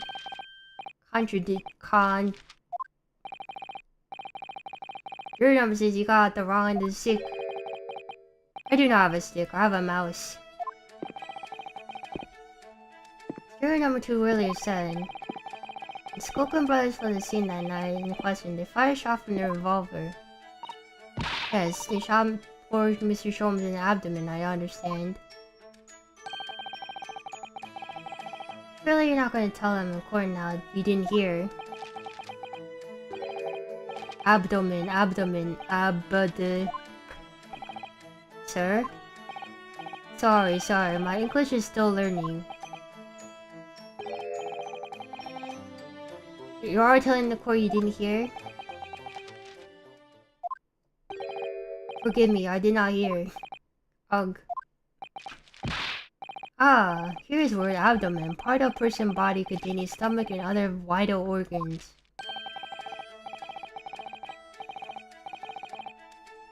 If that is what you mean to say, you should say in plain English, I am Russian, not a native speaker. Who thought it was a good idea to let this man be on the jury again? So, you are telling me these brothers who look like criminals are lying? Said we never done nothing but truth this shot detective dad. That is double negative. This is exactly right. Lawyer is wrong, especially when lied said for a person who looks like a criminal. Coming from you, that seems surprisingly prejudiced. This means when they said we never took nothing, maybe it was also a big fat lie. Is this true? Well, according to the police report, no stolen goods were found, so... Enough, I trust no one now. It's not the mouse's fault though, sir. Poor mouse. Must see with my own eyes, I must investigate the crime scene myself. This is Reno easily, sorry. Prints from Hurley's Red Hinge recorder. Oh. Compare the print that features Genie and the print from a half hour later. Let's see straight away if something was taken or not. Cooey, Mr. Prosecutor. Calling on the prosecution in the middle of a summation examination of all times. Print showing the accused surrounding the victim after she broke into the shop is this one. Oops.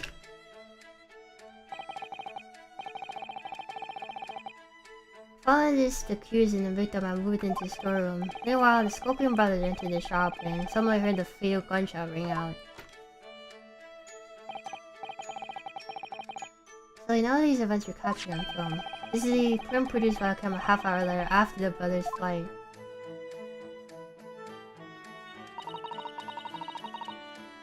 So after Charlie was shot then,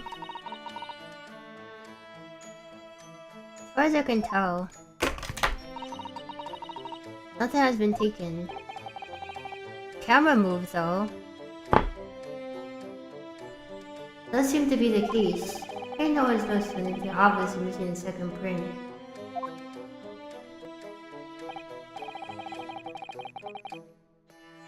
So the brothers took the camera.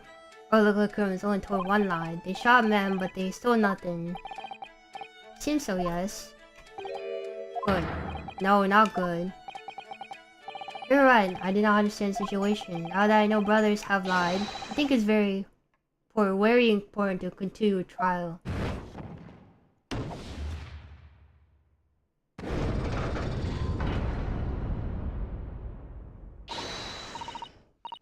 Although we know the balance is shifting. Well, it's just art, I suppose. Must be more in these words saying that can use to expose the truth. According to that, we might just be able to turn the situation in our favor still.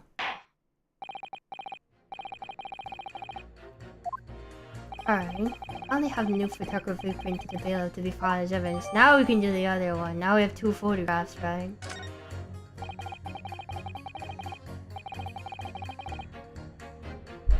Another printed a photographic court record. I wonder if we can use it then. Now we can press this girl again. Lake of lies, there are many dead fish. We must find the truth, therefore I say not guilty verdict.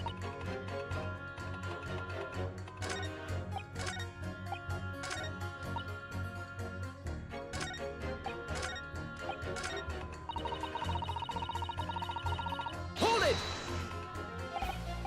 Alright, we'll do this again.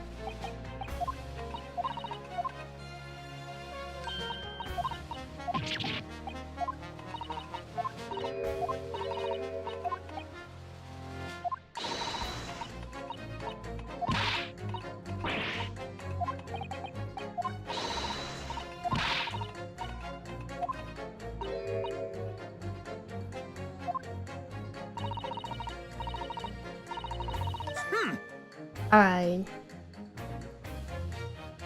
Excuse me. We to go through all this again and then present the photograph. We'll have to look cross-eyed through the thing. I hope not. Oh, I'll look cross-eyed at the 2 photographs and see what's different.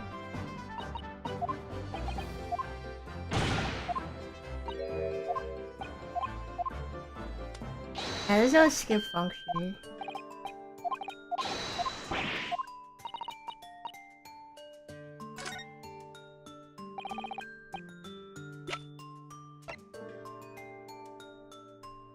Take that! Alright then, jury number 3. Are you saying that you can do this with any 2 sealable photographic prints? Of course I can. Very well then, let's use it to demonstrate. I'm lied to. Just give me one more print and I'll amaze you all. Take that! Alright, these 2 prints were taken both at the same camera on the windy base and night question. See, tell me, Mr. Lawyer. Know how graphic images work? Yes. You said the principal? I think so. I did have. Oh my god, I turned on the freaking auto tuner. I did have a lesson only yesterday. That was crazy, man.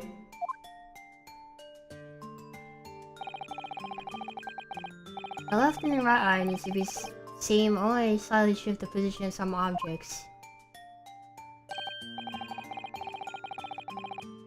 When you put images of 2 images together, inside your head, you notice the shift in the ahead some depth. Yes, exactly. The small shift in certain objects then is really important. How about if you use 2 of the photographs that are exactly the same then? Real boys leave. Obviously, that wouldn't work at all. Not for seen 3-dimensionally anyway. Oh. Oh. Who did she looking at? Of course, now I see. Oh, I think the younger results discovered the secret. I have. Can you uncross your eyes before you tell me? It's so funny. Looking at her like that. Have a look at these 2 pictures from Hurley's camera, Reno. Go on.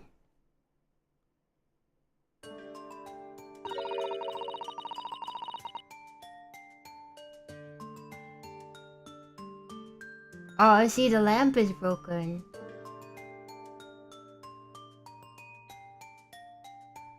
See the real obvious difference between them? Of course, there are 2 people and no people in the second. As you can see, that one's real, but now I look in the picture in 3 dimensions. Alright, I'll give it a go. So to start with, you have to cross your eyes and try and make the pictures overlap exactly. Let's see if crossing my eyes can make the wrinkles overlap in the middle.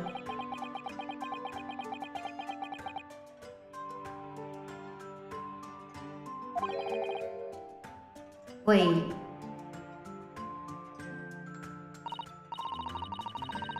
You managed to see it properly. Ah, I saw it. What's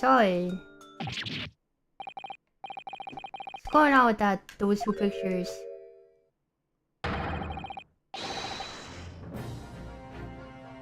Things on the counter jump out at you. Okay, I didn't see that.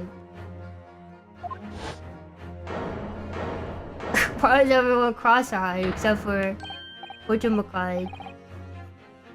Why did Benziques have a freaking stereoscope on him? It's just... see it. Other amazing power, stereoscopes.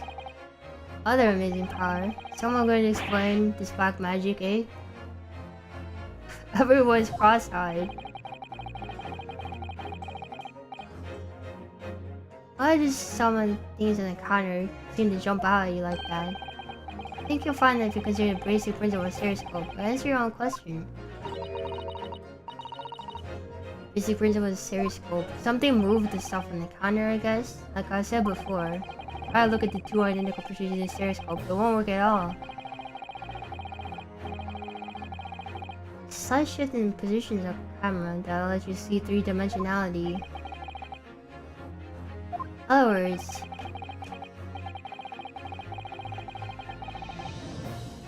oh yeah, the stuff on the counter did move. Even though at first glance it seems that the objects haven't moved at all in the 2 pictures, shows that actually there must have been a slight shift in their positions. So there must have been. Hold fire there, sir. Got a reasonable grasp of this cross-eye business now, I'd say. Why the devil does it shift between the 2 prints in the first place? Fellow, come on, you cross-eyed master. What? Me? Cross-eyed master? Haven't the first idea.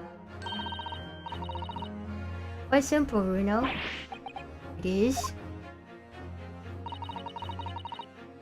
Think about it step by step. First photograph was taken at 1 AM. 30 minutes later, second photograph was taken. Appears that some items in the counter appear to shift slightly in the interim. That means sometime in a half-hour interval, someone must have tampered with the things on the counter. Zuckers. Someone tampered. Information stop, not to mention testimony stop. Yes. I feel like the go around circle is a little, it seems. Starting to see what I should be aiming at in the summation examination now. Ladies and gentlemen, the question is now clear. We all know the items in the counter have been removed, but by whom? Just so you might know. Of course. Look at right now who is responsible for the almost imperceptible shift on the items in the counter.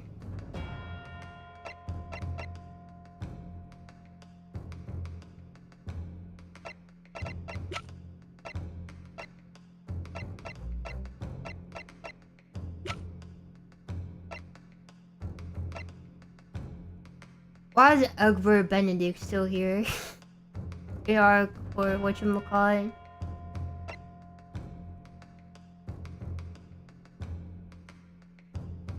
Who is responsible? Let me think.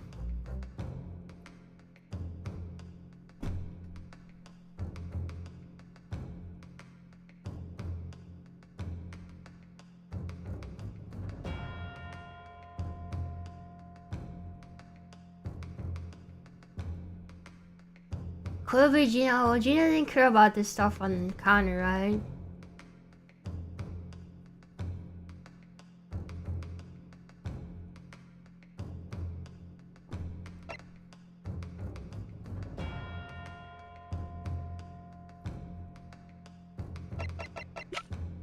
Unless it's one of these two guys. I don't know. I feel like, I don't know, they wouldn't know what to put it back to, right? Maybe it's just Mr. Windybrook on Windybank? How could that be?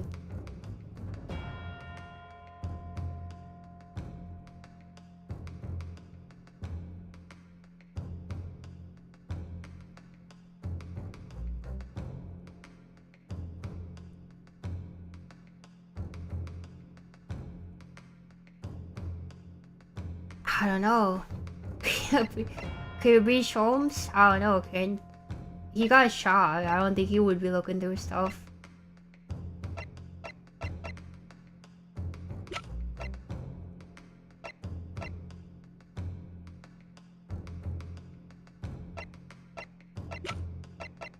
I think it could only be Windybrook, right? Calculator is the work of this meddler.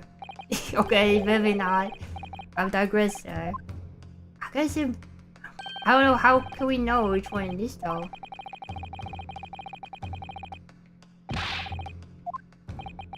Let me guess, me. Shoot the shot, my little police friend. Okay, I really felt that one. Think about it. Has to be someone who was in Windybrooks when everything was going down, doesn't it? So... there's it down quite a lot, I think. Another thing. How do we know which one it is? I guess the other one's too short to move it? I don't know. Take that! What does Krillin understand? Skoken brothers. Okay, picking one of them picks both of them. Wait. This does not agree with the brothers said in testimony before. Isn't it now time to pull Dukes out from Lucy Lockets? First was the Dukes means hands and Lucy Lockets means pockets. This is not a lie. This is what you're saying. So I'm afraid so. Hold on a minute, you can't be sure of that. Quite agree. The accused was a common pickpurse after all. Perfectly positive is that she went through the things on this to see what she might steal. I think that's unlikely. Why exactly? You can see from the photographic print. The defendant is pointing a gun at the victim. Seeing that my learned friend indicated that my learned friend indicated she was closer to Mr. Windybank to open the side room door. In other words, Miss LaSalle is dangerously within the storeroom, not in the main shop. There were no reason to touch anything on the counter. Joel points to one thing. Skoken brothers have admitted key facts in their testimony.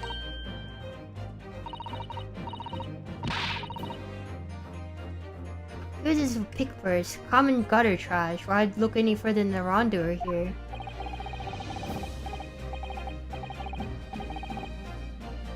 Skoken brothers are thieves, madam. No better, in fact worse than the pickpurse.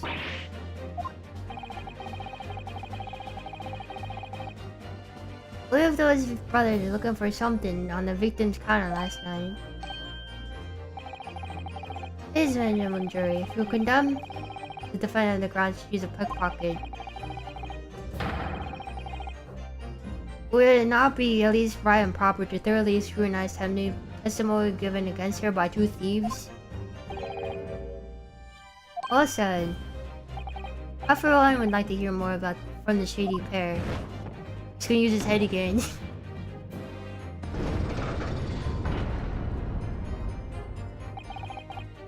Can you all see now? I think if I was here to look around playthings, seen their extraordinary potential firsthand.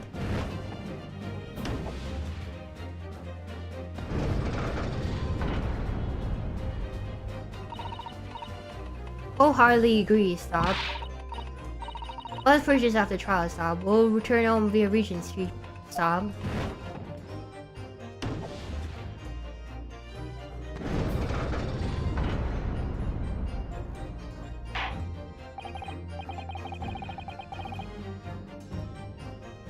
Let's just let this trial is ready to run its course.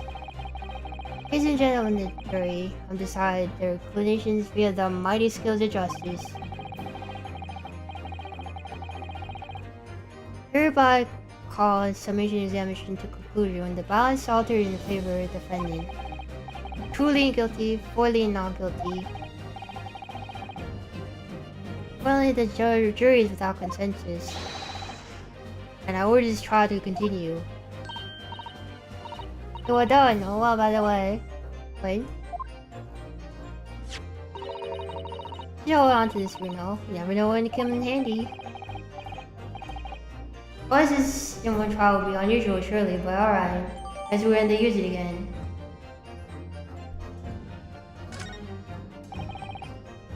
Forensics. Who insert the witnesses that the court demands additional testimony from them?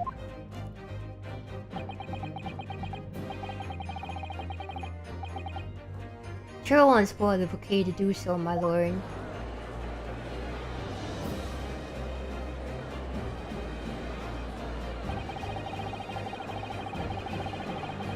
I've won myself another chance to probe that pair about their activities that night at least.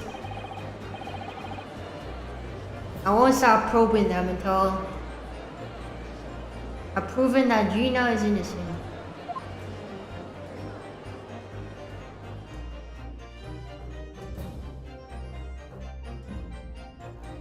Still into probing, I guess. Will be continued.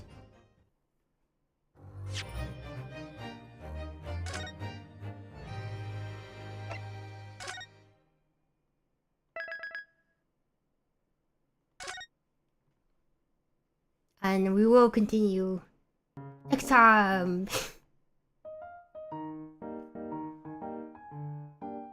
We must go deeper, yeah, we gotta probe them more or whatever.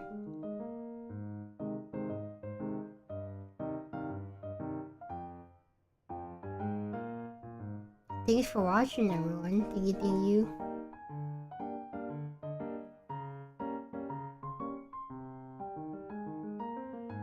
What you're saying is sterile. What do you mean by that?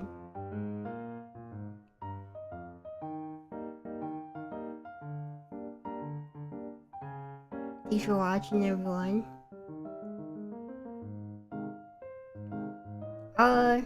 If you enjoy, I don't know, leave a like or something.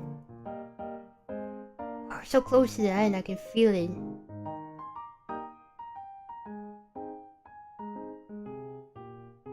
Stream tomorrow, probably, I'd say. Eyes are kind of like atoms. They are, right? I think I'm working on.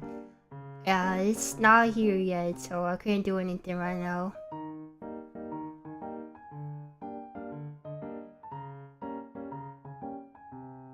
Miss on Friday.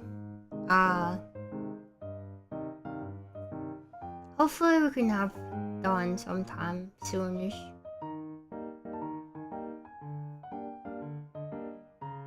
We'll wait forever. I really need to get it done, but still waiting for the stuff.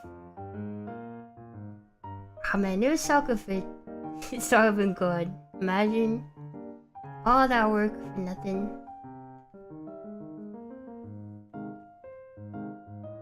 Oh, take care of yourself, drink water, eat food, and make sure you take care of yourself.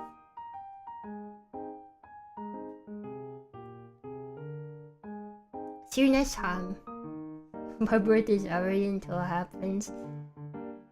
Yeah. Will be peak. Imagine. Get a fidget toy. Got a pen.